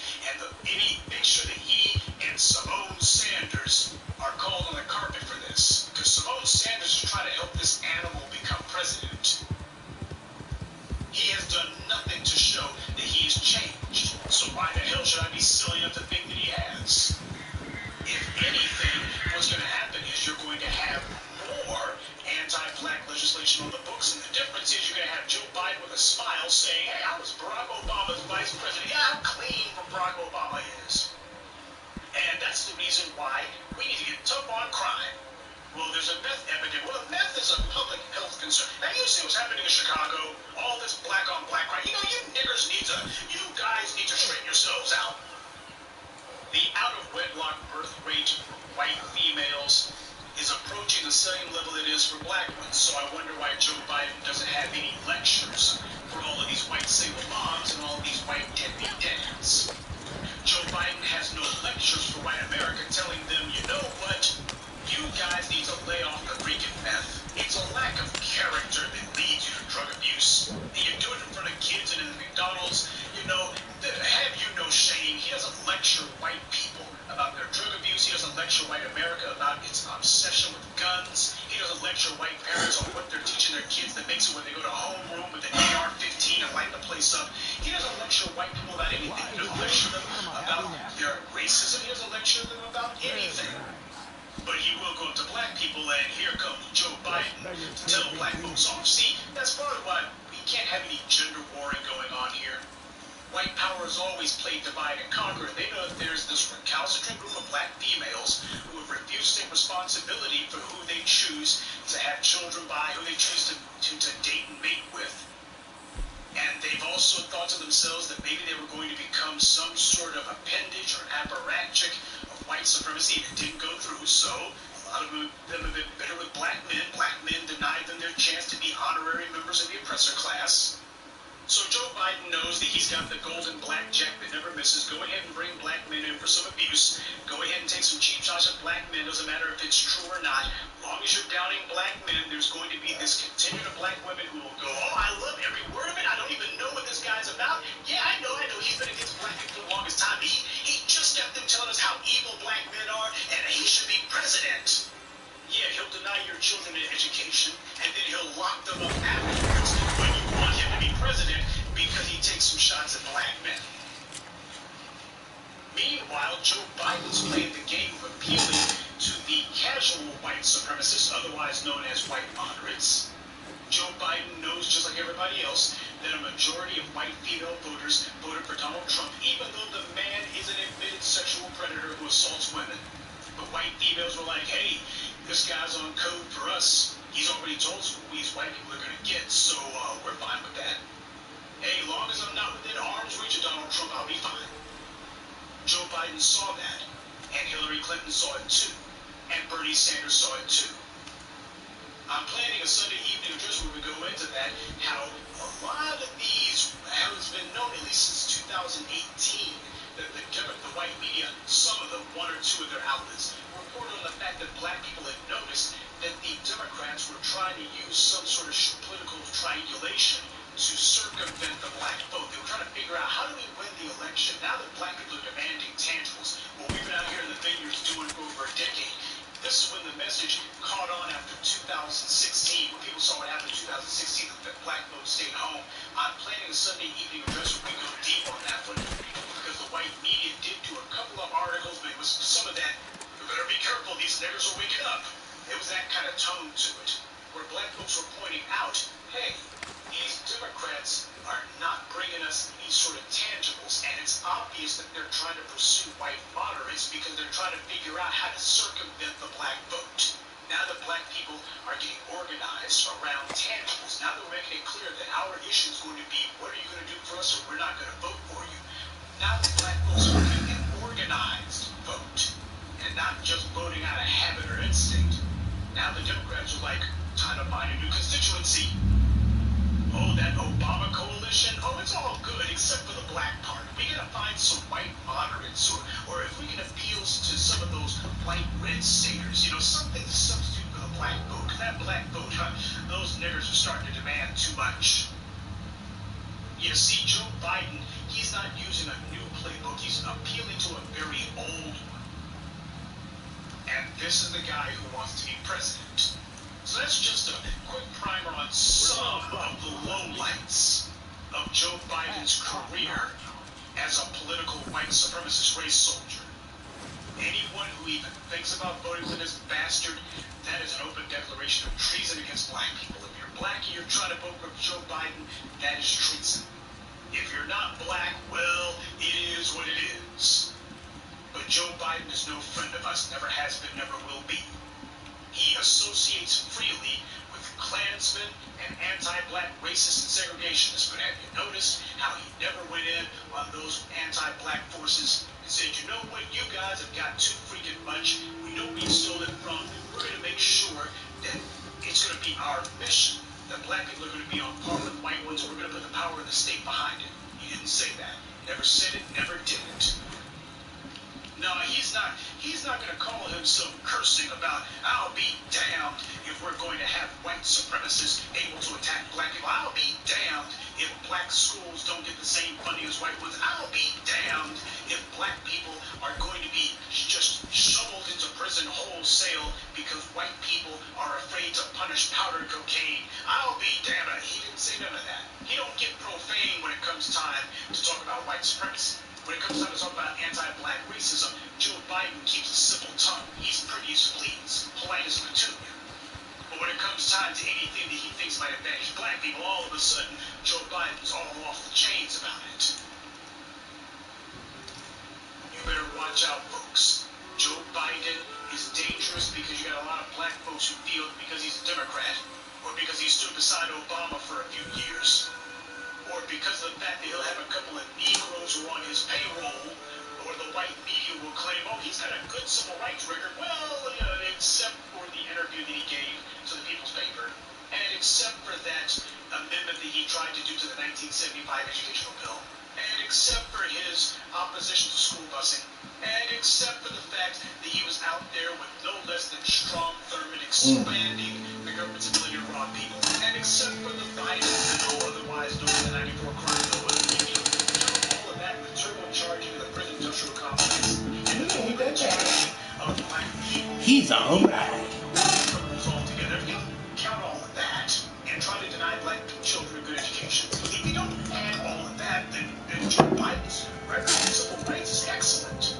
Just remember, when white media says civil rights, they mean it the same way Joe Biden does. It doesn't mean equal rights for everyone or that people have inherent rights. It means specifically white rights. And the first white right is the right to subjugate, oppress, abuse, and kill black people. The white media and Joe the Bigot Biden are on the same page as that. We're going to stay on this bastard's neck. And those of you out there who are aware of where this guy intends to be, you got to make sure that they hear from us. Have your camera phones at the ready. Stop being freaking bashful. Time to stand up and speak up. Make it clear wherever this animal goes, he's going to be reminded of his record. He's not going to be allowed to run away from it. The white media is not going to be allowed to rewrite the history. And we're not going to let any bootlicking Negroes get out there and try to say Joe Biden's a reformed racist. He ain't. He cannot be forgiven for his sins. They ain't going to be washed away. They're going to follow this man all the way to his last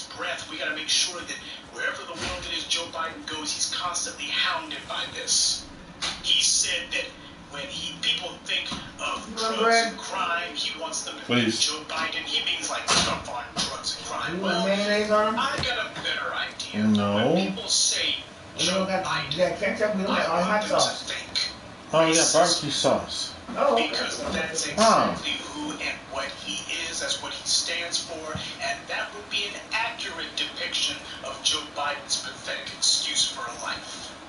But you see, the truth is not going to be told by Joe Biden by the white media. That falls to the black media to do, and that also falls to the faithful like you. What they're counting on is that black folks who have their heads on straight, who are willing to stand up, step forward, and be counted, who are willing to speak up at any of these public gatherings where you catch these racists, and people who are willing to confront them with their record, well, they're counting on, Negroes only do that to Donald Trump. We've trained these Negroes very well. We've trained these Negroes to know that they're not supposed to do that with Democrats, no matter how rancid their record was. They're supposed to just stay quiet and be polite, because after all, you don't want the Republicans to get in there, they'll be racist. No, it's time to show people that if you cross the black community, you will pay. You're not going to be able to take refuge inside of a sound stage where there'll be no hard questions. You won't be able to go to any friendly town halls where hopefully everybody understands they're supposed to applaud on cue. No, you're going to be hearing about it. And you're going to be having people who, in the middle of your cute little speech, I want people to know about civil rights. Joe Biden's a racist. Joe Biden opposed school busing. Joe Biden was friends with Klansmen back in the 70s and 80s and 90s. Joe Biden opposes reparations. That's what should be heard. Don't let that bastard simply run the tables and to tell one lie after the next. He's been getting away with it for over 40 years. It's time for Joe Biden to get called out, and we're the ones who need to be calling him out. He wants to run for president, fine, but he ain't going to be allowed to run from his racist record.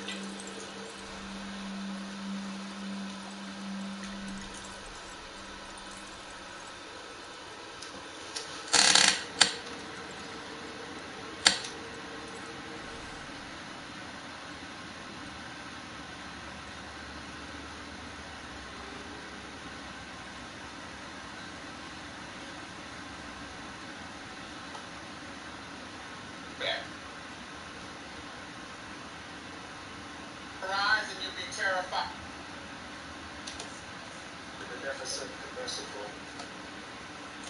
All things is due to our Lord, the Lord of all the world.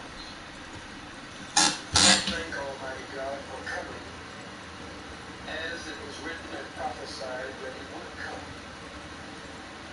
Seek and to save that which was lost.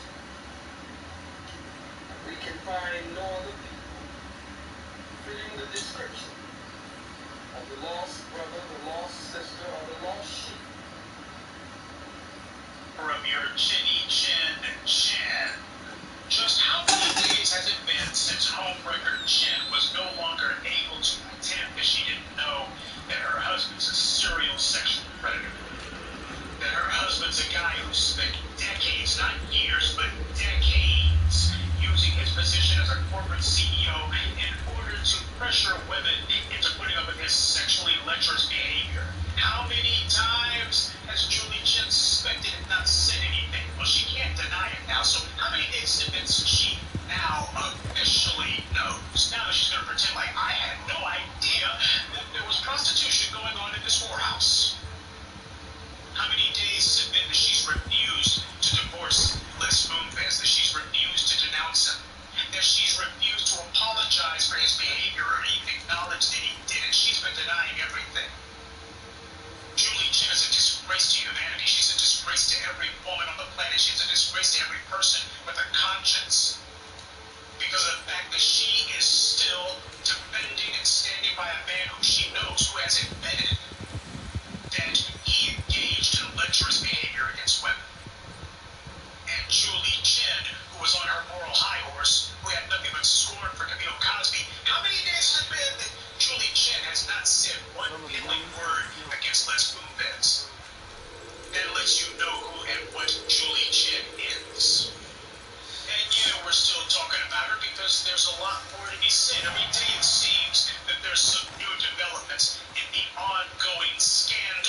Moonves thing, yeah, I know it ain't gonna happen.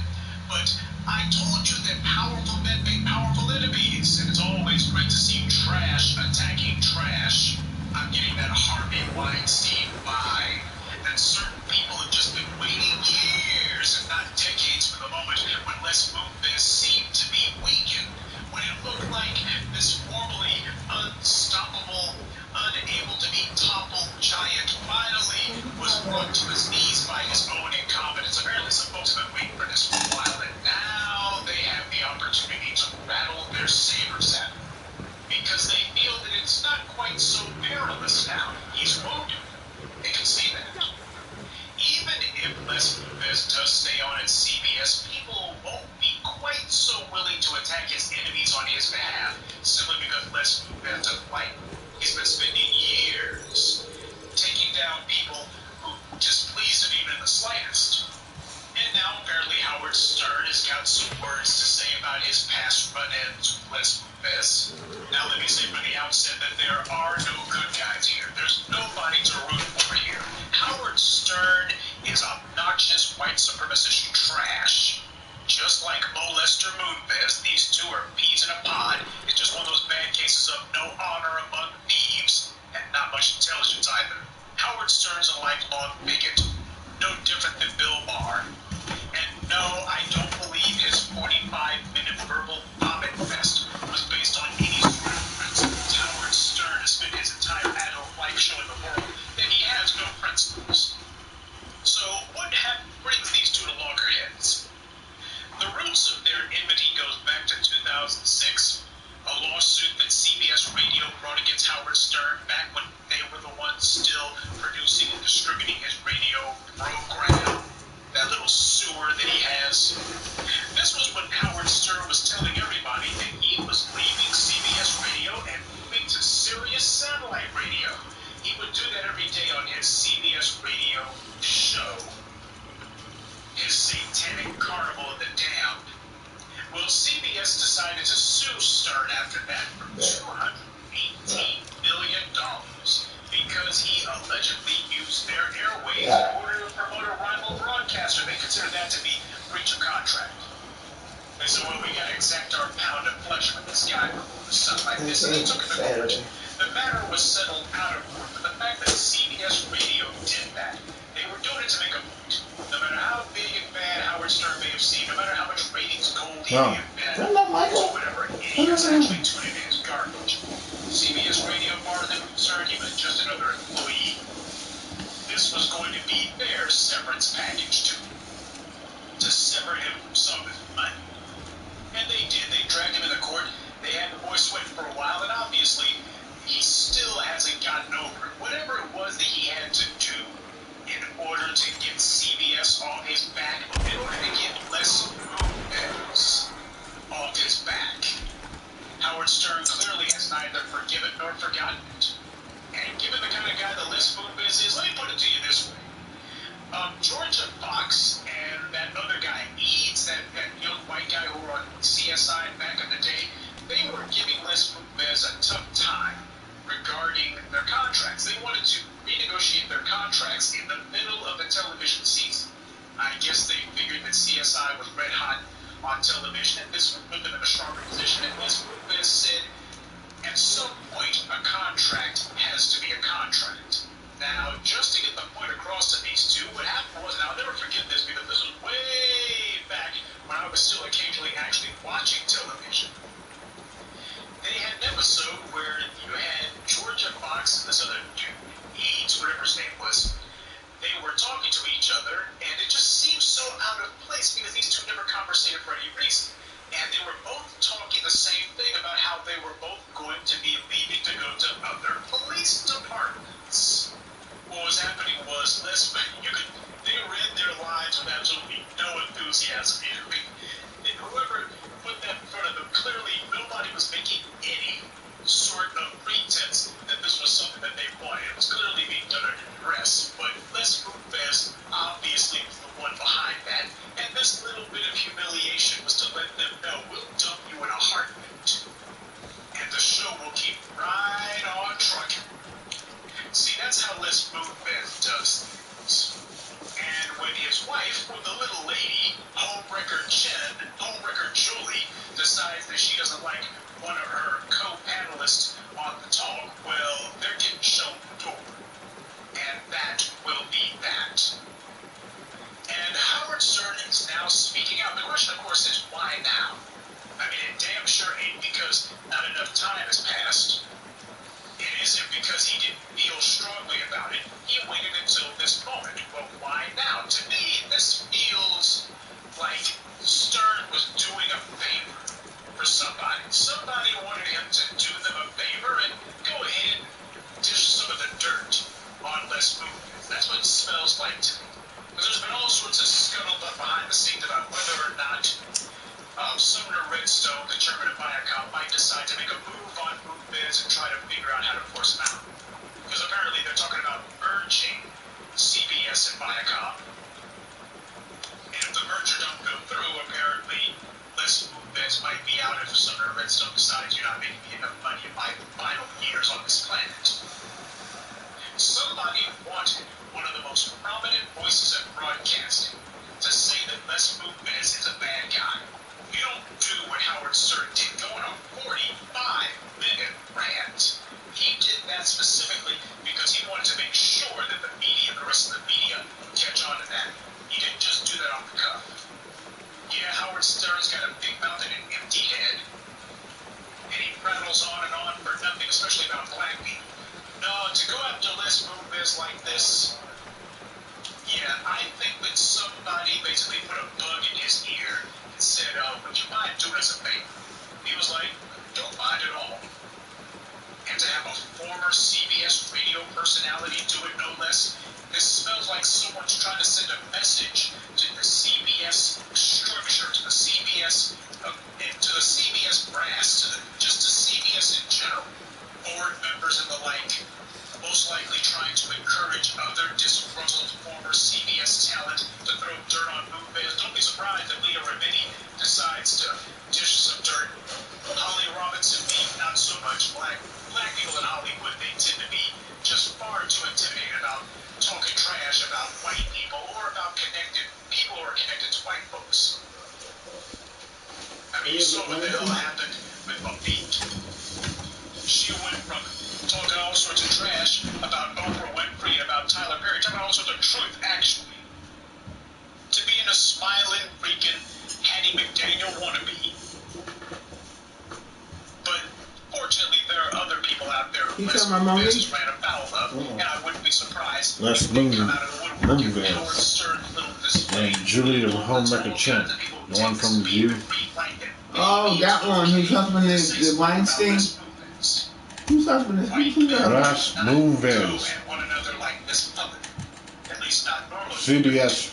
And on the few occasions when they do meet a person, it's business. Isn't Weinstein married to a Chinese lady? And there have been a couple of other little publications online who have Weinstein. noted the fact that a lot of the guys who claim to be in support of Time's Up and Me Too are now turning out to be some of the worst offenders. It's cute to see some of the fringe, and these are not mainstream white media outlets, quote-unquote mainstream outlets. These are some of the guys who mostly run blogs and mostly just run their mouths. But even so, the guys on the periphery of white media, they happen to be saying what we over here in real black media have been saying for months. So I want you to understand that slowly but surely it's starting to be said. Now, if you get your misinformation from the white media, then this is all some sort of startling revelation. What? You mean the very white guys who have been calling themselves putting money into Time's Up and who have called themselves being the biggest boosters of Me Too? These guys are some of the worst offenders. Now, you got your information from the white media. You're shocked. However, if you get your information from Professor Black Truth, then you knew this little bit of him. You knew all of this months ago. In fact, as soon as Time's Up got started, I was the one first out of the gate exposing the lecherous anti-black racist behind it. And how it was all about Time's Up is nothing more than a clumsy front for a bunch of white guys to be able to pay some females to not talk badly about them.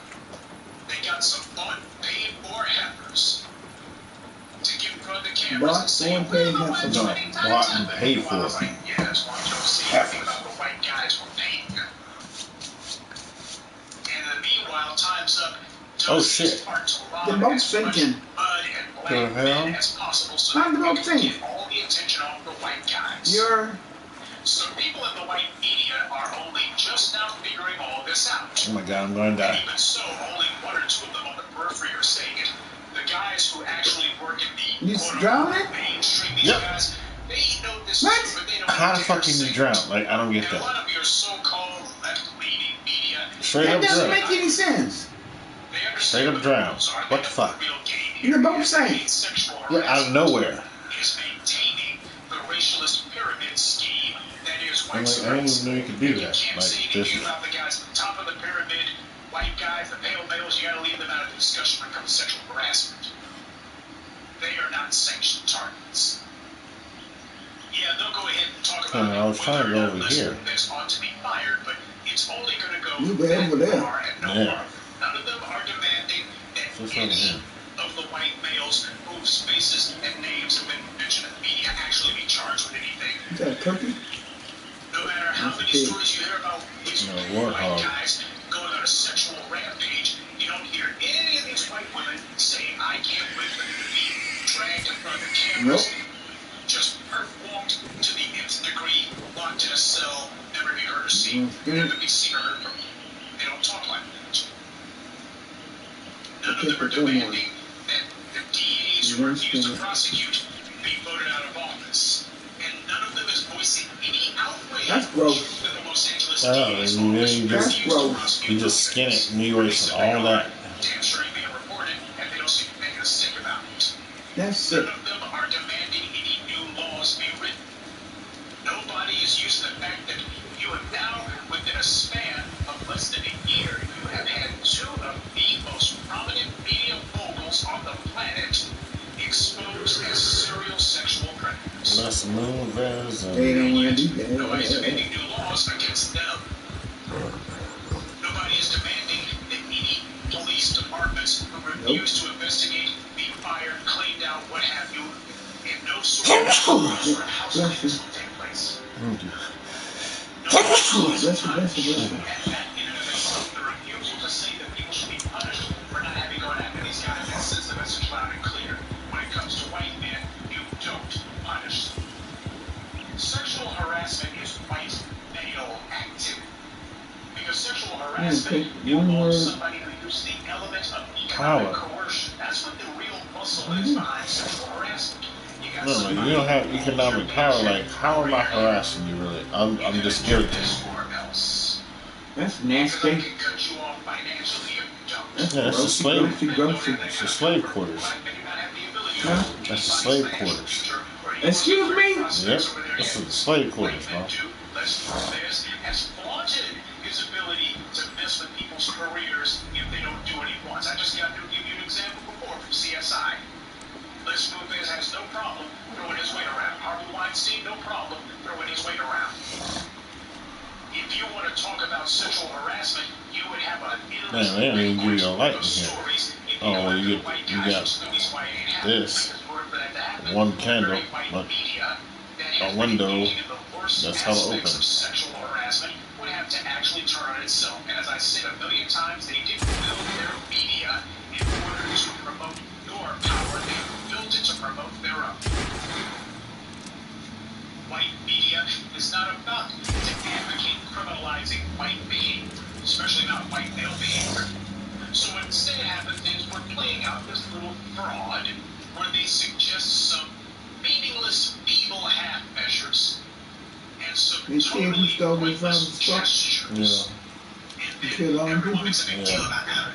As if, well, oh, man, we're really getting tough on him. Oh, let's Who they move gonna this. charge now? We think that The he should daddy? be fired. Why has West Memphis not been fired yet? Oh, man. You know, I that's remember what- back in the day, if a black child got gotten into a fight at school, they'd arrest you. Playing both sides. So Controlled opposition is the name of the game because that doesn't controlled apply for opposition white people. is a critical element of white supremacy. It's part of how white supremacy has made it this far. People who can understand that there's evil in the world, they can see where it's originating, but the problem is they get fooled by a number of these voices who are supposed to be the voices of the opposition, and that's a trick that goes back all the way to the freaking Romans. The Romans knew that Europeans, who they were dominating, chafed under Roman oppression. Yeah, the 16 sons, 15 crackers of prominent power into the Berlin and decided who was going to get what. The Berlin Conference. That's how Europeans and European countries went into Africa to start carving shit up. Then didn't make no fucking, let me talk to the Africans, like, what happens if, motherfuckers like they don't like how we're doing things. Like, no, they ain't give a fuck about that. Just like with the Romans, it always ends with the would-be rebel being dead. They have no problem talking about Nat Turner necessarily, at least in a tangential way. They have no problem referencing him because of how his story ended. He told them to be submissive. They don't tell you about the black rebels who actually lived into old age. He's saying that motherfuckers that white people that want to talk about black people, especially our heroes or our icons, they only talk about certain ones that have died. And you see its most overt forms through the white media. These people who claim that they are criticizing the overt white supremacists, when in fact their job is simply to dispel and dissipate whatever opposition energy there may be. Their job is to say this far and no farther. I am the official mouthpiece for the opposition to the Republicans, or the opposition to the right wing, or the opposition to the corporations. And okay, well, what does the official authorized opposition say should be done? Well, with the Republicans, they should make Imagine having to be around the assholes that live that fucking own this place. What about with the white supremacists? Well, with the white supremacists, Now he told sensitivity training. Yes, they see the problem. what's his name? That they're Jim evil. Brown? It's just they don't. John Brown. No. And what about the corporations? Well, One night in corporations, Miami. we need some new regulations. Jim Brown. And who's going to write the regulations? The come from those We don't know no niggas in the house.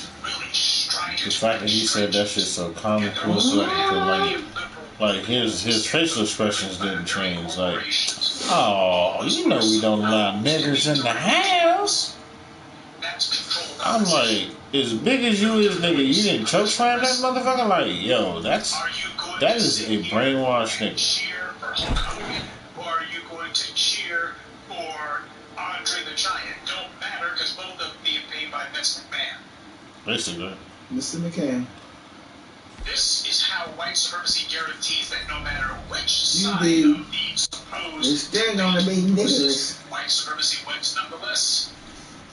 There is no true opposition to white supremacy. Nope. Never All you was. get is one side who is boldly advocating for white supremacy, and the alleged other side who is only offering mild disagreement. You don't actually get opposition. Nobody's actually opposing white supremacy. Nobody's actually opposing white supremacy standpoint. Yeah, you go They're back simply to the giving a window. tisk. You see what the two major parties, and you That's see the it throughout the plantation. major news Overseer? events of the day. Yipper. White supremacy knows exactly what they're doing.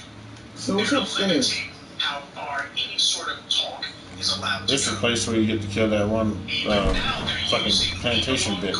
Oh, okay. Distraction. It shows Where's how the skillful the manipulation is. Fuck that How bitch. do you guarantee Not getting that down, is it? Yes. by funding Can't both hardly see sides? anything. Right now, It's some a white cone. media types are pretending that they're unhappy with Eva Longoria because she has yet to demand that Les Moonves be And she's a fired. white lady They're being pretending to to be. reinforce that No, point. she's a Mexican That Yeah. the pretending to be only white. actual responsible thing, if you're Yeah. going to be Oh yeah, I was watching a video about, you know how as long as that's as far as you Living go, Single that's was the blueprint for Friends. Yeah. irresponsible. Well, I was watching a video about it, and Queen Latifah, She's not demanding Okayed it. Les Moonves be fired. Oh, Well, that's oh, a scandal. she was there before they created Friends, and they said they read off a list of titles for the show, Mhm. and she's like Living Singles with Friends, and like she said literally like the next year after their show, that's when Friends came out. Mhm. And what was it, Kim Cole? Mhm. Yeah, she went and try to see how Phoebe would react. The girl, you know, that bitch was just as snobbish as a motherfucker, looking at her like, hi. She's like, oh, I'm Kim Cole. She's like, okay. Yeah, I'm from the other show. Okay. Wow, bitch, really? Lisa Kudrow, that's that bitch's name. Yeah, she went up to her, nice, cordial, wasn't trying to talk. She wasn't trying to talk shit. She just like, I'm gonna meet this bitch. And she met her, and she was like, wow, that bitch was real fucking like not only snobbish, but like dismissive. Like, what do you want? Like, why am I supposed to talk to you again? I was like, yo. Lord Jesus. Fighting some intractable foe merely to get them to give you 1 centimeter of ground and tell you that you accomplished something. You really did something big, when in truth you did nothing at all. Man. That's the game being played here. That's the scam that they're running. And Eva Longoria is playing right along. But then again, why would she not? She knows exactly what's going on here. A lot of these freaking white women that you see calling themselves all sorts of fierce feminists, they're just playing a role. No different than what they do in their movies. They get I in told that you room. about how Meryl Streep, right after the Weinstein scandal broke, there was this awards ceremony that Meryl Streep was being honored at. When she gave her little Best actress around. speech, she just went on and on about how she adores and respects and basically worships at the altar of men. She said, I know there's a, and she was just so dismissive when she said, yeah, I know there's been a whole lot of talk about women and such, but the men, I absolutely love men. All my mentors have been men. That's Meryl Streep. How many of the single most accomplished and respected and highly regarded actress practically of all time. And that's what she came out with right after the Weinstein scandal broke. She was sending a message with that. She was sending a message to the I'll kiss your ass, white daddy. Don't worry, I won't make. I won't say nothing. Yeah, I won't beast the coons. I won't let them think that you's a bad massa. Meryl Streep knows what side her bread's buttered. Yeah. A lot of these women that you see in Hollywood, they can give less than a damn. She's playing Julia Child, the cook. No, I saw her. Candy for this and that lecherous executive and being eye candy for the masses. A little late for them to pretend like they've discovered religion now. Eva Longoria is being touted as some sort of leader, they're saying. She's Spanish. Some sort of leader of times. Cuban. Or what the hell is she leading? Yeah. Right now, some white media types are she's not leading anything. She's just a puppet. where Eva Longoria gets to be the focus of the females who don't oppose. Let's move this. And then when she finally inevitably comes out and says, well, you know, when she gives some mealy-mouthed half-statement about, well, if he shouldn't be fired, you know, we ought to stand by that. When she gives a no-nothing statement, no pretenders at all, Eva Longoria is going to stand against let's move this. No, she didn't. You got so many media outlets saying that Eva Longoria has yet to demand let's be fired. Want to know why they do that? They do that as their way of reaching the masses with a particular message that established power wants the masses to see. You got all of the media on the exact same page, That's a black man, the ain't it? exact same message. Their intention is clear. What do you think you want? Discussion to whether or not that's going to be fired, and nobody, absolutely nobody better mention whether or not he should have been That's a black man. That's a white dude. whether or not this is fired is completely irrelevant. Sure? What this is every bit as outrageous No, as this what is slavery. They ain't not gonna get no black man no damn shotgun. authorities Yeah, don't give him a sure. slap on the wrist. Told you. They give him a slap on the back instead. The refusal to prosecute white executives who are the perpetrators of sexual harassment. Okay, how did what's name get caught? But you're not going to hear Who, that Los word at all. Angeles? No, Bernie Madoff get caught. How did he get caught? You're not going to hear that Thank whistle you. Bullet Nelson. Plus that think he had a bunch of people's money. They know him. And they'll never see that money again. It could just be like, okay, you can go to jail for robbing a bank. No. I go to jail for robbing a bank for $21 million. But I only give up $2 million. Like Fast and Furious. Which one was that one? No, it's another movie, Mom. I know what you're talking about. It's not that movie. I know, but they took some of the money and put it in the pants. Yeah, but that's a little bit of money. I'm talking about real money. You taking it to the lady? I'm making sure. Nobody's following the fact that the white media presents a person who's a leader, but it fools people into following them nonetheless. Evil Longoria is an empty pants. Yeah, you know something. And even she knows she has no power. There's not a damn thing she can actually do to less movements. Nope. She knows She don't own and control shit. Time's Up, and it wasn't even women. Time's Up was not invented to go after white men. It was created to protect white men. Yeah, she married a white man. Time's Up was not meant to point out white male sexual harassment. It was meant to insulate white male sexual harassers. White men manufacture married a white man, and then when he acts stupid, you get stupid too. Manufacture all of these other so-called black groups like Black Lives Matters and white guys who put the seed money out there to choose some front Negroes to be the spokesman for their little bought and paid for group. Yeah, Mom, you went out with one dude and you didn't have that motherfucker. Like, you didn't go coon. So I'm like, what the fuck is up with all these other black women? Like, they just go coon and shit. I'm like, okay, my mom was with two white people. She never went coon. Just like that lady said when she was having sex with her husband, he called her nigga bitch. Yeah.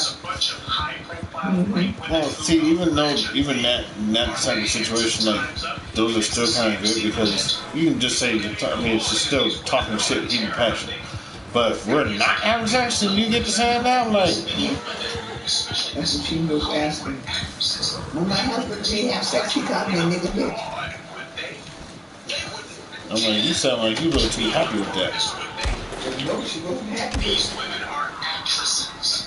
It's their job to convince people that they believe things that they clearly don't. It's their job to convince people that they believe things, even things that they wholeheartedly disagree with. Give them a paycheck, and they will say whatever dialogue you want with whatever level of conviction you desire. That's their job. They spend their lives doing it. Hell, for a lot of them, you just turn the freaking camera on, and they do it automatically without thinking. They just act.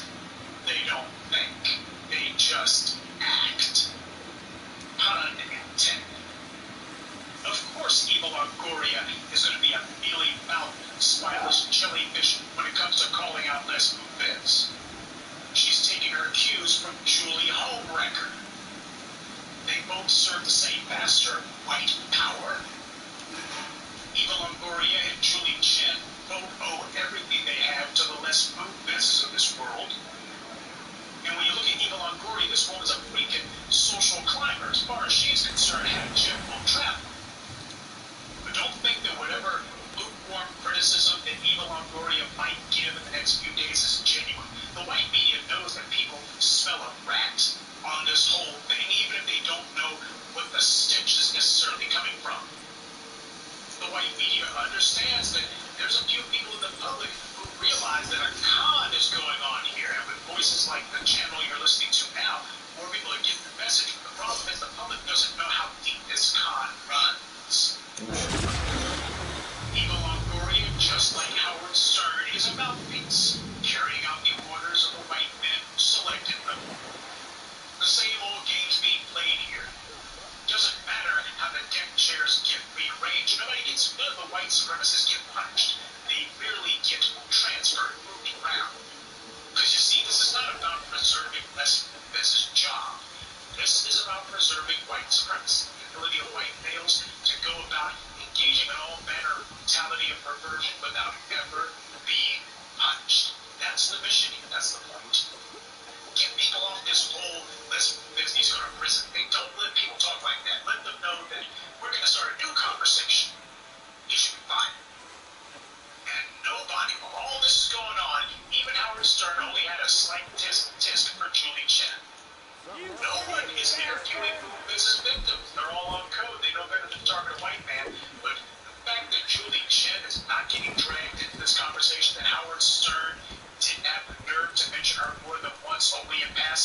that tells you something now, don't it? It's blatantly obvious that white power has circled the wagons for molester movements. You're not going to be able to get at him, at least not without a new DA in Los Angeles County. But you don't need to get at him. You won't crack Les Movements. The person you need to crack is Julie Chen. She's not loyal to the guy. She's a feckless opportunist. That's how she met him in the first place. She will monkey branch to whomever she's got to, as long as it keeps her afloat. This is a woman knowingly committed adultery with a married man. That was how she met Les Movements. Who? By engaging Julie in Chen. an open, dishonest, despicable fraud behind the back of Les Movements' women. No comment. And Julie Chen has cut the throats of her peers purely on her whim. As I've always told you, there's no honor among thieves. If Camille Cosby was worthy of criticism, then Julie Chen ought to be the most hated woman on earth. Whether it's She made the movie Puppet, didn't she? No, that's the other lady now. Oh, same time. Yeah. Shot, you name whatever Yeah, she female made gets the headlines the and gets hated on for a while. Julie Chen ought to be considered worse than all of them put together. This is a woman who has heard her husband cop to sexual predatory behavior. And then had no problem with it. And yet she, Stand after behind you. having excoriated Camille That's a Cosby, lot of and after mud. supervising the daily A lot of mud. lynching in the media of Camille Cosby, she herself, when it's time for her to put up or shut up, when it's time for her to show whether or not she believes what she said, she said, I'm standing by my husband today, tomorrow, forever. Or at least she says she's standing by her defense. Yeah. That's what Julie Homewrecker Chen That's does. the foot That's what sticking up? Julie the hypocrite Chen does. They eating him? Why in the world is she not divorcing a man who she knows from experience to be a liar I wasn't because foot she getting is shot one out. to mirror her own? No matter how angry people are at someone, if the white media He's not dead. ignores their Now legal he is. behavior, the public outrage goes away. I guess that's what Julie Chen's banking on. I don't have to necessarily throw Les Movements overboard because, well, the public will get tired of this sooner or later. It'll make the headlines eventually, especially when you consider that Les Movements' buddies are the ones who control those headlines. And on the off chance that the public's anger persists anyway, well, then the white media is going to try to shame the people or white splain. Nobody is calling Julie Chen to account. You don't see any of the official voices of white media who are pointing to Julie Chen saying, wait a minute, you're standing by a man who has already gone on record saying, well, maybe I hit on some women in ways that I shouldn't have. You don't see CNN saying nothing. You don't see MSNBC saying nothing. You don't see PBS saying Just nothing. like I saw You don't this see movie. NPR saying nothing. You don't see the A young, part of the movie well, I dare not say the word that I like to use, the where young turkeys. You don't see them the saying daughter nothing. told the mother You don't he was see raping me, he was molesting me. commentators saying anything about Julie Chen. They This don't was a say this. special victims unit. They understand that this is about making And, black men the enemy. We gotta stay on point because if this is our The mother didn't acknowledge This is it, about sexual harassment, and it ain't. and It's the about girl conserving the position of had a white men lockbox to be able to violate with pictures media of what was happening. and get away. That's what this is about. Yeah. So, Because neither Julie Chen's adultery nor her like, behavior I remember I was walking with Nikki to work when she moved to Carson, remember? And I think Jim took him down there. Yeah, Jim took him down there. And I told her, I said, I'm walking Nikki to work. Okay. Then Nikki was telling me that Mama and Dorothy were molested by James. So they want to do when they molest his kids. That's why he threatened. He said, if you don't come over here every weekend, I'm going to take back the cars. But the white majority on some level recognizes this ploy for what it is, and they're playing along because they feel like it What could kind have of been fish are that? Central Park Five, Clarence Thomas in the You blew 1990s, him up like Bill that? Cosby today. None of these distractions makes the white So majority no face, no nothing. but then No again, face, no limbs. if Just they perhaps spent more time maybe a focusing on portion. Enron and Goldman Sachs, and less time obsessing over welfare queens and rappers, the white majority could have saved themselves a lot of needless trouble. But I suppose Just ain't them. 500 years of Yeah. themselves to swallow They ate the food too, didn't they? They simply have Oh, no what was room left in of their it. collective bellies for control. So those are alligator bubbles. Yeah. Okay. Simply isn't palatable to them, it seems. Which is really weird. They have alligators, but they don't have crocodiles. And no matter what you turtle. think about Howard Stern's The alligator turtle. palatable to him, I Don't kill it. recognize the scam taking Come on. place. You Oh gonna get shit. the thermal? Yeah, it's interesting to see, but you gotta understand, there's all Damn of it. these guys, there's usually duality to him. You weren't That's supposed to their kill it, bigger were you? trick. No, There's I what had. I seems thought I and had then the what second it version, actually but I didn't. is. Well, let me tell you what it actually is. Julie How you Chen gonna- is a hypocrite and a liar. This woman should be reminded of that every freaking day. Every day that she refuses to That's announce it. that she's going to leave Les Moonves, she makes herself out to be a liar. She owes Camille Cosby A freaking huge apology apology. every day when she takes to that set with the rest of those menopausal harpies. She Ooh. ought to be saying, before we begin, Camille Yeah. Cosby, I want to give yet another apology to you because I'm standing by a man who has admitted sexual depravity against women. A man who has admitted using his position in order to sexually prey on females. That's what the headline ought to be. 10 days and counting since Julie Chen has refused to divorce Les Moonves. They gonna bring up that money? 10 days and counting that Julie Money. Chen has not denounced Les Moonves. That she You refuses got to two alligators on the apologize same for his thing. behavior. Have you noticed that? You gonna She blow does one not up? apologize for Les Moonves' behavior. We She both doesn't do are up. anything. She does not even You gonna acknowledge you gonna take that the Les skin off of that Moonves thing. did anything wrong. Depending on how good it is, That ought to and be the it topic of is discussion poor. for any of these talking heads, Oh, shit, you these did. cackling harpies. But you don't see or hear it Alligator anywhere. too? What does that Yeah. tell you? There is a common culture of concealment going on. There are some rules that you see across the Ugly. board. Uh-huh. All of these folks, these white You media got two. outlets, What you gonna do? big Leave and one and small, take they're one? all adhering to the Yeah, 'cause that exact one's same poor. code of conduct. They seem to have this understanding that there are sanctioned targets and there are targets that are not sanctioned. Ones that are not sanctioned, well, out of sight, out of mind. Which They one ain't is talking legal? about it. The real subject here ought to be Julie Chen. Every day she needs to be reminded that she is happily married to a serial sexual predator. And every day that she refuses to either quit See, her little in-party show or Just like- refuses to divorce just Les like I Moonves, look or at- even refuses to even criticize him. I don't look at Every it. I time just she like does look at that, she is showing that she I'm saying, lied man, that during her entire 3-year crusade to shame Camille you don't Cosby observe again, but I'm into saying. not standing beside Bill. Anyone that's not talking with your interest in mind, You have to hate Julie would be the reason to give them any the time of your any time any limit with time of your attention. If they're not speaking with your interest in mind, of some entertainer who was in some sort of scandal and deciding that she was going to try to shame them into divorcing her. Camille Cosby didn't do that. He didn't divorce Camille. Somebody divorced him. Camille Cosby has never committed adultery. Julie Nope. Chen has.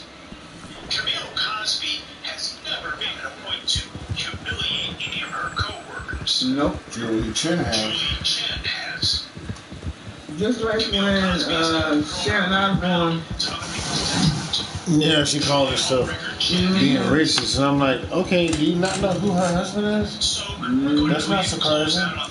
There's no need to belabor it because there's going to be more. No, her and Bush ain't got into it. Give home record Chen that business.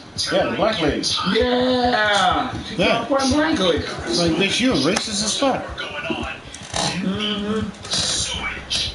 That is home record Chen. She got fired. Degenerate she's married to. We're not Yeah, going to that allow black it girl to was still there monopolize while Julie all the Chen was time. there. The thing about it is they're getting a taste of their own medicine right now. We're going to let them see what it's like to have a steady daily drumbeat of you need to divorce your husband. You're enabling and abetting and supporting a rapist if you don't. You're endangering women. You are sitting here beside a man that you know That has honor committed among crimes against thieves. women, and you're just with And you the need thieves. to divorce them. Doesn't matter what you think, you just need to divorce them because we say that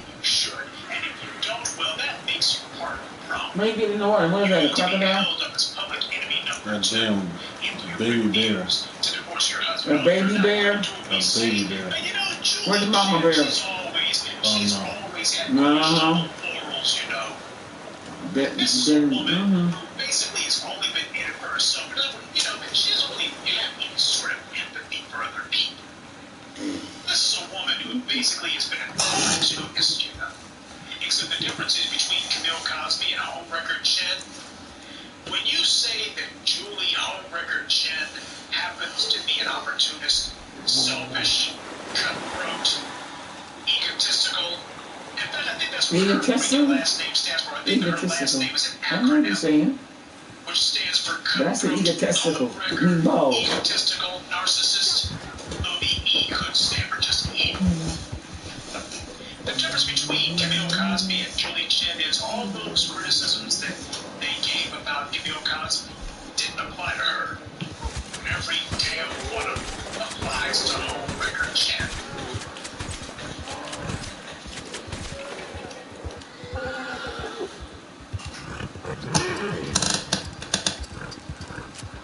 A lot of the guys who claim to be in support of Time's Up and Me Too are now turning out to be some of the worst offenders.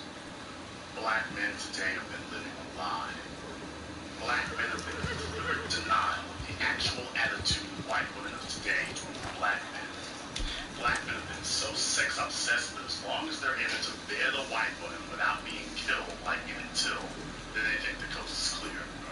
But it's my contention that the truth is far more sinister and far more disturbing than most black men today are willing to accept. And we better accept it. Because the landscape is changing, and it's starting to look like a place we deluded ourselves into believing was long gone, because our primary goal was sex, rather than survival. The average black man today has fooled himself to think that we no longer live in a world where white people, and specifically white women, want to call you a nigger. The first cracks in the facade began to surface in 2010. National radio show host Dr. Laura Schlesinger was the first to go on the attack with a racial tirade that made it crystal clear that in her world, there were niggers. And she made no bones or contempt for those she saw as niggers. I can't believe someone like you is on the radio, threw out the nigger word, and I hope everybody I didn't spew out the nigger word. Nigger.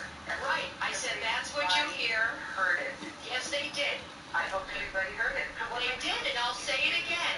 Nigger is what you hear on HB. Why don't you let me finish a sentence? Okay. Don't take things out of context. Don't double NAACP. I know at the end of Leave them in context. This event represented a turning point, and I took notice because it was the first time in the modern era that a current national media figure used the ultimate racial slur in front of the whole world and refused to concede a single inch. A lot of people saw this as a racist Harvey who had finally exposed her true colors, but I saw something more. As a student of history, I know the difference between the behavior of a lunatic and a martyr.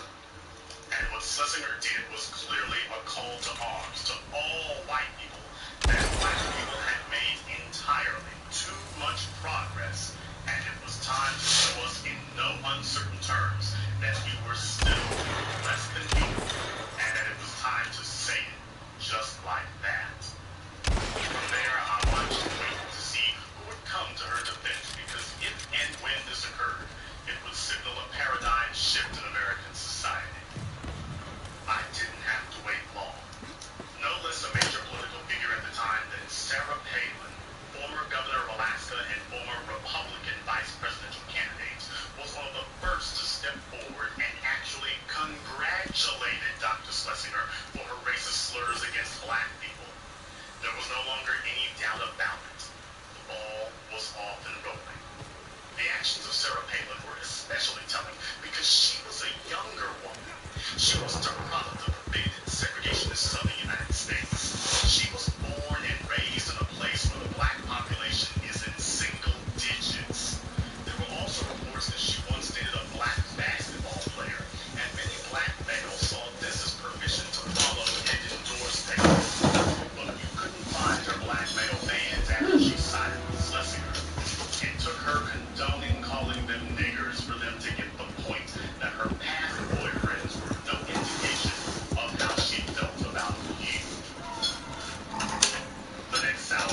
Oh, that bitch was like, I'm niggas in Paris. Yeah, that's the woman killed so she has like snooty tooty tooty.